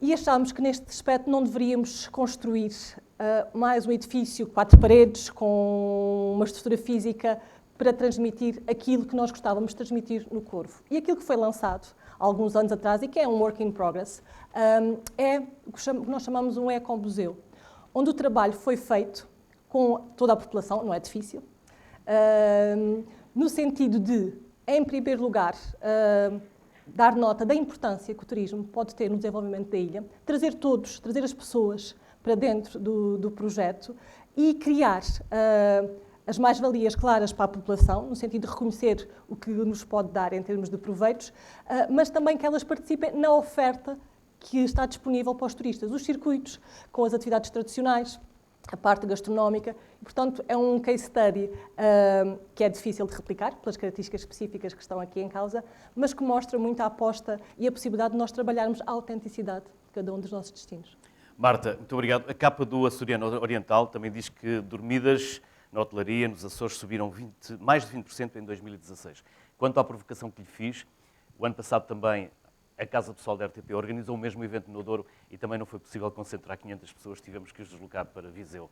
Próximo ano, este ano, vamos organizar em Alvor e aí sim, em princípio, vamos conseguir. Posso só dar uma nota? Relativamente aos crescimentos, estamos muito satisfeitos com eles.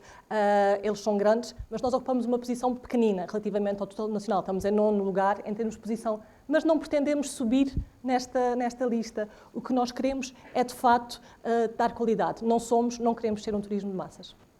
Luís, tantas vezes nos encontramos ou nos encontramos por esse mundo fora. Fomos colegas na RTP, depois o Luís seguiu outro rumo.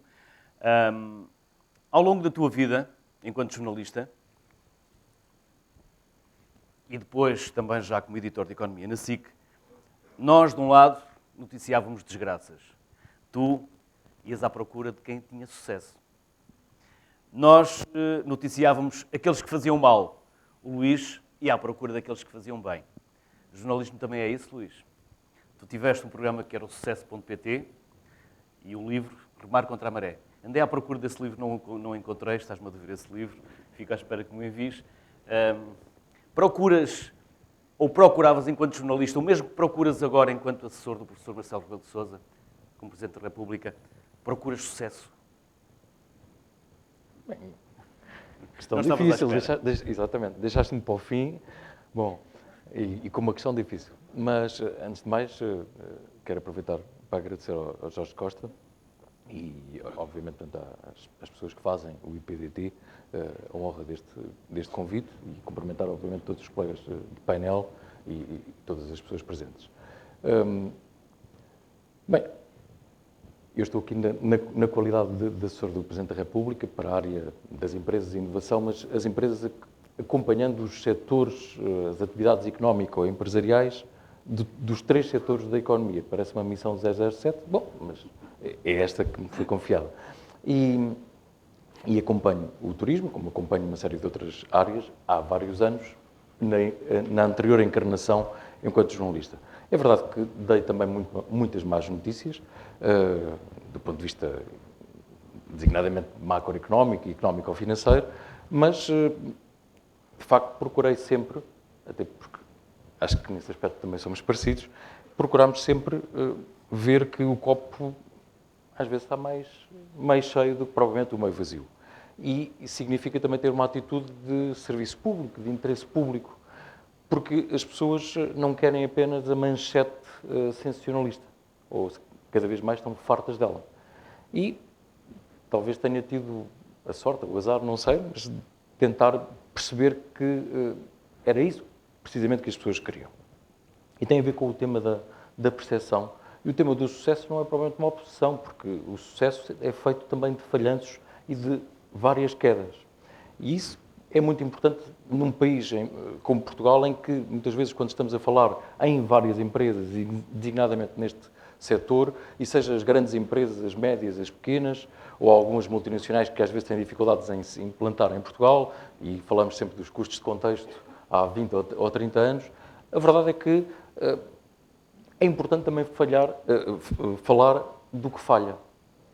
E, portanto, não sou provavelmente e tentar resolver, e por isso mesmo várias pessoas, felizmente, estão a tentar fazê-lo nos últimos anos, acho que com bastante êxito. Mas tinha a ver com o tema das percepções. E há pouco o professor Richard Butler referia uma questão que era como é que mantemos a autenticidade? Depende da imagem que temos do destino, tema da percepção.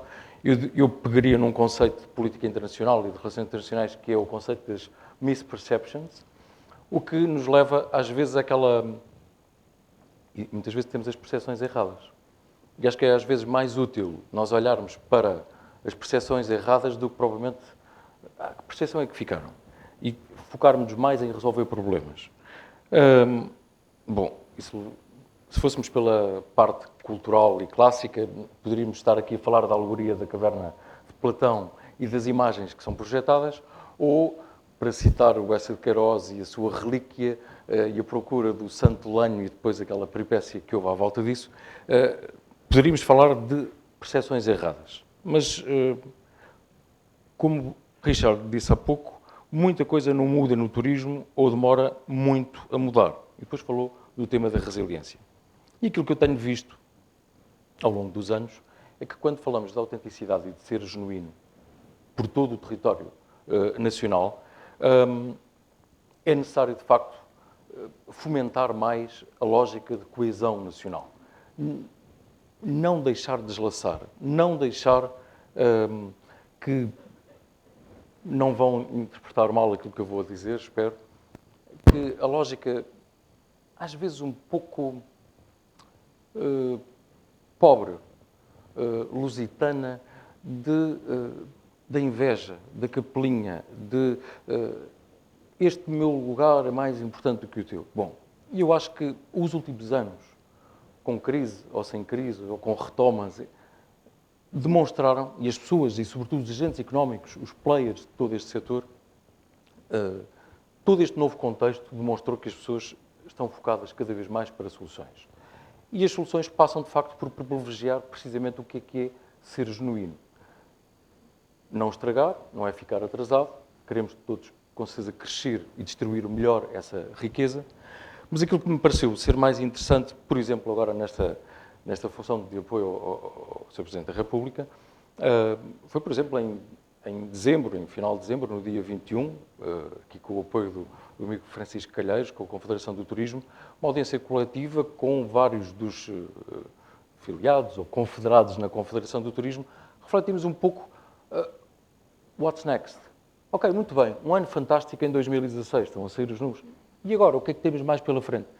Claro que é preciso ouvir muito mais outras pessoas e cooperar e ouvir cada vez mais e resolver os problemas e, obviamente, depois as entidades que têm o poder executivo e os agentes económicos, sobretudo se os deixarem funcionar com maior capacidade e maior músculo, com certeza que eles estão focados em dois temas. O tema eterno na economia, que é a escassez dos recursos, portanto, como é que se faz esta gestão, e o foco, no caso do turismo, na minha opinião, que é um setor absolutamente fantástico, consegues olhar para os três setores da economia. Podes falar de agricultura, podes falar de indústria, podes falar de comércio e serviços. Como é que tudo isto casa no turismo?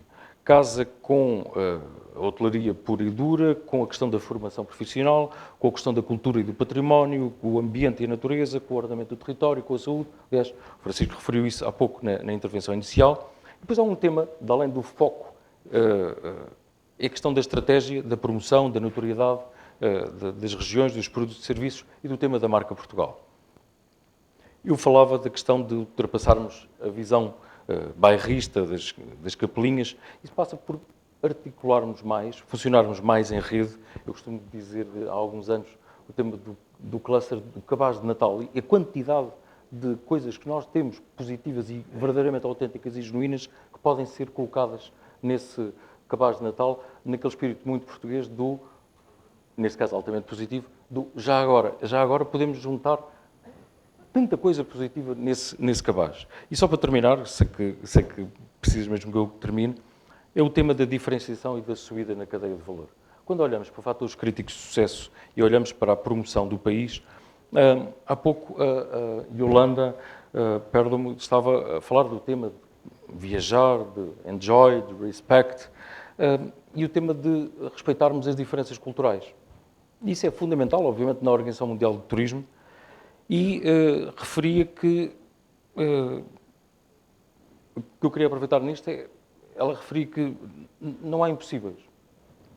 E o não há impossíveis, nós conhecemos isso às vezes de algumas expressões de várias empresas multinacionais que falam que não há impossíveis, mas o não há impossível, o Sr. Presidente da República, aliás, já o referiu algumas vezes, paga direitos de autor de 500 anos, porque Dom Francisco de Almeida, primeiro vice-rei da Índia, na Batalha Naval de Diu, em 1509, com uma desproporção gigantesca de toda a região e da Europa de então, depois ele venceu usando aquilo que era o seu fator diferenciador, que neste caso não é provavelmente a coisa mais pacífica do mundo, mas era a artilharia, e ele conseguiu dispor de tal forma os seus recursos e fazer daquilo que eram as fraquezas forças, quando o seu imediato lhe disse que era impossível, ele disse que riscai essa palavra, pois ela não cabe no dicionário de um português que anda nestes mares. E aquilo que eu quero dizer é que quando nós, muitas vezes, falamos de turismo, nós estamos a falar do setor, provavelmente, que do ponto de vista civilizacional e do ponto de vista político, mais pode contribuir para a coesão,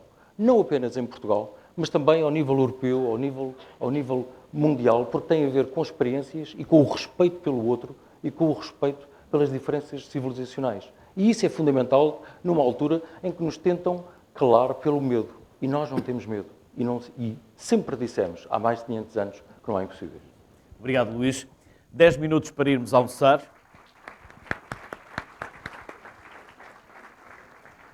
10 minutos para irmos almoçar. Tempo para 2 perguntas. E peço que as perguntas sejam de 30 segundos, para que depois possa sobrar tempo para as respostas. Há um microfone na sala. Aqui, por favor. Aqui no corredor central. Aqui mais à frente, mais à frente. Aí, por favor. Eu vou querer falar em conseguir aguentar tudo o que tenho para dizer e vou tentar ser o mais breve possível, mas este assunto tem uma profundidade que devia dar mais oportunidade a falar, mas não há local próprio. Quero lembrar o meu pai, que há 88 anos revitalizou uma empresa e que dizia, e que serviu-me para exemplo, não, a minha vida, eu não ganho, ou melhor, eu não vivo do que ganho, ou melhor, eu não vivo do que vendo, vivo do que ganho. E esta frase é perfeitamente atual, de uma pessoa que, na época, já poderia dizer que é avançada para as ideias que tinha.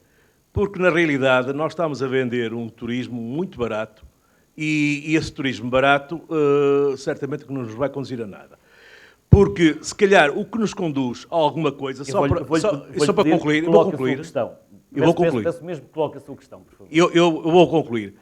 O que se focou, a questão é uma intervenção sem questões, porque realmente as questões seriam ponto de debate.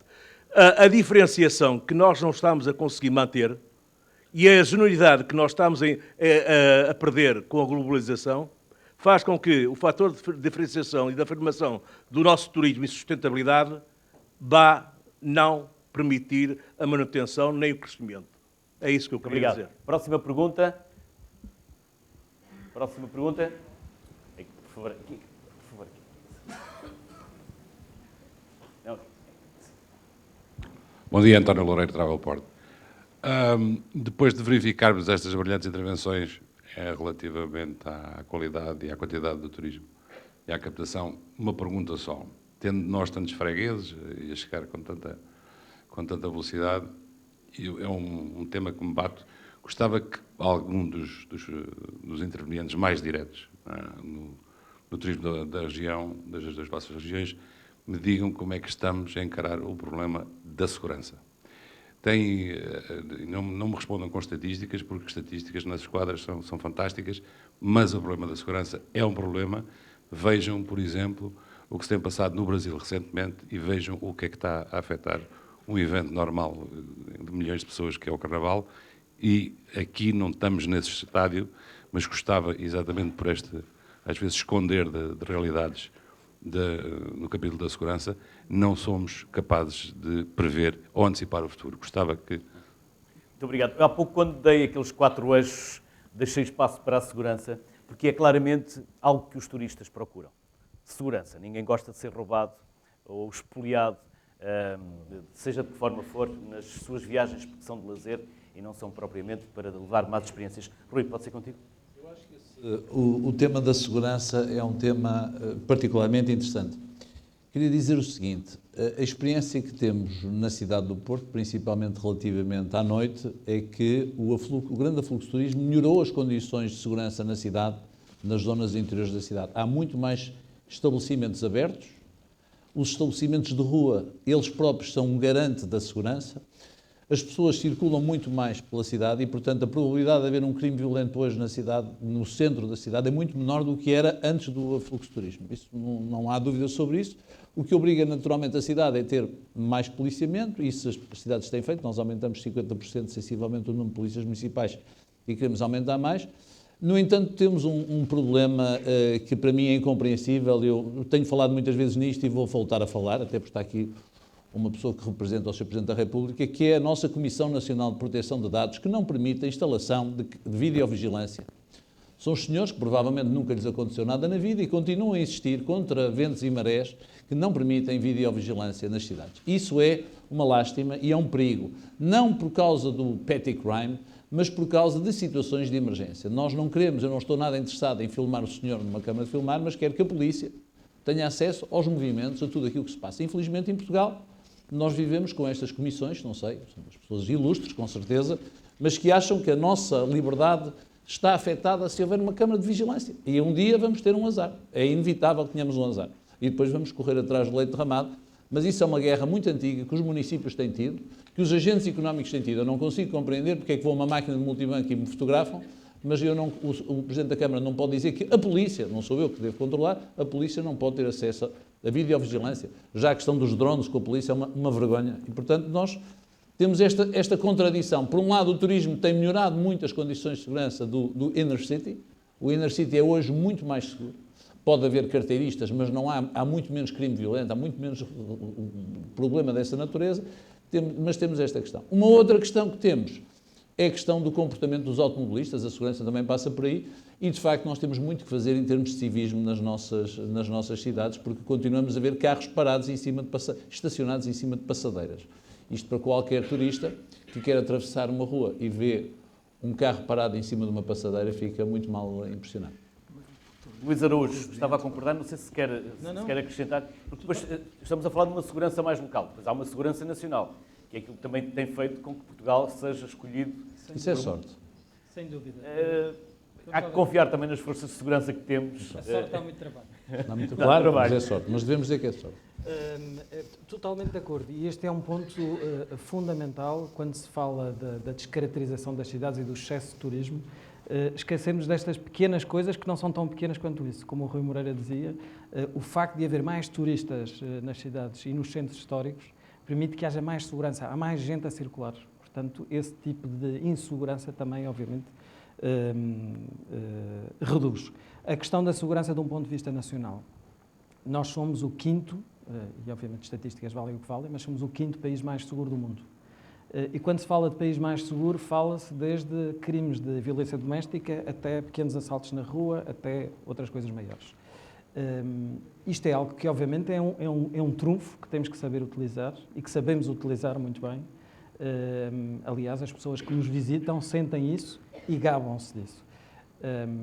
O que nós entendemos é que, obviamente, aqui há um trabalho educacional, diria assim, como dizia o Rui, das pessoas perceberem o quão positivo isto é e de que maneira é que isto toca os vários setores. A questão do trânsito, a questão do civismo, do lixo e do deitar no lixo na rua, que pode parecer uma coisa antiga, mas que ainda acontece, o esvaziar entulho nas terras, e isso é algo que é fundamental prevenir e fundamental trabalhar, e estamos a fazer um esforço grande todos nisso, porque melhora os indicadores relativamente àquilo que é, como dizia outra vez, a riqueza do país. E já agora, só para responder à questão do turismo barato, eu acho que os melhores indicadores, e mais uma vez, pegando nos resultados de 2016, nós crescemos 9,8% em termos de hóspedes, mas 17% em termos de receitas hoteleiras. Isto sim é crescer em riqueza. Há trabalho a fazer para crescer neste volume, obviamente há.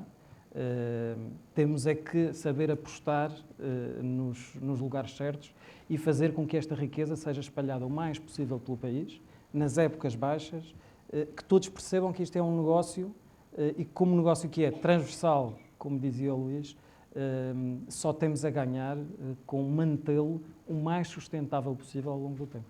20 segundos para o Luís, 20 segundos para a Marta e 20 segundos para o Eduardo. Muito rápido, só dizer que é uma matéria que acompanhamos com toda a atenção e de forma articulada entre as várias assessorias da Casa Civil, quando, na primavera do ano passado, e portanto com pouquíssimo tempo de mandato do Presidente da República, houve os atentados, por exemplo, na Bélgica, de imediato trocámos impressões, colocámos imediatamente alguns temas que o Sr. Presidente apresentou junto do Primeiro-Ministro, portanto não estou a cometer aqui nenhuma inconfidência, mas o que é certo é que, por iniciativa, com certeza, do Governo e a preocupação depois das forças de segurança em geral, o que é certo é que, passado poucos dias, em diversas cidades do país, não apenas em Lisboa, era importante transmitir essa imagem de forças de segurança, e neste caso altamente armadas, para tentar demonstrar que, sim, estamos atentos. Agora, não basta, e também não podemos continuar a confiar que é tudo muito pacífico e que há, e como dizia o Rui bem, no fator sorte. É preciso prevenir, é o tema da prevenção de conflitos que é fundamental, mas é preciso também termos a incorporação em nós, quando às vezes falamos do slogan relativamente aos produtos portugueses, do Portugal sou eu faço uma provocação. Nesse aspecto da segurança, e todos os outros aspectos que têm a ver com a nossa luta por um Portugal melhor, o tema é Portugal somos nós. E esse tema da segurança é fundamental. Açores, continuamos tranquilos quando passeamos nas ruas dos Açores. 20 segundos, por favor. E tal como o país deve capitalizar o facto de, efetivamente, ser um país seguro, também as regiões autónomas, e falo em concreto agora dos Açores, devem aproveitar o facto de serem uma zona muito segura. A sua geografia ajuda, é verdade, mas a nossa história também. E, portanto, as famílias, os turistas que nos visitam podem se sentir completamente descansados e seguros nas suas férias junto da natureza. O mesmo na Madeira, Eduardo? Eu julgo que nesta matéria da segurança vale muito mais senti-la do que propriamente comunicá-la. Qualquer destino, hoje a Turquia tem uma ofensiva muito grande no que diz respeito à comunicação, a tentar transmitir que é segura, mas eu não me sinto seguro, ele ao passar seja lá que tempo for, nem que seja aterrar e sair. Portanto, o que interessa aqui é mais eu sentir do que propriamente alguém me convencer. E esse trabalho faz com evidências, não é? Eu julgo que esta é uma daquelas matérias que não deve ser motivo de propaganda, nunca se deve utilizar o facto do território ser seguro para afirmá-lo como seguro, mas devemos permitir condições que as pessoas, e isto significa quando temos operadores que são aqueles que vão à frente e que fazem uma fam trip, eles próprios têm que se sentir seguros para transmitir esse mesmo ambiente. E os que nos visitam posteriormente transmitem outra vez essa experiência. Isto vale muito mais e é só desta forma que se consegue afirmar a segurança de um destino do que propriamente gastar todo e mais algum dinheiro a dizer venham porque isto é seguro e depois não é isso que acontece, não é? Julgo que em nome do Jorge Costa e em nome de todos agradecer-vos as excelências das vossas intervenções, o conhecimento e o saber que puseram também aqui ao serviço de todos nós. Um cumprimento especial ao professor Richard Butler. A todos vós, parabéns, mas na verdade os melhores são aqueles que melhoram. E na sequência também do que dizia o Luís, o sucesso não é um objetivo, é uma consequência. Boa tarde e bom almoço.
Dois.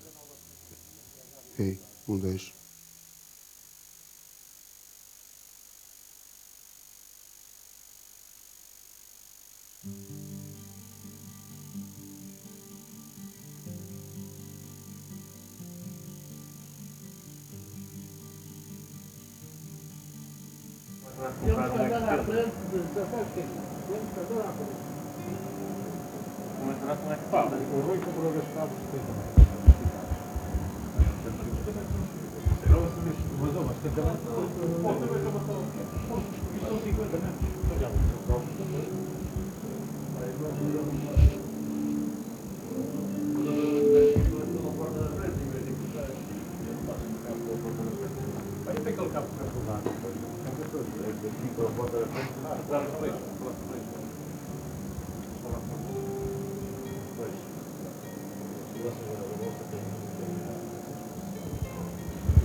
Boa tarde. Vamos dar início à segunda jornada do Fórum Internacional de Turismo. Retomamos os trabalhos com a apresentação da publicação Turismo em 2017 e a discussão dos seus principais temas. Para integrar este terceiro painel, convidamos John Bowen, professor da Universidade de Houston, como keynote speaker, Adrian Bridge, CEO do The Flatgate Partnership, António Loureiro, diretor-geral da Travelport, Francisco Coelho, vice-presidente da Associação Nacional de Turismo, e José Guilherme Aguiar, vereador da Câmara Municipal de Vila Nova de Gaia. A moderação ficará a cargo de Ricardo Pinto, da agência Lusa. Muito boa tarde a todos. Antes de mais, dizer-vos que é um prazer voltar a estar aqui, não é a minha primeira vez, mas é sempre com muito agrado que venho moderar um dos painéis deste evento, que é um evento que de ano para ano não só se vem consolidando, mas nos vem trazendo uma imagem cada vez mais lúcida, sobretudo quando nós juntamos as peças deste puzzle sobre o que acontece no turismo em Portugal e no mundo. E o painel que inicia esta tarde tem exatamente um foco nesse aspecto, uma leitura que começará por ser feita pelo professor John Bowen, da Universidade de Houston, que olhará para este anuário de tendências para nos ajudar a compreender aquilo que são os principais números associados a este fenómeno do turismo. Olhando para eles, e poderão vê-lo na revista que já vos foi distribuída, percebemos que temos todos motivos para estar satisfeitos. E seria por aí, vamos ver se o professor John Bowen concorda com esta perspectiva que pelo menos à primeira vista temos relativamente às expectativas para os próximos anos, mas ninguém melhor do que o professor John Bowen para nos fazer esta leitura. So, Professor John Bowen, I think it's not a moment to say, Houston, we have a problem. I don't think we have a problem, but we'd like to hear your opinion on this subject. Well, thank you very much.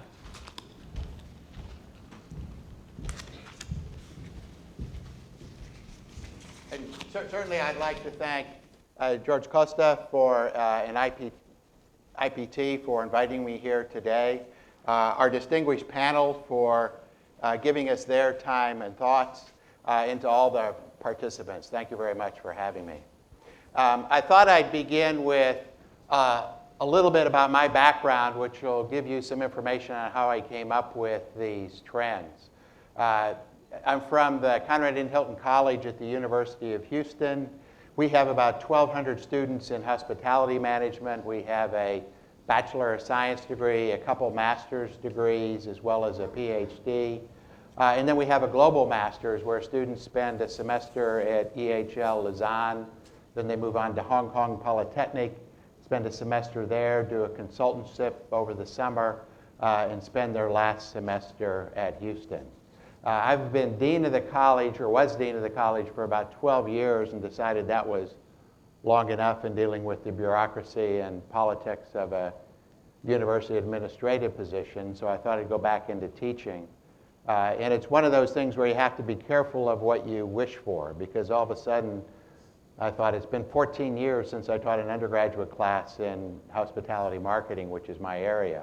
So I had to do a crash course in getting caught up in marketing, what was happening in that. And then I also co-author a marketing textbook with Philip Kotler.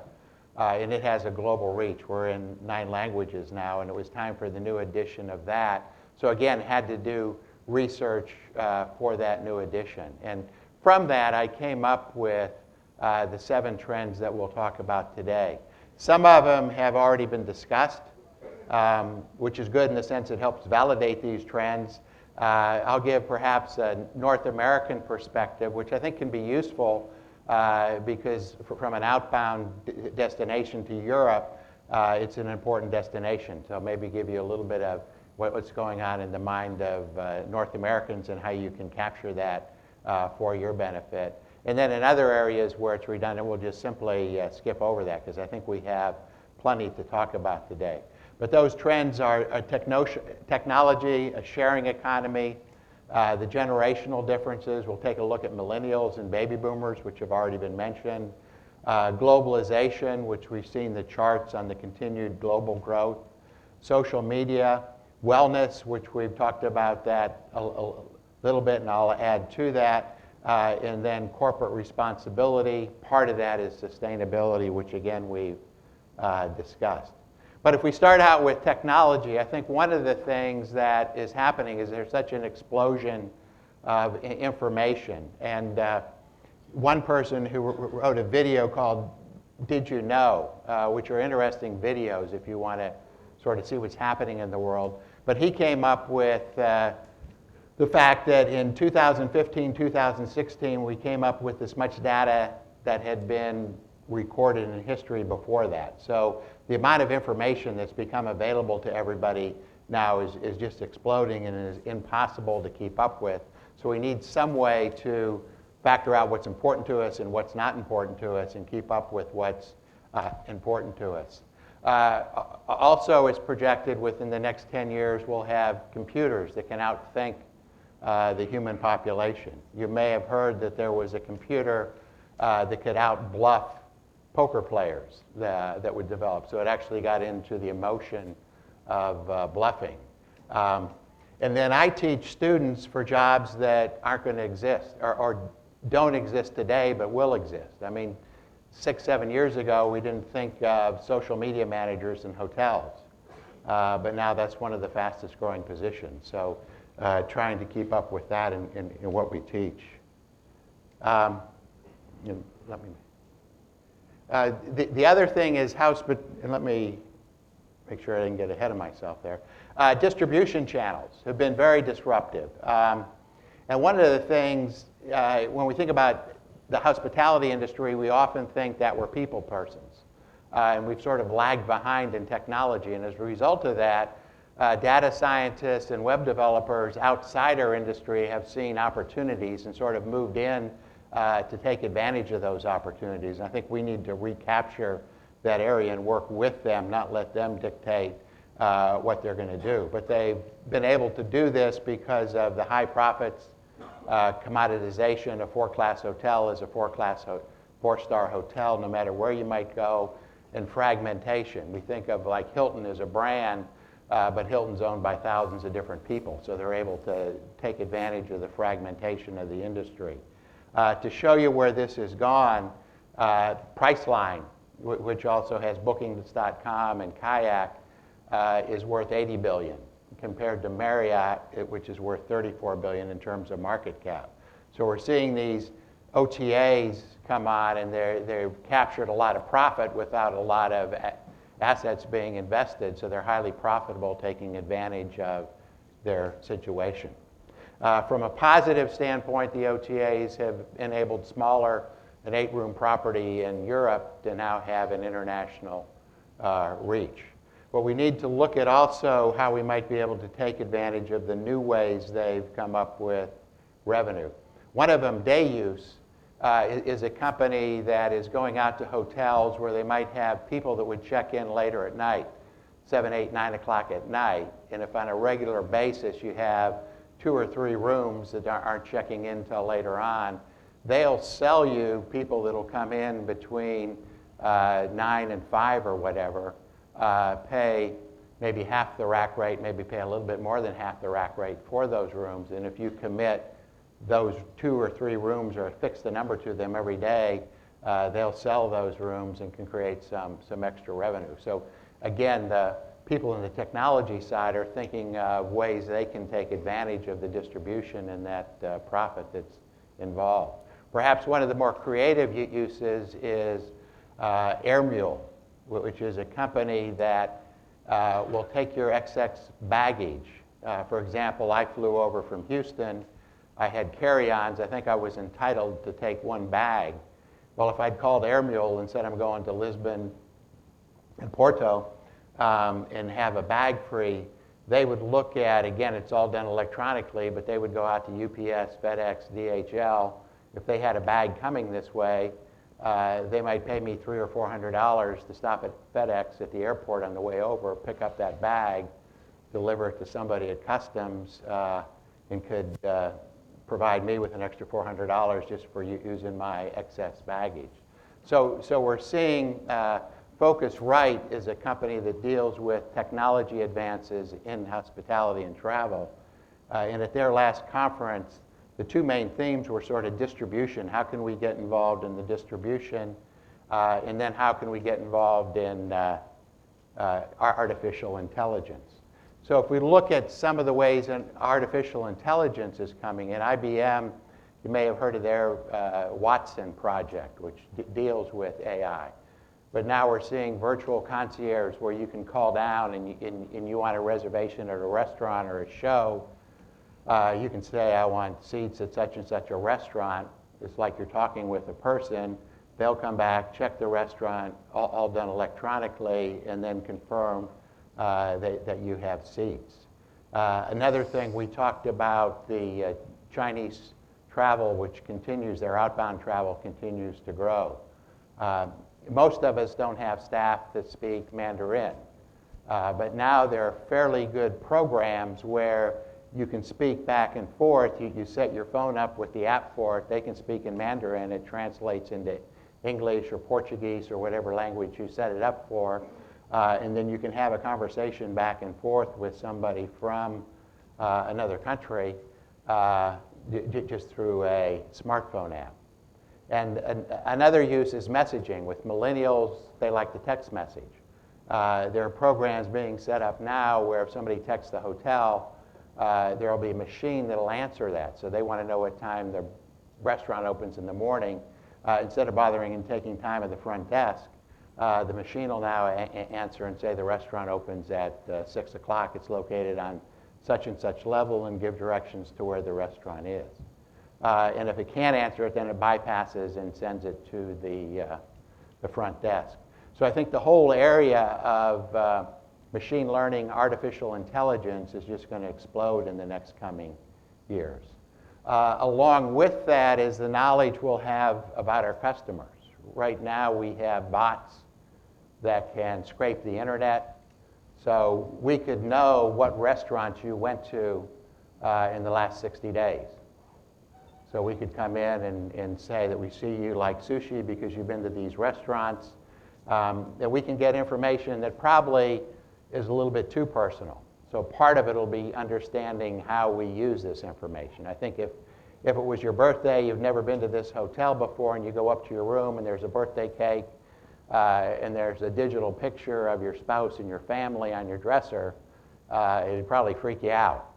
So although we could get that information for most of you in the room, we probably want to be careful in how we use that information. So being able to get the information and then figuring out how we're going to use it. But that information is going to be available. For destinations, we can get information on who's planning a destination wedding. So we might want to get with that person and talk about the advantages of having a destination wedding in the Azores, for example. They might have been looking at Cancun or Belize or some other resort locations. So we can get information like that and go back out, and again, we can do this all electronically without a lot of human interaction. But it's going to set up expectations. I booked a cruise for myself and my wife for over the New Year's, which is our 35th anniversary. And I booked it on United's cruise through their portal on Royal Caribbean. And after I booked the cruise, I continued to get promotions from both United and both Royal Caribbean. And some of these promotions were for less than I paid for the cruise. So actually, instead of doing a positive thing, they were doing a bit of a negative thing when they told me that I had, in a sense, paid too much for the cruise. But in the future, we'll have the information where we can give somebody a unique identifier and cut out those communications. Instead of making it a negative experience, make it a positive experience. And so those are the things we're going to have to look at doing, because the expectations are set that we should know who we are once we purchase from a property. Certainly mobile. You know, it's hard to believe that just 10 years ago we didn't have smartphones. Now we have smartphones, so that from a destination standpoint, pushing out what can be done at the destinations, the restaurants, by knowing where they are with their GPS signal from their phone. Hotels are using them from everything to check in early to actually the keys now to information about what's available at the hotel. I've talked with some major companies. One of the things they're interested in now is how do we create hospitality when in the future we're not going to have a front desk. Already we've seen companies like Yotel and Citizen M and some other hotels where it's all done by a computer pad. Once you go in, there's no front desk. And so, eventually we'll see the elimination of the front desk. Another use of technology is virtual reality. And again, particularly in promoting destinations, we can let somebody know in Boston what it's like to experience our destination through virtual reality. If we look at another trend is the sharing economy. And if we look at the concept of the sharing economy, it's using unused resources that we might have and sharing those with others. And so Airbnb is pervasive now. It represents about 3% of the rooms sold in Europe.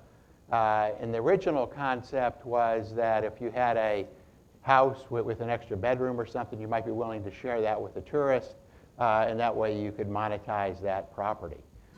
Uber took advantage of, if you looked at taxi cab service, it was often expensive. The drivers, I know in Houston we had a promotion to get the drivers to wear shirts with collars and look halfway presentable when they picked up people, but the cabs often weren't kept clean. The drivers didn't look hospitable when they picked you up.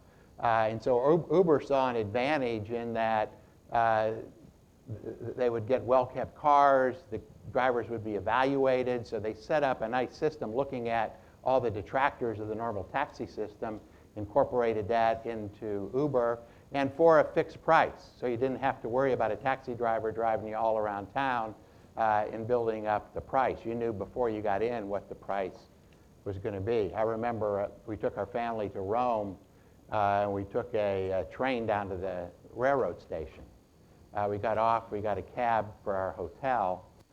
About 25 to 30 minutes later, and about 60 euros later, we arrived at the hotel. I didn't think it was that far from the train station, but I didn't know. So we paid, we were happy to get there, it was late at night. Next morning I got up, I asked the front desk agent, how do you get to the metro from here? And she said, well, you walk about 3 blocks over to the train station and hop on the metro. So the experience like that have led to the success of Uber. What's local and going local, and there are some other websites that have gone in and actually allowed people to have an authentic experience in the town they're going to. One of these websites in Ho Chi Minh City offered a chance to have an experience where you could go into a home, a typical home, have a home-cooked meal to see what it was like to live in a house in Ho Chi Minh City and get a meal there. I've spent about 6-7 nights in Ho Chi Minh City in restaurants. I can remember one of the restaurants I went to. But certainly in creating memories of the destination, something like that is going to help create the memories. They also offer 2 other services. One, if you wanted a real experience, they would come and pick you up on their motorbikes instead of you taking a taxi out, and you could ride with them on their motorbikes through the streets of Ho Chi Minh City. Or if you were a foodie, you could get with them in the morning, go to the market, pick out the food, and go back. So again, creating experiences. And the people who developed that particular site did it so they could get more people from the community involved in tourism. We talked about anti-tourism. They were looking at ways, rather than just hotels and the public establishments getting the money, is to try to spread that out amongst the community. These have been not without controversy. We talked about tourism taxes during one of the discussions.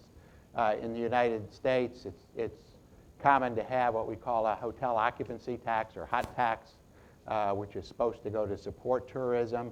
Airbnb in many communities bypasses that, so they don't have the same taxes, they don't have the same regulations, they don't have the same life safety regulations as hotels do, so this has caused a bit of controversy. The same thing with Uber. I was down in Guatemala not too long ago, and there was a big strike because the Uber had taken jobs away from the taxi drivers who had invested in their equipment, in their licenses and so on, and people were just using their own cars and bypassing that completely. So part of that is how do we work that in with our laws and with the local tourism jurisdiction.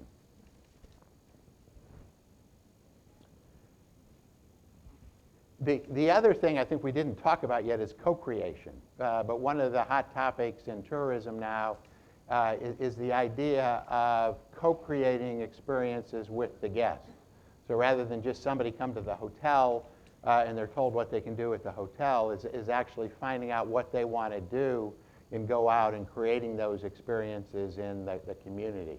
To show you how far this can go, one hotel actually for somebody from overseas, they wanted to see what the local school systems were like, and this was in the inner city of New Orleans, and they actually arranged for them to go teach English to one of the classes at that school system. Again, it creates an experience which somebody is not going to forget. And certainly this whole area is expanding. Airbnb now, only about 1/3 of their properties are actual sharing somebody's room in a house. It's gone to vacation rentals, a second home that's sitting empty. We actually have people buying condos now because it's been fairly lucrative and renting it out through Airbnb. And then we have hotels that are going on and using that as sort of an OTA channel. Uber, if you've seen any of the press on that, they've been a good job at providing part-time jobs and full-time jobs for people, but their next phase will be to eliminate all those jobs because they want to go to autonomous cars. And Airbnb has, with the local, the Going Local, the What's Local sites, they've actually started, they launched it last November, an experiential component where they'll, if you go into the cities, they're now offering services of guides, local guides, meals in people's houses like these other sites have done too. So they've sort of sit back, watched. They have the money to jump in at the right time and then take that business from the sites who started it. Generations, millennials. One of the areas I'm interested in is loyalty. So we started looking at loyalty amongst millennials. But in the US, they're going to be the largest travel segment by 2020. There's a little bit smaller share, I think by about 3 or 4% in terms of the millennial population in Europe compared to the United States. But one of the things about millennials is they're not satisfied with the loyalty systems that have been set up for boomers.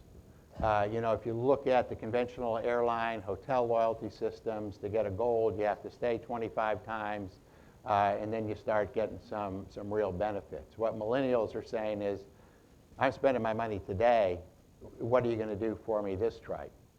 Is talking with the head of USA Today's travel division, and he said, as one millennial told him, I don't want to stay 25 times in a crappy room before you upgrade me to a nice room. I'm here today. But if we look at that, so it's going to mean a change in how the legacy hotels change their loyalty systems. They're stuck where they got to satisfy the boomers that have already been invested, but they got to do something for the millennials. If you look at a new company like Citizen M, their loyalty program is you sign up and you're their top tier already. You get a 10% discount. If you go on their website, it says that if you say the sacred password when you come in, we'll give you a free drink. And they say if you forget the secret password, we'll give you a free drink anyways. So they're doing that sort of instant gratification. Their rooms are pretty much all the same, so it's not a matter of upgrading somebody to a better room. Hilton is one of the early ones on to sort of start changing. They just announced that they're going to let people use their points for Amazon. So now you don't have to wait until you have a couple $100 worth of points to get something. You want a $25 Amazon card, you can use your points to that, making the reward a little bit more useful. The other thing we've seen the legacy programs do is they're all now giving away free Wi-Fi if you sign up. Part of this is if you're an OTA customer, now they capture your information. Also, people complain about Wi-Fi. Now you can get it free. Just give us your information and we'll trade you that for Wi-Fi. In going back to OTAs, one of the things in talking with millennials we found is that they view Expedia as a brand. And so Expedia has leveraged that with their own loyalty program. So some of them now will just go on Expedia and pick what's ever convenient for them rather than switch over to the brand.com. So we're continuing to see that relationship and rivalry between brands and the OTAs evolve. Social, by that we mean that millennials like social activity. So we've seen, if you look at some of the new properties like Moxie and Citizen M and True and Aloft, have all expanded the footprint of the lobby to include areas to gather. Courtyard actually was one of the first yards by Marriott, the first to do this. So that people can get out of their hotel rooms, they can go down, they can work, they can watch TV, they can socialize, they can have a bit to eat, to get that interaction. Another aspect of millennials is we're seeing single travel. So this is an opportunity for Europe. So people are coming over alone with the idea, because they're social and there's actually some apps where you can find out who else is in the area or who else is staying at the hotel. They're traveling to Europe and other destinations alone rather than wait until they can get a group and everybody figure out the date they can come over. And then finally, we've always had business and leisure combined, but I think one of the differences we're seeing with millennials versus the older generations is in the past we combined business and leisure for economy reasons. So our company's flying us here, we can get a cheap vacation out of it or cheap extra 2 days out of it if I bring my spouse along.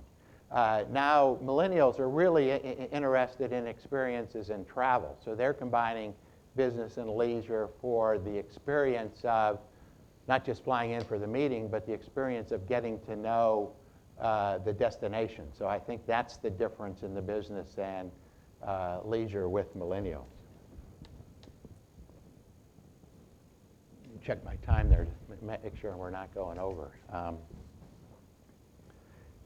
I think we've talked about all these. One of the things I want to do, if I could show, there's a brief, and we'll come back to corporate sponsorability, but there's a brief video on Moxie, if we could go ahead and show that video. And Moxie is Marriott's millennials property.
So I don't know about you, but I never thought I'd see a hotel advertisement like that, particularly from a Marriott. But it shows you that's probably a little bit over what we think. But I think there are properties like Citizen M and Casa Campo in Barcelona and other properties that are attractive to a broader segment of the population.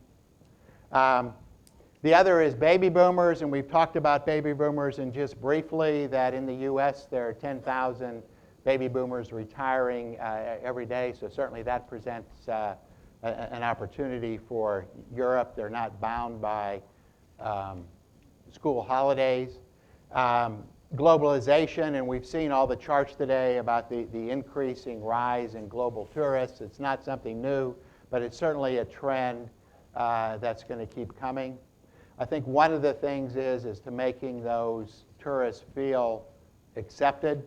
For example, with Chinese travelers, one of the major credit cards they use is China Union Pay. So if you want to accept Chinese travelers, are your businesses accepting China Union Pay? Again, with the machine translation, so we can find out what they want, having that. Being available, understanding that the OTAs they use, the social media that people in other countries use, isn't necessarily the same as what we use in our own countries. So finding out distributions over there. WeChat, for example, is accepting payment and also an important social media channel in China. Social media itself, where, as we've talked about, we're an experiential product, and we don't know what we're going to get until we have it, which creates a certain degree of risk when we spend money on a vacation, when we spend money on a hotel, a restaurant.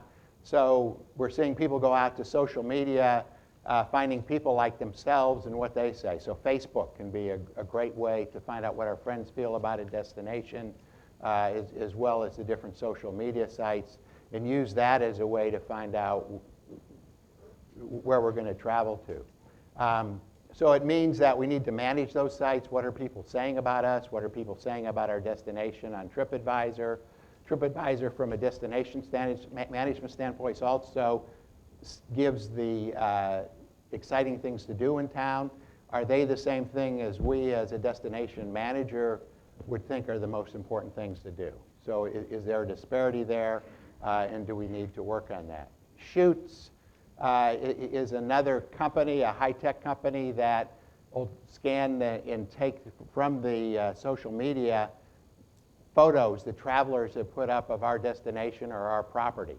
So again, we talked about earlier about being authentic. So then they will give you those with the right to publish them. They'll gain the right to publish them, and we can use that to promote our property. I think the last one, United Breaks Guitars, and we won't take a look at this due to time, but I think this really was sort of the tipping point for social media. It was about a musician, and in the back row, he was sitting in a plane, and he heard that the people talking behind him were throwing a guitar case back and forth, and they said, look at the baggage handlers throwing that guitar case around. And the musician then, when they got off the plane, sure enough, the neck of the guitar was broke. So they spent a year back and forth with United trying to get that resolved. Finally, they couldn't get it resolved, so they came out with a video, a music video called United Breaks Guitars. To date, that's seen 16 million people have watched it on unique computers. It's used a lot in classroom training, so they estimate probably closer to 50 million people have seen that video. And so that was the tipping point between when we looked at people and said, well, they're not really a loyal customer, or they don't come back to us. They're a one-off customer, so we don't need to worry about them. Now with social media, we need to worry about everybody. Medical tourism, we talked about the baby boomers. And again, as we grow older, our parts wear out. We need new cornea, we need new knees, we need new hips. And so this is creating an opportunity for medical tourism. Plastic surgery, we want to keep young. Ideally, we don't want anybody to know we had plastic surgery, so what better place to go is to go overseas, have your plastic surgery, spend some time at a resort, and go back home and tell everybody that the vacation was so relaxing you came back looking 10 years younger, which is a good way to promote the destination, too. The other thing is wellness, and I think wellness, particularly in the States, has taken on a whole new term.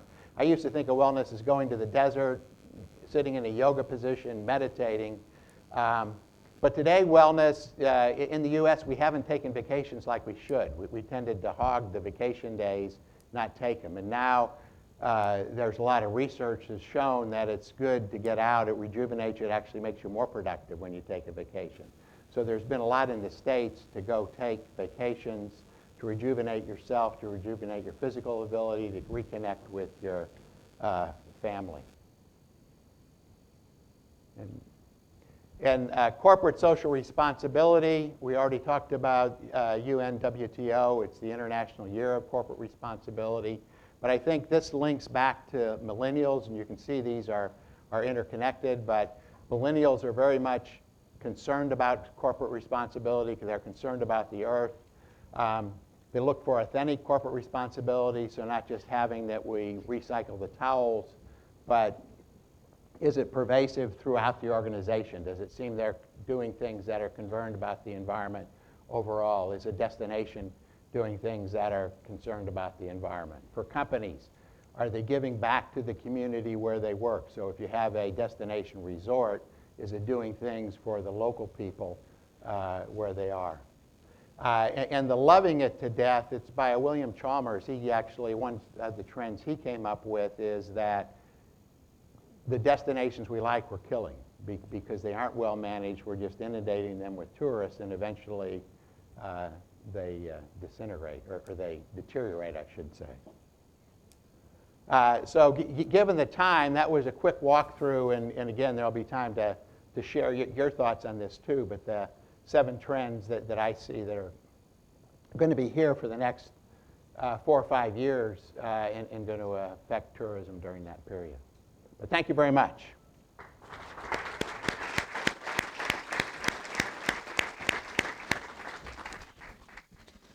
Thank you very much, Professor Bowen, for your very interesting presentation on the shifts that are occurring on tourism, where tourism is going to. E esta apresentação que aqui ouvimos e que nos fez um excelente pano de fundo para a compreensão daquilo que são os números das tendências de evolução do turismo, e os números precisam cada vez mais de ser devidamente contextualizados para que não sejam depois também manipulados e mal interpretados, têm que ser colocados em contexto, e eu penso que o professor Bowen nos colocou, sem falar num único número, quase sem nos falar em números, nos deu aqui uma perspectiva daquilo que é a tendência de evolução. Mas a verdade é que os números nesta área do turismo são particularmente impressionantes. Recentes relatórios dizem que cerca de 10% da riqueza mundial é produzida a partir desta área do turismo. 30% das exportações, que acontecem um pouco por todo o mundo, vêm da área do turismo. 1 em cada 11 postos de trabalho em todo o mundo estão, direto ou indiretamente, associados ao turismo. E isto mostra quão importante é este território. E ajuda também a compreender de que maneira é que, quando olhamos para o anuário de tendências deste ano, Portugal acaba por ser afetado de forma muito notória e de forma positiva também por aquilo que são estas tendências de evolução. E o que o anuário revela e destaca, e é compreensível que se depois dê atenção a esse fenómeno, é, em particular em 3 países, ou de 3 países, os Estados Unidos, França e Alemanha, um aumento substancial da procura do nosso território por turistas, que estão a aumentar não apenas aquilo que é a ocupação dos hotéis, mas também tudo aquilo que é associado às áreas do turismo. E como vimos agora aqui pela esta apresentação, o turismo é cada vez mais diversificado na sua abordagem e também nas suas facetas. O turismo já não é apenas o turismo de negócio ou o turismo de lazer, começa a misturar-se. Tem o turismo na área da medicina e tem o turismo dos city breaks e tem o turismo do touring e ainda o de velha e massificada excursão. E depois tem o impacto desta geração que está agora a surgir no território do turismo, como está a surgir noutros territórios, influenciado pelo uso das tecnologias da comunicação, que, como vimos, são aqui preponderantes e que estão a alterar substancialmente o rosto daquilo a que nós tradicionalmente chamamos o turismo. Para compreender isto tudo e para compreender os números por detrás destes fenómenos, tenho aqui comigo um painel de luxo que não me causa nenhuma preocupação e nem me dará nenhum trabalho a ajudar-vos e a mim a compreender estes fenómenos. E eu começava exatamente já com Adrian Bridge, ele é CEO da Flatgate Partnership e que conhece bem a área da hotelaria. E a questão que eu lhe colocava, mas é apenas um ponto de partida para a reflexão que depois muito bem entender fazer, mas o que lhe perguntava era se nota também, já na sua área profissional, esta diversificação de facetas, de as pessoas já não procurarem um hotel apenas para negócio ou apenas para lazer, começarem a misturar isto tudo, e se nota também já aquilo que é o impacto de uma nova geração de turistas que utiliza outras ferramentas, que tem outras referências e que provavelmente vem também à procura de outros valores que, independentemente daquilo que constitui a base estrutural do turismo, certamente tem que ser suficientemente flexível para poder abarcar todas estas vontades. Muito obrigado. Sim, eu acho que este é um ponto fundamental e esta obviamente é uma ligação de que a apresentação do professor João Baldwin é que estamos aqui a falar dos trends, mas tudo isso são nichos e o ponto básico para mim é que para o pensamento de tudo nós dentro desta sala é que o que nós representamos, ou seja, há uma tendência de que faz a sua separação entre o lazer e o negócio, ou seja, se é um hotel de luxo ou hotel de low cost. Mas hoje em dia, o consumidor identifica mais com os produtos e quer outro tipo de experiências. E eu acho que é uma tendência de pessoas quando falamos de turismo, pensamos de alojamento. E hoje em dia, alojamento é um aspecto importante, mas não é digamos, o chave deste negócio. Por exemplo, quando eu desenhei, construí o Yeatman na Marginal do Sul do Rio Douro, em Gaia, todas as pessoas acham que eu sou maluco. Porque, obviamente, eu sou uma pessoa envolvida na área de vinho do Porto, tem com uma empresa com 3 séculos de experiência de vinho do Porto, mas não percebe nada do turismo, porque todo o turismo é com alojamento 5 estrelas no Marginal Norte. E, bem, eu tenho confiança de que o nosso produto é um produto que existe um mercado. Existe um mercado, a lógica para mim é que se as pessoas estão interessadas em vinho do Porto, provavelmente estão interessadas de vinho da mesa, provavelmente se gosta de vinho do Porto, vinho da mesa, gosta de comida de boa qualidade e construímos um produto que obviamente tem o seu segmento e é um produto que nós aproveitamos nossa rede mundial com nossas marcas de vinho do Porto para chamar a atenção, mas com a lógica de que há uma oportunidade por um produto de super luxo dentro deste mercado. Todas as pessoas acham que eu sou maluco, elas dizem que não penso isto, Adrian. Este é só o Porto. Por que nós não pode vender para 300 euros a noite? Adrian, este é só o Porto. Se eu recebo €1 por cada vez que pessoas dizem que este é só o Porto, eu posso reformar. Não é? Na realidade é que hoje, daqui a 6, 7 anos, as pessoas visitaram o Yeatman, que tem a sua gama de vinhos, a melhor gama de vinhos portugueses do mundo, que tem a sua oferta gastronómica, e elas disseram, este é óbvio, porque obviamente é óbvio quando está construído. E este é um ponto importante para nós em Portugal, é que algumas vezes eu acho que nós não temos confiança do nosso produto. Temos um país com muita oportunidade diversificada, temos muitas regiões, temos uma população que está com a capacidade de dar um grande bem-vindo de todo o mundo. Também temos capacidade, os portugueses melhor do que os ingleses, para falar línguas estrangeiras. Ou seja, até agora nós não falamos de que, do meu ponto de vista, um parte muito importante da nossa competitividade mundialmente é a capacidade das pessoas falarem inglês. Porque quando falamos com o mercado, por exemplo, dos Estados Unidos, que ela sempre quer, gosta de viajar, cada vez mais por os locais que são seguros, e nós o vemos da parte da manhã, que é Portugal está considerado o número 5 do mundo mais seguro para viajar. E qual é a realidade? A realidade é que, para os americanos, eles podem chegar não só em nossas cidades, mas em nossas aldeias, e encontrar uma pessoa que fala inglês e pode ajudar. Estas são coisas fundamentais, básicas, mas fundamental. Do meu ponto de vista também é que, quando falamos de produto e a capacidade de diversificar eu acho que este é muito importante, é o facto que precisamos confiança do preço.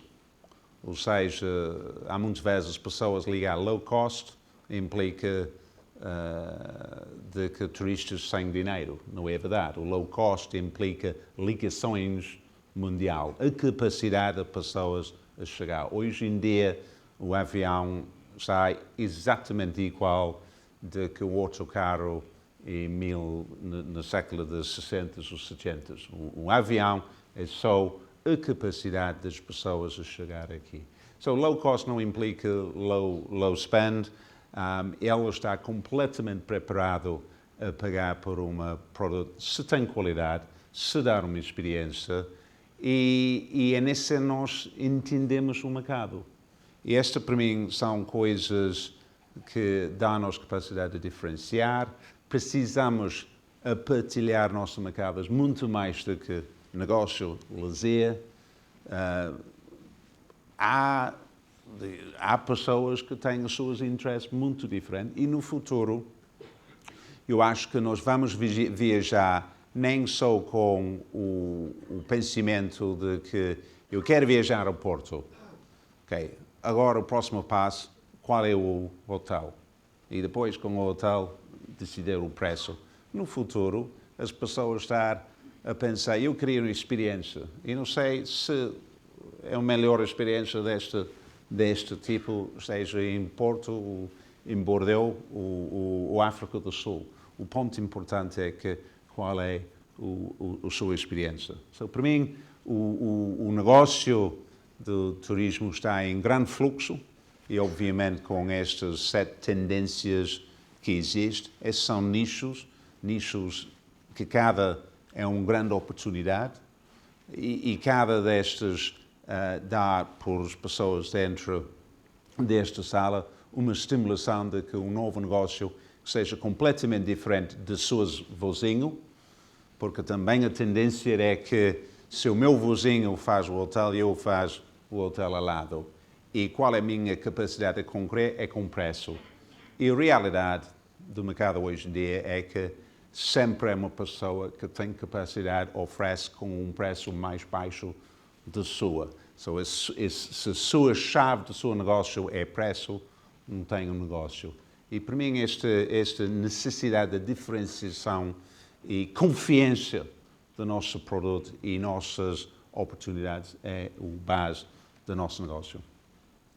Muito bem, ótimo, obrigado. Eu acho que tocou aqui em vários pontos particularmente importantes e que podem agora até ser repescados nesta nossa conversa, mas falou agora aqui de um aspecto importante, que é o da concorrência, da competição que há nesta área, e temos aqui connosco também o diretor-geral da Travelport, que provavelmente conhece também este fenómeno e que nos poderá dar uma perspectiva daquilo que são ou não transformações estruturais que estão a ocorrer, nomeadamente nos tais critérios que são definidores ou diferenciadores dos vários negócios que acontecem nesta área. Boa tarde. Penso que está. Está a funcionar. Já está. Boa tarde a todos. Por acaso começaste exatamente no ponto que eu ia tocar, em termos de tentar enquadrar tudo o que vi na apresentação. Eu acho que a tecnologia não é uma tendência, é a cola de tudo aquilo que nós vimos e de todas as tendências que foram descritas ali.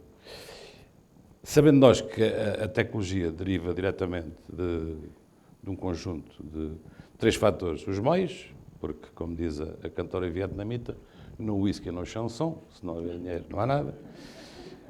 O conhecimento, e aqui eu chamo a vossa atenção, exatamente, cada vez mais, e se focarmos no caso português, o conhecimento que nos é trazido através de publicações como a do Jorge Costa, são fundamentais para a tomada de decisão, não tanto a forma como nós muitas vezes comunicamos com os jornais de turismo, porque o papel, quer queiramos, quer não, está condenado porque tem uma capacidade diminuta de informação. Portanto, e nós gostamos muito de levar para casa, olha, estás a ver, filho, para mostrarmos à mulher que aparecemos no jornal e com uma gravata bonita e ela comendo.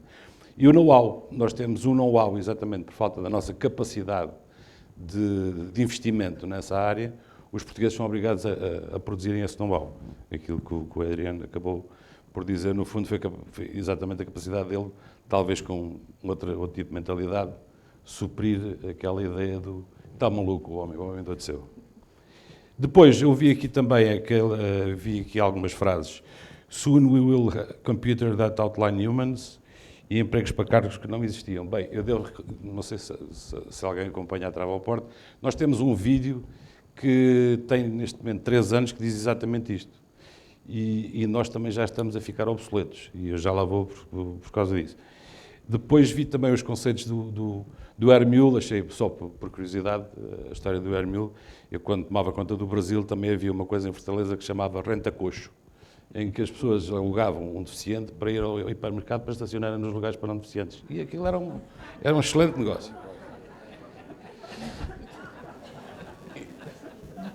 Entrando na área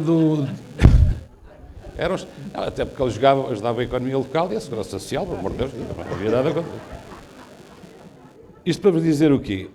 Eu vim anteontem de Roma assustado. E porquê? A grande batalha de tudo isto que nós estamos aqui chama-se informação. E nós, neste momento, honestamente, já ninguém consegue lidar com a quantidade de informação que nós andamos a produzir. Vocês na área do jornalismo, nós na área das viagens, dos hotéis, tudo isto é muito engraçado, nós estamos aqui fantásticos, e vamos fazer assim, vamos fazer assado. Ouvi ali a palavra nicho. A palavra nicho implica mais informação. Ou seja, não há um nicho se não soubermos que ele existe. Portanto, cada vez mais estamos dependentes da capacidade de informação. E esta capacidade de informação está cada vez mais posta em causa. E quando nós andamos nestas coisinhas a falar sobre, e temos que fazer assim, temos que fazer assado, ok, o que é que nós vamos fazer? Então, Loureiro, diz lá o que é que nós vamos fazer. Eu vou-vos dar a minha visão. Nós, há 3 anos, em termos de GDS, nós produzíamos, acompanhando o crescimento da hotelaria, da aviação, porque é evidente que uma plataforma de comércio não se resume apenas à reserva de avião, nós processávamos por dia 6 bilhões de combinações tarifárias. Hoje, atingimos o recorde de 18 bilhões de transações tarifárias. Vejam a taxa de crescimento disto, agora vejam o pior. Como é que nós vamos conseguir dar ao cliente, primeiro, satisfazer o fornecedor que o estamos a colocar numa posição visível que ele é vendável, e isto aplica-se a todos os negócios. E não vale a pena pensarmos que vamos pôr um anúncio no jornal que alguém nos conhece. É impossível. O que é que nós estamos a fazer? Esta história do Computer Outline Humans soon. Não, qual soon? Há 1 ano e meio.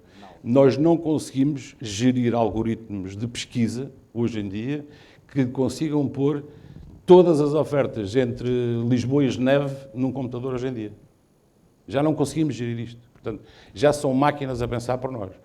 Isto coloca aos players de quem, ao retalho e aos próprios hoteleiros e aos próprios organismos governamentais, 2 problemas. Um problema gravíssimo que é como é que eu vou fazer para aparecer. E então, o caminho que se está a tentar seguir é este. Cada vez mais, cada um de nós tem que ter noção do seu papel e tem que conhecer os seus clientes de olhos fechados. Porque ele vai ser obrigado a parametrizar essa oferta quando nós estamos a comunicar, seja por e-mail, seja o que lá for, a pesquisa da oferta que nós achamos que é melhor para aquele cliente, ela tem que estar perfeitamente vetorizada, senão corremos o risco de ter o melhor sítio do mundo, a melhor oferta de viagem do mundo e ninguém sabe que nós existimos. Vai ser impossível gerir a informação toda ao mesmo tempo. É completamente impossível. Dou-vos um exemplo prático. O quadro de um GDS tinha 46 quadros de possíveis ligações, ou seja, se eu podia ir de Lisboa ao Porto, via Nepal. E nós publicávamos, quando havia capacidade para espaço, até podia ser mais barato. Hoje em dia é impossível fazer isso. O mesmo acontece com os hotéis, o mesmo acontece com os rent-a-cars, o mesmo acontece com tudo o que vocês queiram imaginar.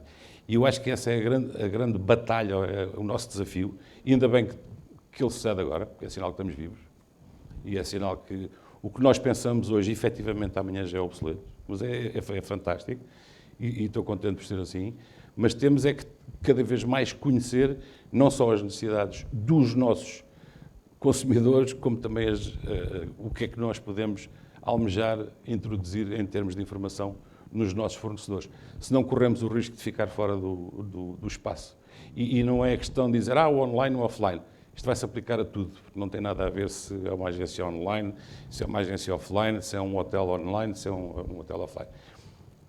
Um dos maiores channel managers a nível mundial, pouca gente sabe, é português, chama-se Omnibiz. E a Omnibiz, neste momento, começa a lidar com problemas gravíssimos, porque eles são os maiores gestores de hotelaria de channel managers, já do Brasil, apesar de ser uma empresa portuguesa, exatamente, porque a conversa tive há pouco tempo com o dono, que é português, ele já não consegue arbitrar toda a ordem de prioridades e começa a ser difícil gerir onde é que nós vamos encaixar toda esta informação. Por isso, a especialização, mais do que propriamente aquilo que o Brian disse dos nichos, a especialização é fundamental, mas é a especialização no conhecimento de quem nós pretendemos alcançar. Além de nos ter dado aqui uma boa sugestão de negócio, acho que mostrou aqui como o turismo, por um lado, é uma indústria de transformação e uma indústria em transformação. Até que ponto isto nos afeta de forma direta é uma questão que, obviamente, nos deve interessar. A revista interessante que vocês têm em vossa posse faz, ao fazer o retrato dos 3 países que estão tendencialmente a procurar Portugal, revela-nos desde logo um facto que a mim me surpreendeu. 2 desses 3 países, a França e a Alemanha, trazem-nos turistas cuja língua, de forma mais ou menos geral, as pessoas em Portugal dominam menos. Sobretudo, gerações mais jovens começam a falar cada vez menos o francês, embora há alguns anos fosse uma língua de conhecimento geral, e o alemão é também dominado por muito poucos. Isso não parece ser impeditivo de nos procurarem cada vez mais, e essa era a dica que eu deixava a Francisco Coelho, vice-presidente da Associação Nacional de Turismo. Como é que olha para estas tendências e que leitura é que faz delas? Obrigado pela oportunidade que nos dão. Em primeiro lugar, gostava de cumprimentar o Jorge de Costa pelo convite formulado à Associação Nacional de Turismo, bem como todos os presentes. Eu penso que isso, em primeiro lugar, também passará muito pela qualificação da oferta do nosso destino e nisso a formação, como já foi muito falado no painel de manhã e agora, é uma das bases principais para o êxito que nós possamos ter. Essa formação, ultimamente, não tem sido muito forte. O Governo tem acompanhado, há agora um novo programa comunitário. A Associação Nacional tem insistido muito nesta área e esperamos que, de facto, encontremos aqui, porque ela tem que ser a todos os níveis. E essa formação, não só no inglês e no alemão e no francês, bem como também em todas as áreas propriamente do setor. Como disse muito bem, independentemente desses 3 países que cada vez mais nos procuram, e nomeadamente os Estados Unidos é a grande descoberta, o último país, porque a Alemanha há uma consolidação, e bem como da França, nos Estados Unidos não o é. Há um crescimento notório dos americanos em relação à Península Ibérica, e nomeadamente a Portugal. Encontram estabilidade política, encontram segurança, encontram excelente gastronomia, o bem-estar e toda esta panóplia de oferta de experiências que Portugal oferece no âmbito das suas 7 regiões. De facto, há os chineses, que não falou, mas que está ali já em quarto ou quinto lugar e que perspectiva-se neste próximo ano, durante este ano e no próximo ano, o grande boom da vinda dos chineses para a Europa. De facto, é também um mercado que não podemos de maneira nenhuma deixar de equacionar. Considero mesmo que, com a experiência cultural que Portugal teve em Macau, devia também, através de Macau, ir buscar e beber muito desta cultura, e nomeadamente parcerias através de Macau, para nós conseguirmos saber receber os hábitos e aquela cultura que vai ser exigido. Dizem que o turista chinês, quando está cá, é que mais gasta, que mais dinheiro deixa em Portugal quando nos visita, pois, comparativamente a outros países. A experiência que existe já em Portugal diz exatamente isso. Mas nós temos que estar muito bem preparados, porque eles são muito exigentes. São extremamente exigentes e, mesmo por isso, acho que era uma porta de entrada, ao sairmos de Macau, poderá ser a nossa porta de entrada também para os receber e receber-os bem. Porque é também uma das nossas... penso que é aí, a Associação Nacional tem estado muito entrosada, digamos, com as políticas do turismo de Portugal nesse sentido. Cada vez mais tem sido essa a política, temos objetivos comuns e acho que será esse, digamos, o futuro. Muito bem. Mencionou aí um aspecto que também nós nunca podemos negligenciar quando olhamos para este fenómeno, que é também a questão da estratégia política e das apostas que se fazem. E aproveitando a presença neste painel de um vereador, do vereador da Câmara Municipal de Gaia, José Guilherme Aguiar, importava também olhar de que maneira é que, ou de que forma é que o poder político olha para estas transformações na área do turismo e como é que se adapta para elas, quer ajudando a fomentar aquilo que são outras estratégias paralelas à estratégia política, que obviamente deve existir, quer também, muitas vezes, observando e regulando aquilo que é essa mesma atividade. Eu tenho um amigo meu que é um pouco cínico e que, quando se pergunta sobre o que é que os políticos devem fazer, ele diz sempre, desde que não atrapalhem, não é? Mas eu acho que o poder político tem que fazer mais do que apenas não atrapalhar. E a questão que lhe deixava era essa, como é que olha, como é que acha que o poder político, e neste caso autárquico, pode absorver todas estas transformações e contribuir para tirarmos melhor proveito delas? Muito boa tarde. Muito obrigado pelo convite que o António Jorge Costa fez e o IPDT. Eu devo dizer que eu sou vereador do turismo em Vila Nova de Gaia. As pessoas que me conhecem, acredito que não serão muitas, mas acham que as minhas especialidades serão outras, que não o turismo. Terei outras fontes de conhecimento, mas eu devo dizer que muito daquilo que eu aprendi de maneira a encarar o turismo como uma área de intervenção muito séria, e não estou a falar da área de negócio, como uma área de intervenção muito séria, foi exatamente nestes fóruns que eu comecei a frequentar há uns anos atrás e de que não estou arrependido. Também direi, como vereador de Vila Nova de Gaia, por razões que o António Jorge Costa também expôs, o Presidente da Câmara não pôde estar cá por motivos pessoais, e eu, em nome deste Conselho, deste município, bem-vindos a Gaia, porque estamos em Gaia. Às vezes fazem confusão, porque o hotel é da Solverde, a Solverde tem um casino em Espinho. Não. Estamos mesmo em Gaia. E eu há bocado estava a pensar, quando o Adriano estava a falar, eu dizia, o Jorge Costa esta é a 12ª edição do Fórum Internacional de Turismo. E o Jorge dizia-me ontem que tinha com a Solverde uma relação de eterna gratidão, de eterna amizade, e por isso isto será um casamento que irá durar anos, tanto quanto ambos os cônjuges quiserem, IPDT e Hotel Solverde. Mas eu lembrava-me que há 12 anos atrás o Jorge Costa, se quisesse fazer um Fórum Internacional do Turismo, era capaz de ter só o Solverde como alternativa, em Vila Nova de Gaia. E estas são realidades com que nós nos temos que nos confrontar. Agora, não, felizmente, não temos, perdoem-se esta é a minha opinião, temos o melhor hotel do mundo em Vila Nova de Gaia, é o melhor de Portugal, quando eu digo que é, porque tem para além de tudo o mais, tem uma vista verdadeiramente única, que não é partilhável, felizmente tem que ser lá tirar a fotografia. No entanto, o Adriano sabe isso,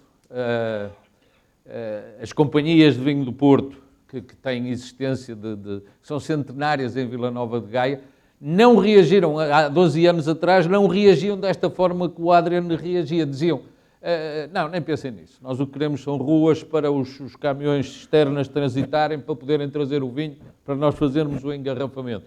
E a partir de determinada altura, felizmente, as novas gerações das companhias de vinho do Porto começaram a ver que a sua área de negócio, primeiro, a mobilidade neste país começou a ser diferente, pode-se ir lá mais para cima para fazer algumas coisas que só com os barcos rabelos de antes é que se podia fazer aqui em Vila Nova de Gaia, mas então começaram a encontrar, a dizer o património que nós temos, porque Gaia não é a Ribeira Histórica do Porto, é a Ribeira Histórica de Gaia. Não tem o setor habitacional que tem no Porto, mas é um complemento do Porto.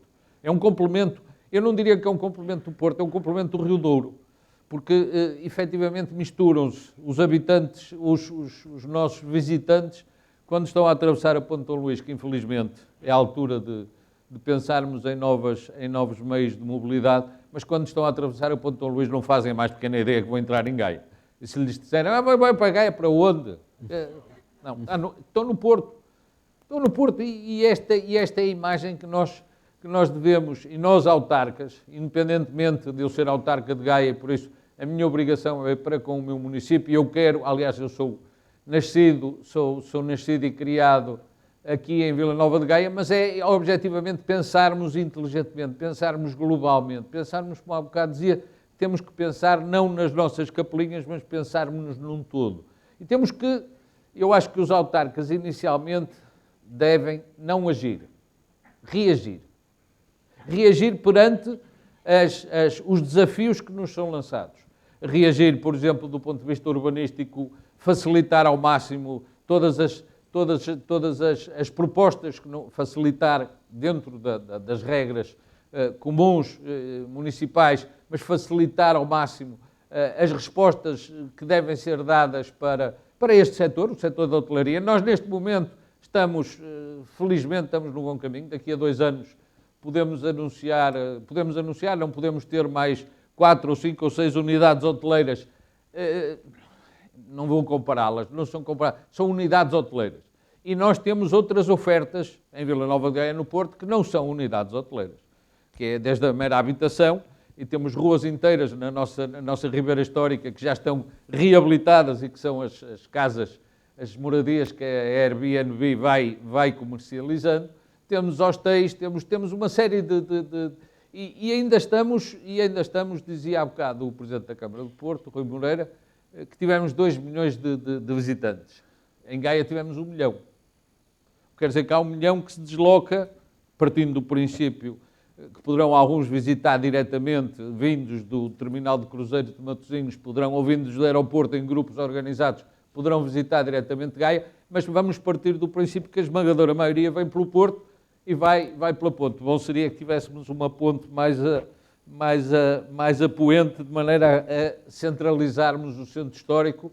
As pessoas iam por um lado, passeavam e saíam pelo outro. Mas esta é uma função que as autarquias, e nós sentimos-nos felizes porque realmente determinadas áreas específicas do Conselho estão, nesse aspecto do turismo, a dar uma excelente resposta.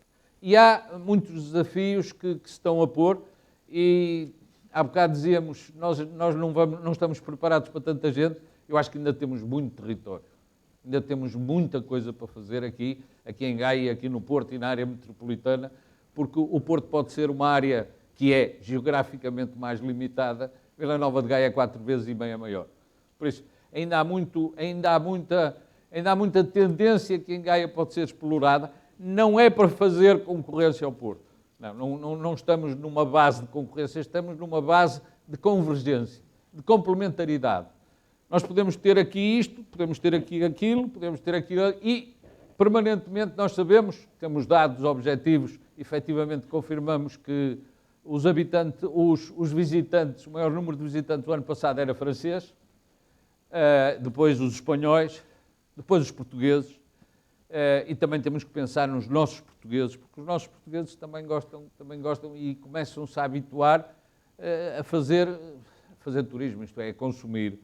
O turismo passa também muito pelo consumo.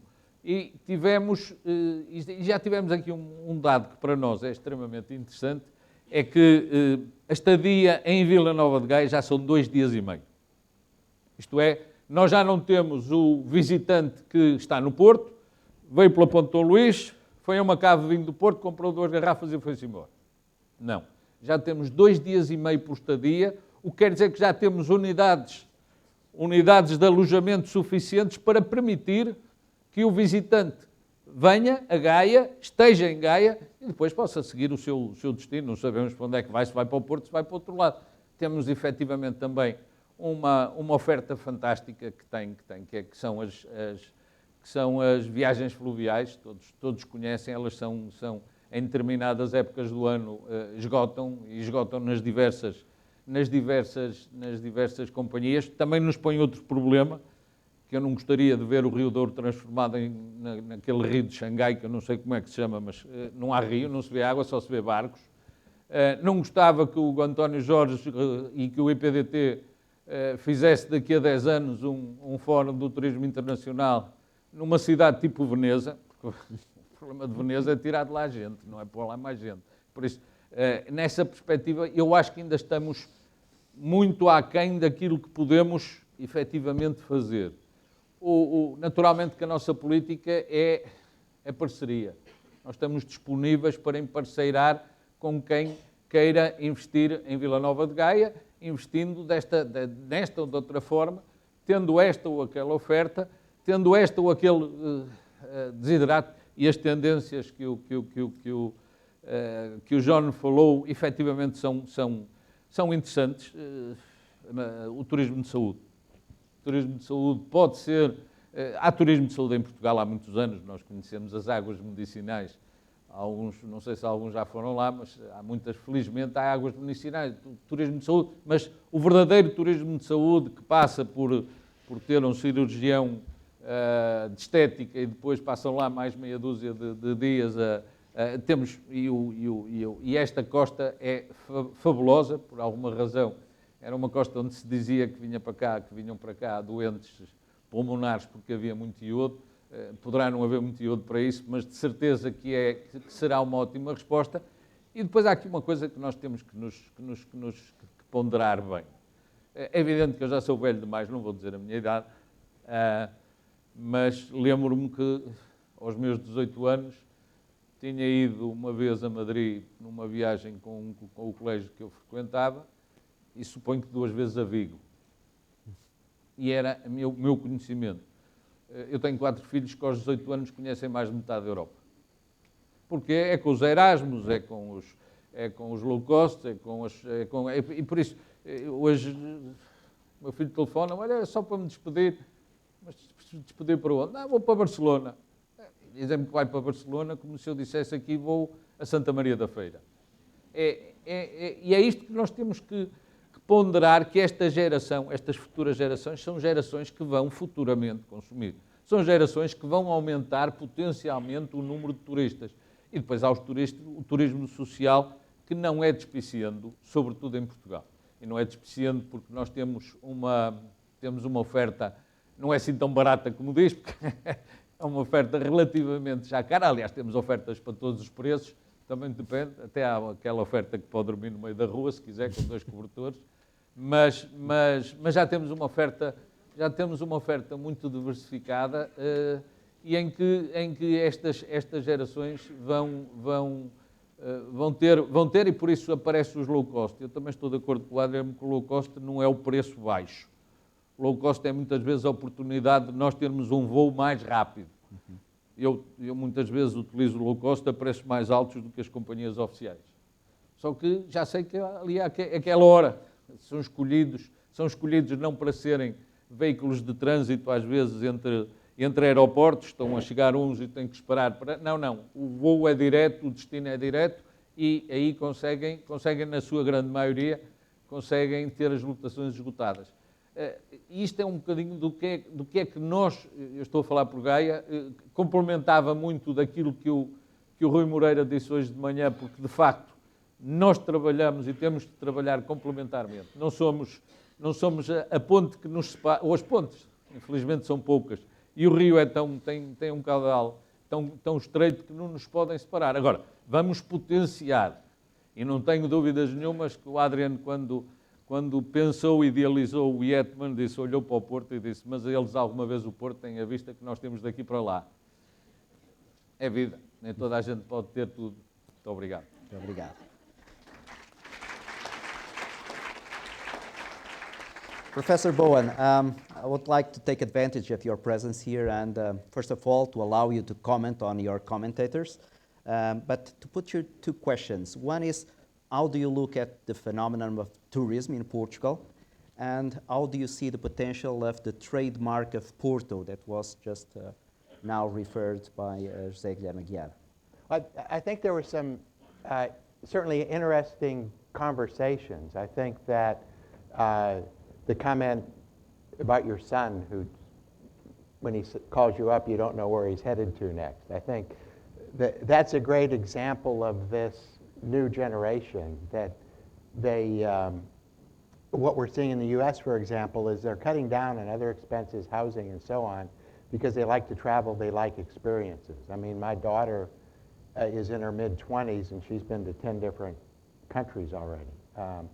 So I think there's opportunities to attract those people here. I think wine tourism is something that's evolving, along with gastronomy, which we heard about earlier. Another segment is wine tourism, and certainly the river itself is beautiful, and going up and down the river. I think the mention of rejuvenation and the natural health benefits that are there. I think an important thing that, talking about the two cities and the bridge, is the more you can show that there is to do in a destination, the longer people are going to want to stay in that destination. Or if they have a fixed amount of time because they're on some type of tour, they'll also want to come back again. So I think you're absolutely right. It's not competition. It's cooperation and showing the benefits of the region. And then again, the importance of knowledge. That's going to be ever expanding, and how do we use that to create niches within our operation. Thank you. Thank you. Muito bem, nesta sessão aprendi, diverti-me, viajei de alguma maneira também, e eu penso que isso é, independentemente de todas as transformações que ocorrem, e são muitas, o fenómeno fundamental associado a este conceito de turismo. Mais uma vez, obrigado, António Jorge Costa, por este convite, e deixo agora aqui o palco para a sessão de encerramento e para as conclusões deste fenómeno. Estava-me a dizer que temos mais alguns minutos, se alguém quiser colocar alguma questão ou fazer algum comentário, apesar de estarmos já em cima da hora, podemos extravasar um bocadinho aqui o cronograma. Temos aqui um braço levantado.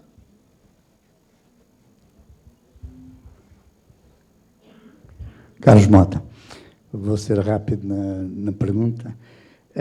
Na estratégia de turismo nós verificamos que há uma baixa qualificação em termos dos trabalhadores na área do turismo. O Dr. Francisco Coelho falou que só agora é que haveria mais formação, mais dinheiro para formação em termos da nossa área. Eu gostava de lembrar que nós temos recebido ao longo dos anos da União Europeia não envelopes de dinheiro, como normalmente são designados, mas contentores de dinheiro para a formação turística. Eu gostaria de saber, e muito rapidamente, finalmente fala-se na formação também dos empresários e não só dos empregados. Eu não uso a palavra trabalhador porque os empresários também são trabalhadores, não é?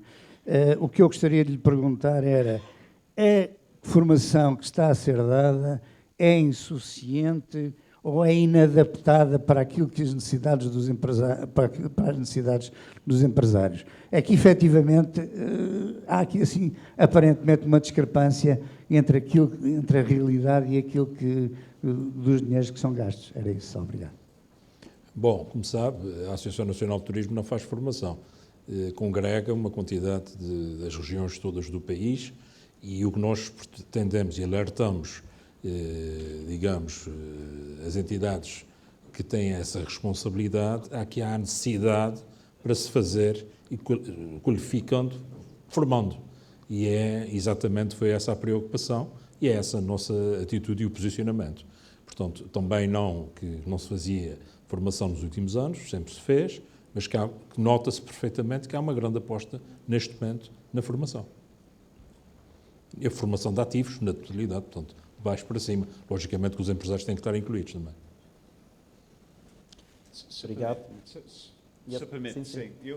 Este ponto de formação é muito importante, porque o Airbnb, que nós ouvimos, que falamos de Go Local, ou seja, eu acho que dentro dos nossos elementos de nossos recursos humanos, nossas equipas, temos o melhor formação, é que o seu conhecimento do local, da sua cultura, da sua história e a realidade, do meu ponto de vista, para a minha equipa, o objetivo da equipa não é para garantir uma pessoa tem uma grande noite de alojamento, ou seja, dentro de 5 estrelas, quando paga 300 euros, este é o mínimo de serviço. A expectativa que eu tenho é que eles fazem embaixadores do país, da cidade, da nossa cultura, da nossa comida e obviamente, nossos vinhos. A realidade desta não é possível fazer formação. É uma coisa interna, é o orgulho natural que as nossas equipas têm.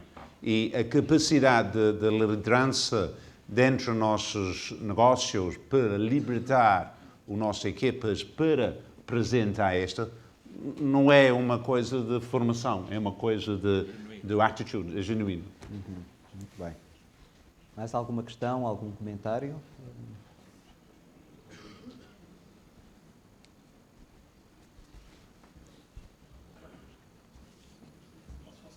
Não, está aí o microfone. Eu sou empresário há 40 anos e fui formador durante muitos anos. Mais de 20 anos estou ligado à formação profissional. A coordenar grupos de formação e realmente, neste momento, não há falta de pessoas formadas na área de turismo. Agora, há falta de dirigentes que falou-se há bocado, em que apostam no preço como diferenciação. E a diferenciação nunca pode ser do produto, não pode ser por preço nem por serviço. Porque há sempre alguém que é capaz de apresentar o nosso produto, o nosso serviço, a preço mais baixo. Isso não nos vai diferenciar. E quando falei há bocado sobre o assunto relativo aos custos de oferta da nossa hotelaria mais low cost, nós, comparado com os outros países da Europa e não só, nós temos uma oferta a baixo custo, cada vez mais baixo, porque a competição entre as diferentes ofertas estão a baixar o preço e a nossa qualidade é muito superior à oferta na Europa, dado que a maior parte dos investimentos que acontecem em low cost são investimentos de raiz e são investimentos recentes. Enquanto fora, na Europa, vemos investimentos dentro do mesmo nível, já com instalações muito mais desatualizadas, a preços muito superiores.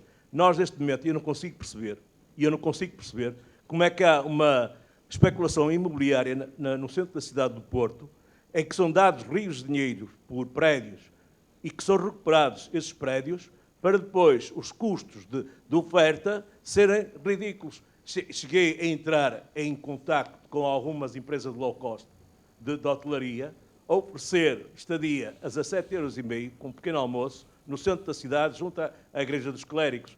Como é que é possível oferecer um serviço a este custo ou a este preço, quando na realidade os investimentos imobiliários estão a preços elevadíssimos? Eu julgo que com este preço não conseguem se quer manter os custos de funcionamento. E, portanto, parece-me que, a breve trecho, se nós continuarmos com esta competição pelo preço, vamos ter uns grandes amargos de boca. Muito bem, muito obrigado. Alguém quer...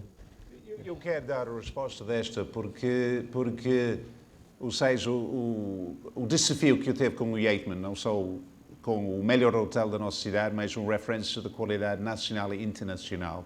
Eu gasto meio milhão de euros anualmente para promover o destino, não o hotel, o destino, porque eu sei que se eu faz isto e crescer a bola, eu tenho a minha fatia. A realidade, quando você fala de que os custos de prédios no baixo é uma especulação, é verdade, porque tudo quer fazer a mesma coisa. Precisamos de diferenciar. Ou seja, eu estou neste momento a amplificar o Yateman com um suite que eu vou pôr no mercado por 3.000 euros a noite. Ok? Há mercado para isto, mas para fazer isto, esta não é sorte. Nós ganhamos nossa sorte porque nós temos uma estratégia, faz o investimento, obviamente tem uma visão para suportar esse nível de investimento, mas a realidade é que é possível. Mas qual é a base? A diferenciação do produto. Diferenciação e posicionamento.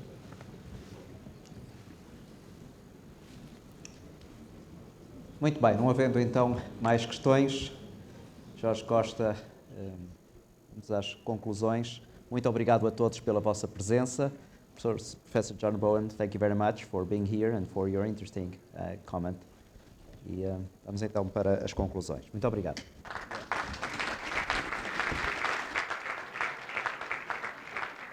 Para encerrar esta 12ª edição do Fórum Internacional de Turismo, convidamos Jorge Costa, Presidente do IPDT, e Pinto Moreira, Presidente da Câmara Municipal de Espinho.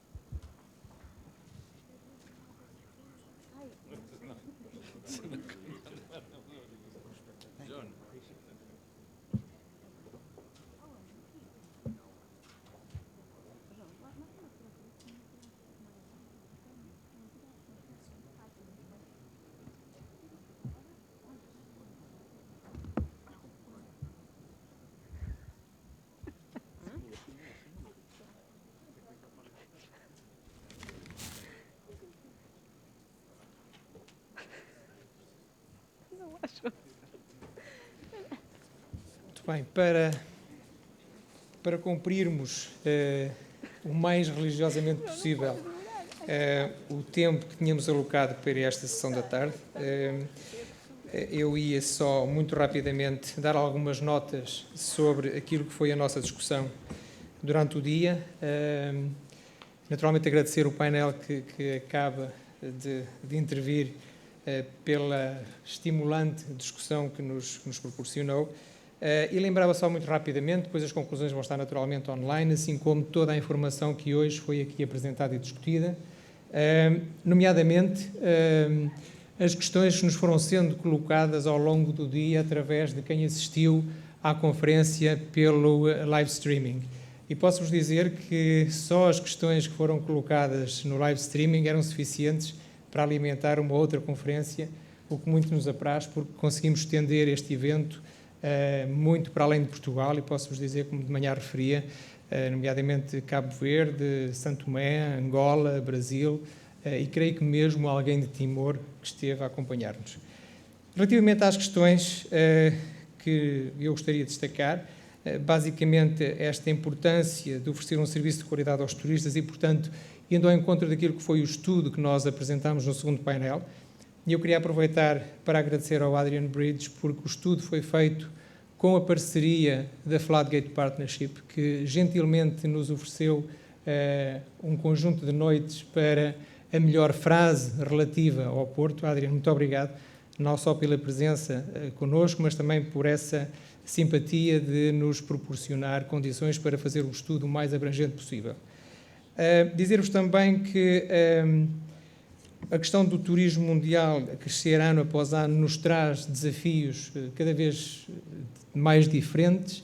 A questão da segurança e a questão que o Eduardo Jesus de manhã referia, que me parece, e a ideia com a qual eu concordo profundamente, a segurança não é uma bandeira que se esgrima, a segurança é algo que se desenvolve e que se transmite de uma forma serena a quem nos visita.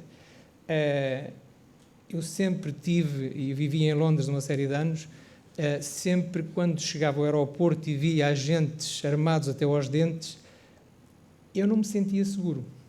Apesar de toda essa segurança, porque por alguma razão eles estavam ali armados daquela maneira. Já quanto à questão das câmaras de vigilância, eu lembro-me, na altura vivia em Bournemouth, e a grande discussão era se as câmaras que estavam no cimo do edifício do City Hall me viam entrar em casa e se aquela casa era a minha ou não era a minha. E isto foi uma grande discussão que nós tivemos em Inglaterra nessa altura, mas venceu aquilo que me parece ser o bom senso, porque mais que o Big Brother também pode ser positivo, porque numa situação e tivemos uma bomba a explodir no pier de Bournemouth nessa altura, e efetivamente é preciso saber quem se desloca e como, e porquê é que se desloca, e por onde é que saiu. E cada vez mais esta antecipação e este controle que nós podemos ter dos destinos é muito importante para garantir a segurança passiva, digamos assim, daquilo que acontece nos nossos destinos. Questões como o envelhecimento das pessoas, e foi interessante naquilo que a Daphne apresentava, que é, por um lado, temos uma sociedade cada vez mais envelhecida, que nos cria grandes oportunidades, e temos uma juventude cada vez mais ativa e mais interventiva na decisão de escolha dos destinos. E eu consegui lidar com estas duas aparentes extremidades do mesmo contínuo, gera imensas oportunidades de negócio, caso nós as consigamos identificar a tempo, e a saibamos explorar, porque a questão que se referia aqui também, o pior que nos pode acontecer é sofrer do tal síndrome do eu também quero. Eu agora olhava para o investimento do Adrian e dizia assim, eu também quero um Yetman. E ia tentar construir um Yetman para, no fim de contas, ficarmos a competir pura e simplesmente na base do preço. É o pior que pode acontecer naturalmente aos destinos. E aqueles negócios novos que surgem e vingam porque efetivamente satisfazem uma necessidade diferente e trazem uma nova cara aos destinos, e por isso os turistas reconhecem a sua importância, compram, pagam para ter acesso a esse serviço. Outros temas que também nos foram aqui trazidos hoje, a questão da promoção natural dos destinos através dos residentes, mas através também dos turistas, e efetivamente os turistas são os nossos melhores promotores se forem satisfeitos da visita que nos fizeram. Agora, efetivamente, a visita muitas vezes acaba só no aeroporto de chegada às suas casas, se a companhia aérea tem a nossa bandeira do destino de onde estão a partir. É que se algo corre mal até o avião aterrar, supostamente, por exemplo, o avião da TAP aterrar em Londres, se algo corre mal até ali, tudo isto ainda está associado à imagem da experiência que eu tive em Portugal, porque é uma flag carrier, ou se já não é bem uma flag carrier, é algo ainda dentro dessa tipologia. E, portanto, a experiência cada vez é mais estendida e nós temos que estar cientes de que nada deverá acontecer de errado ao longo dessa experiência para que esses sejam os nossos arautos, efetivamente. A questão da autenticidade, que fomos aqui falando de várias formas ao longo deste fórum, quanto a mim é de facto o grande desafio. E nós tentamos na revista, nomeadamente no caderno especial, cruzar a autenticidade com outra coisa que me parece fundamental, que é tornarmos a nossa oferta uma oferta com simplicidade, que não é uma oferta simplista, é uma oferta que tem por base o detalhe, a diferença, o pormenor, porque é esse muito o segredo do sucesso do Yetman. É o gosto pelo pormenor, é a diferença, é o detalhe. E esse detalhe é muito valorizado e pode ser highly priced, se nós o soubermos fazer. E, portanto, acho que é, de facto, algo a manter também nas nossas mentes ao desenvolver estratégias para promover os nossos destinos e os nossos negócios. Finalmente, eu não ia referir novamente o renta-coxo, mas acho que foi um dos momentos mais deliciosos desta tarde, porque o empreendedorismo pode ter muitas caras, e neste caso, de facto, aquilo que o António Loureiro nos trouxe só demonstra a capacidade inventiva dos brasileiros. E quem conhece o Brasil sabe que, efetivamente, eles são capazes disto e de muito mais. E é, de facto, uma nota muito interessante. Mas daqui também retive uma questão que me parece muito importante, que é o excesso de informação. E, efetivamente, hoje em dia, nós somos inundados por informação. O grande desafio hoje em dia não é tanto aceder à informação, mas avaliar a qualidade da informação que nos chega. Que informação é que nós devemos reter e usar e que informação é que nem devemos perder tempo a abrir, porque é só para nos distrair daquilo que é de facto relevante. E, portanto, hoje em dia nós devemos ensinar os nossos alunos, os nossos colaboradores, a serem muito, muito exigentes com a qualidade da informação que lhes chega e, acima de tudo, o que fazer com ela, porque senão o nosso dia é pura e simplesmente dedicado a tentar abarcar a maior informação possível, sendo que ela cada vez mais nos leva para aquilo que quem nos la envia pretende e não aquilo que a gente precisa, efetivamente, tira dela. E, portanto, para não tomar mais tempo, outras conclusões estão e vão ficar naturalmente disponíveis. Queria, mais uma vez, agradecer aos nossos parceiros, aos nossos patrocinadores, agradecer aos nossos oradores. Acho que estarão de acordo que foi uma manhã e uma tarde muito rica em termos de novas ideias e de novas perspectivas. Aos nossos participantes, agradecer a vossa presença e, se não for antes, com certeza até ao Fórum do Turismo 2018, onde espero, se inscreverem rapidamente, porque este ano nós em 3 dias tínhamos a lotação possível esgotada, embora tivéssemos pessoas que um mês antes de fevereiro já nos estavam a perguntar se tínhamos uma data definida para o Fórum. Portanto, agradecer a vossa presença e teremos com certeza muito gosto em ter-vos connosco novamente no ano que vem. Muito obrigado.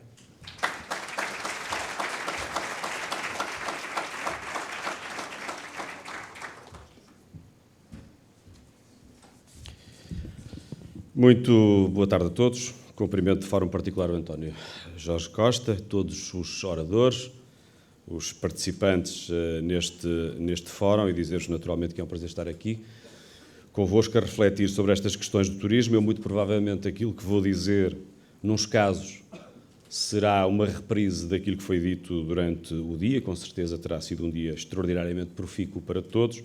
Noutros casos, perdoar-me-ão, poderei dizer algum disparate, porque não sou nenhum expert na matéria, mas é a visão de alguém, de um leigo, de alguém que está de fora, mas que tem, de facto, uma particular visão, porque é autarca e que está no terreno. Permitam-me dizer-vos que os resultados da atividade turística em Portugal apontam um dos caminhos para a criação de riqueza nacional, criação de emprego e dinamização das economias locais. É desta atividade, enquadrada pelos poderes públicos e dinamizada e executada pelo setor privado, que recebemos boas notícias quase todos os dias. Temos que aproveitar, e perdoem-me esta expressão, esta galinha de ovos de ouro numa atividade sustentável, que seja também ela motor de criação de postos de trabalho e desenvolvimento regional numa atividade sustentável ao longo do ano. Somos um país reconhecido pela segurança pública, pela hospitalidade, pelo clima ameno, pelo nosso património material e imaterial, pela paisagem, pela gastronomia, etc. Somos competitivos, de facto, muito competitivos neste setor. O turismo de sol e mar é para nós, municípios de pequena e média dimensão, como é o caso de Espinho e desta dimensão atlântica, a grande indústria de verão. Mas face, de facto, aos novos perfis de turistas, o sol, o mar, as praias, já não chegam, naturalmente, como produto isolado. Temos, pois, como diz-me aliás a experiência como autarca de uma cidade com esta oferta turística de sol e de mar, que temos que cruzar essa oferta com outros pontos de interesse, designadamente a animação, eventos, cultura, gastronomia, património, lazer para crianças e também para a população sénior. Para combater, de facto, a sazonalidade, que é outros problemas que temos que, de facto, trabalhar em rede com todos os operadores, com todos os agentes de viagens, com a hotelaria, conhecer novas tendências, explorar ao longo do ano o turismo de negócios em cidades com oferta de bons equipamentos, o turismo religioso, o Natal, as festas de passagem de ano. Diria também que a cadeia de valor gerada pelo fluxo turístico e destinos como o Porto e Lisboa também pode e deve ser potenciada com estímulo a visitas e curtas estadias em locais periféricos, e sobre esta questão pronunciar-me mais em detalhe aqui a pouco. Eu permitia-me dizer, como diz o António Jorge, que provavelmente estamos a viver o melhor momento da nossa história no que respeita ao turismo. O turismo hoje tem cada vez um peso mais crescente no produto interno bruto e tem um peso muito específico no setor das exportações, que, aliás, na nossa perspectiva, como bem sabem, tem sobretudo crescido as exportações muito à custa do setor do turismo. E os números são verdadeiramente avassaladores, e vou dar apenas alguns exemplos. Em 2016, o tráfego aéreo internacional subiu 6,7% e o tráfego aéreo doméstico cresceu 5,7%. Isto significa que hoje há cada vez mais gente a viajar, há cada vez mais gente com disponibilidade e vontade para viajar, cada vez com preços, naturalmente, também eles muito competitivos e, sobretudo, há muita gente, cada vez mais gente, a viajar sozinha. E, portanto, é preciso explorar esta vertente do turista que viaja efetivamente sozinho.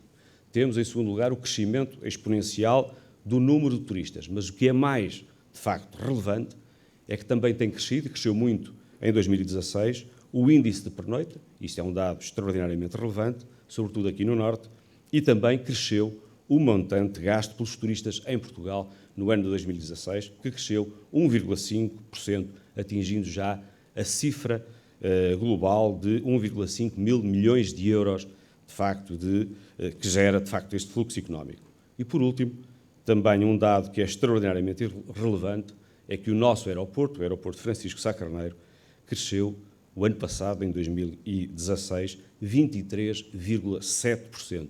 Foi o segundo maior crescimento em aeroportos de grupo 3. E, portanto, isto significa, em jeito de conclusão, que estamos a assistir, de facto, a um crescimento notável do turismo em Portugal, de uma forma muito particular também no norte de Portugal. Temos uma melhor e uma mais diversificada oferta hoteleira, também ela cada vez mais qualificada.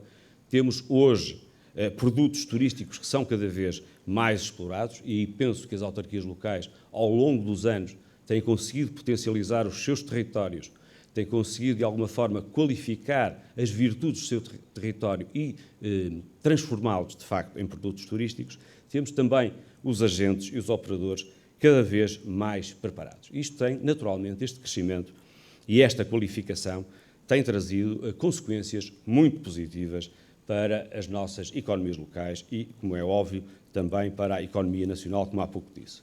Bem, parece que agora, ultimamente, temos um problema e que eu penso terá sido debatido ao longo do dia e que tem a ver com a pressão turística sobre os grandes centros urbanos. Aliás, tive que verificar o termo técnico, segundo aquilo que me disseram, é a gentrificação. Tive que ver se isto já estava no novo dicionário da língua portuguesa e que se terá tido já o patrocínio da Academia das Ciências, mas, efetivamente, esta pressão turística existe. Temos ouvido dizer que constitui verdadeiramente um problema e que tem sido debatido. Naturalmente que há aqui o risco, a massificação turística pode, efetivamente, induzir perda de qualidade. Isso terá reflexos, sobretudo nos centros urbanos. Há a produção de mais resíduos sólidos urbanos, naturalmente isso acarreta mais despesa para as autarquias locais. Há, naturalmente, também mais ruído nas cidades, isto provoca mais incómodo, pode, no limite, levar à desertificação do miolo dos nossos centros urbanos. Há problemas de trânsito, há problemas de mobilidade que decorrem deste crescente aumento do turismo. Mas, na minha perspectiva, isto verdadeiramente não é um problema. Eu prefiro ter o problema da pressão turística do que não ter turismo algum. Acho que é preferível, de facto, ter turismo. E, portanto, da minha perspectiva, isto é bom. E os portugueses, aliás, são hábeis a trabalhar melhor sob pressão. E nós vamos, com certeza, ser capazes de contrariar esta pressão turística nos centros das grandes cidades. Como é que isto se fará? Quem sou eu para dizê-lo? Mas seguramente que muitas destas questões que suscitam esta pressão turística são ultrapassadas através do diálogo, da concertação com todos os operadores, com todos os agentes. Esse diálogo também tem que ver com o Estado Central, com as autarquias locais e com todos os agentes privados. Com certeza que muitas destas questões serão mitigadas ou serão diluídas se houver um franco diálogo que encontre soluções que no terreno ultrapassem estas questões. Em segundo lugar, naturalmente, há áreas onde se exige alguma regulamentação e alguma regulação. Fala-se muito da questão dos autocarros panorâmicos, dos sightseeing tours, se podem passar em todas as ruas das cidades, se podem circular ou não nos corredores de transportes públicos, se podem andar em todas as áreas da cidade, se podem perturbar o trânsito normal de uma cidade. Ora bem, isto com certeza, através do diálogo e através da regulação, da regulamentação, através naturalmente da conversa com todos os agentes envolvidos, haverá soluções para colmatar e para diluir este problema. E por último, esta para mim é seguramente a questão mais importante para resolver este problema, tem a ver, evidentemente, com alguma falta de coerência que eu noto em alguns atores, e designadamente em alguns atores políticos, que, de facto, nos diversos fóruns, mesmo em fóruns políticos, criticam esta pressão turística, mas depois, na prática, tomam medidas que fomentam essa mesma pressão turística, não permitindo que as periferias, as cidades que ficam periféricas aos grandes centros urbanos, beneficiem do fluxo de turismo para os grandes centros urbanos. E aqui é que está o problema, aqui é que está a questão. Nós estamos fronteiras com Espinho, uma cidade que fica a 17 km do Porto, que está a 25 minutos, meia hora de comboio do Porto, que está a 10 ou 15 minutos de carro do centro da cidade do Porto, magnificamente servida por ferrovias e por rodovias. Estamos a pouco mais de meia hora do aeroporto Francisco Sá Carneiro. Qual é o problema de Espinho ser vendida também como cidade, como um produto turístico do Porto? Porque é que Espinho não é, por exemplo, a praia do Porto? Porque é que o turista que chega à cidade do Porto e que vai ver a zona da Sé, que vai até à Ribeira, que vem a Vila Nova de Gaia ver as caves do vinho do Porto, mas se quiser praticar surf, pode vir a Espinho. Se quiser vir jogar, venha ao Casino de Espinho. Se tiver a segunda-feira livre, pode visitar a maior feira semanal que se faz no país. Se quiser ver uma arte tradicional, como é a arte chávega, de pesca por arrasto, com pescadores corajosos que se abalançam ao mar de uma forma afoita, contrariando muitas vezes a fúria do mar, e vivenciar, experimentar, de facto, no local, o peixe que saiu desse barco, pode vir a Espinho. Portanto, estes aproveitamentos de toda a área metropolitana do Porto pode perfeitamente, como disse há pouco, mitigar a pressão turística que existe sobre o centro da cidade do Porto. Tem que haver esta lógica de concertação, esta lógica de diálogo entre todos os operadores e também todos os agentes políticos, para que, de facto, todos beneficiem deste grande crescimento do turismo no norte de Portugal. Portanto, isto para dizer que não é, para mim, o grande problema não está, efetivamente, nesta pressão turística, porque ela pode, de facto, ser diluída ou ser mitigada. Há outros riscos, há outras situações que me preocupam, que é a sustentabilidade deste crescimento do turismo, se ele é, efetivamente, ou não perene, se nós temos condições de continuar a assegurar o crescimento do turismo na nossa região e no nosso país. E aqui, verdadeiramente, é que reside, na minha ótica, o problema. E eu, de uma forma também, volto a dizer, leiga, não com o conhecimento profundo da matéria, vocês certamente aí estarão muito mais habilitados do que eu próprio, eu encontro aqui 4 grandes fatores de risco que eu penso também já foram aqui falados. Em primeiro lugar, a questão da instabilidade ou da percepção de insegurança. O que é que eu quero dizer com isto? Naturalmente, nós hoje temos beneficiado e muito em Portugal do facto de sermos um país estável e sermos um país seguro. Evidentemente que isto não é apenas fruto do acaso, é também fruto do trabalho de todos os nossos agentes de segurança, de todas as nossas forças de segurança. Mas não estamos livres, portanto, os turistas têm vindo muito para Portugal porque, noutros pontos da Europa, infelizmente, a segurança e a percepção dessa mesma insegurança, com certeza, é outra. E, portanto, os turistas não querem arriscar e vêm ir para um país que é muito mais estável e muito mais seguro. Mas, sinceramente, basta que aconteça em Portugal um qualquer incidente, e disso não estamos livres, para que este boom do crescimento do turismo sofra, efetivamente, um desgaste e diminua, efetivamente, o crescimento desse mesmo turismo. Em segundo lugar, a questão, como fator de risco, também o esgotamento, enfim, ou o sair de moda de Portugal. Isto pode vir a acontecer, não direi que acontecerá no curto prazo, mas a médio ou longo prazo, o turista pode cansar-se de vir para Portugal, pode haver algum desgaste, pode haver algum passar de moda. O que é que nós podemos fazer relativamente a esta matéria? Volto um bocadinho atrás, voltar a apostar nas periferias, voltar a apostar na autenticidade, apostar na diferenciação dos produtos turísticos. Em terceiro lugar, há aqui um outro risco, e este preocupa-me sinceramente como autarca, e tem a ver com a questão do alojamento local. Nós temos assistido em Portugal, eu diria, estes são pequenos comerciantes hoteleiros, que foram absolutamente essenciais numa determinada fase para o crescimento do nosso turismo. A nossa oferta hoteleira não era tão forte, não existia este boom de nascimento e de construção de hotéis.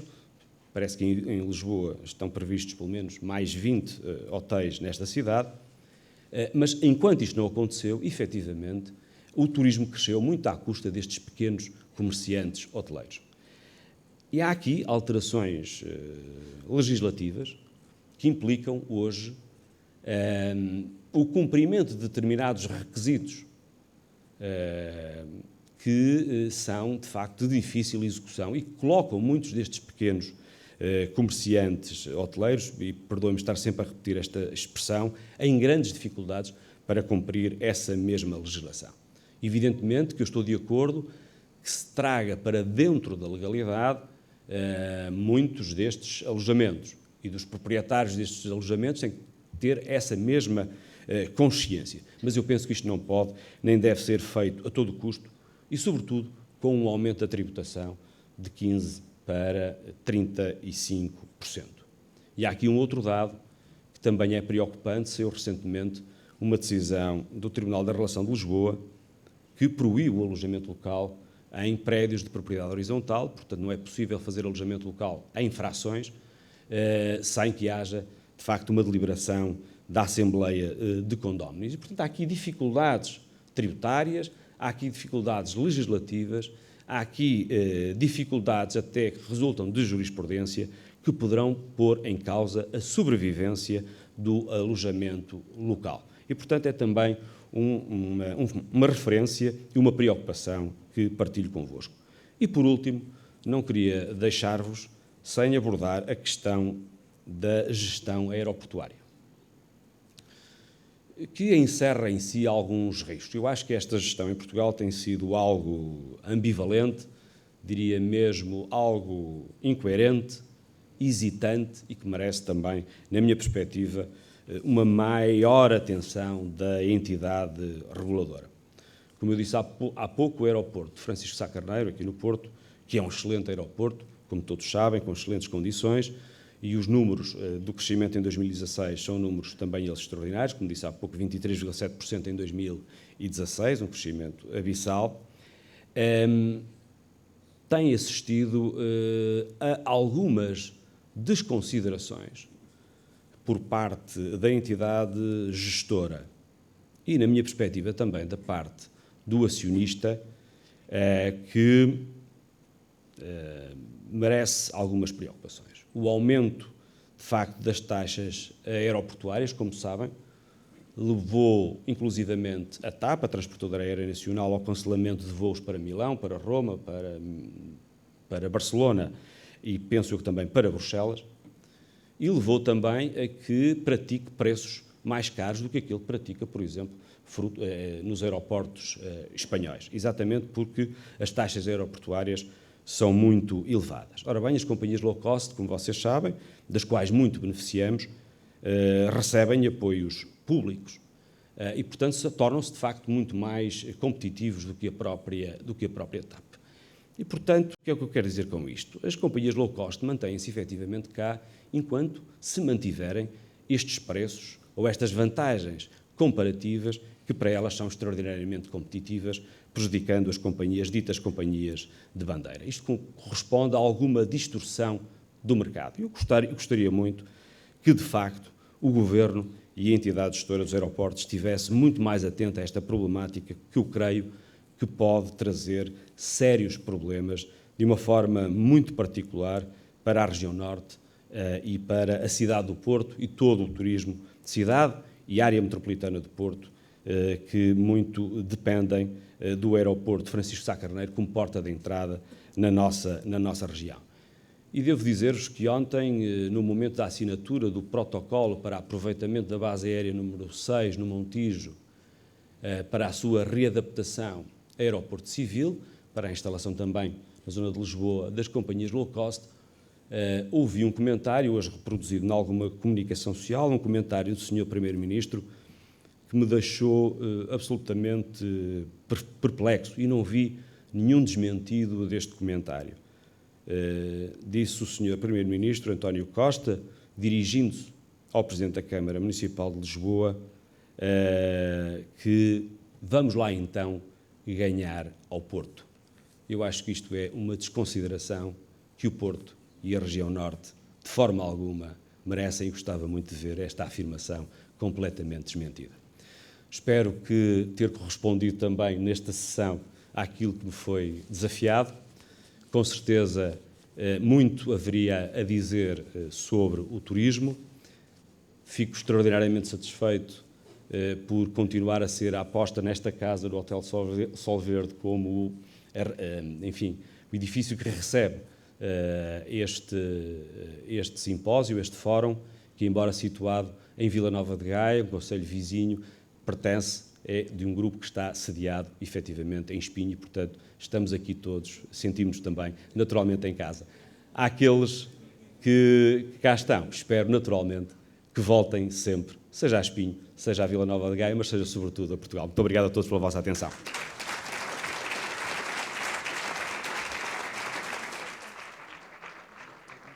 Terminados os trabalhos, gostaríamos de agradecer aos que assistiram à jornada através da plataforma online e a todos os que nos brindaram com a sua presença. Convidamo-los desde já para nos acompanharem de seguida num Porto de Honra. Agradecemos ainda, especialmente ao Grupo Sol Verde, autopatrocinador do evento, assim como a todos os parceiros e apoiantes. A todos, muito obrigada e até à 13ª edição do Fórum Internacional de Turismo.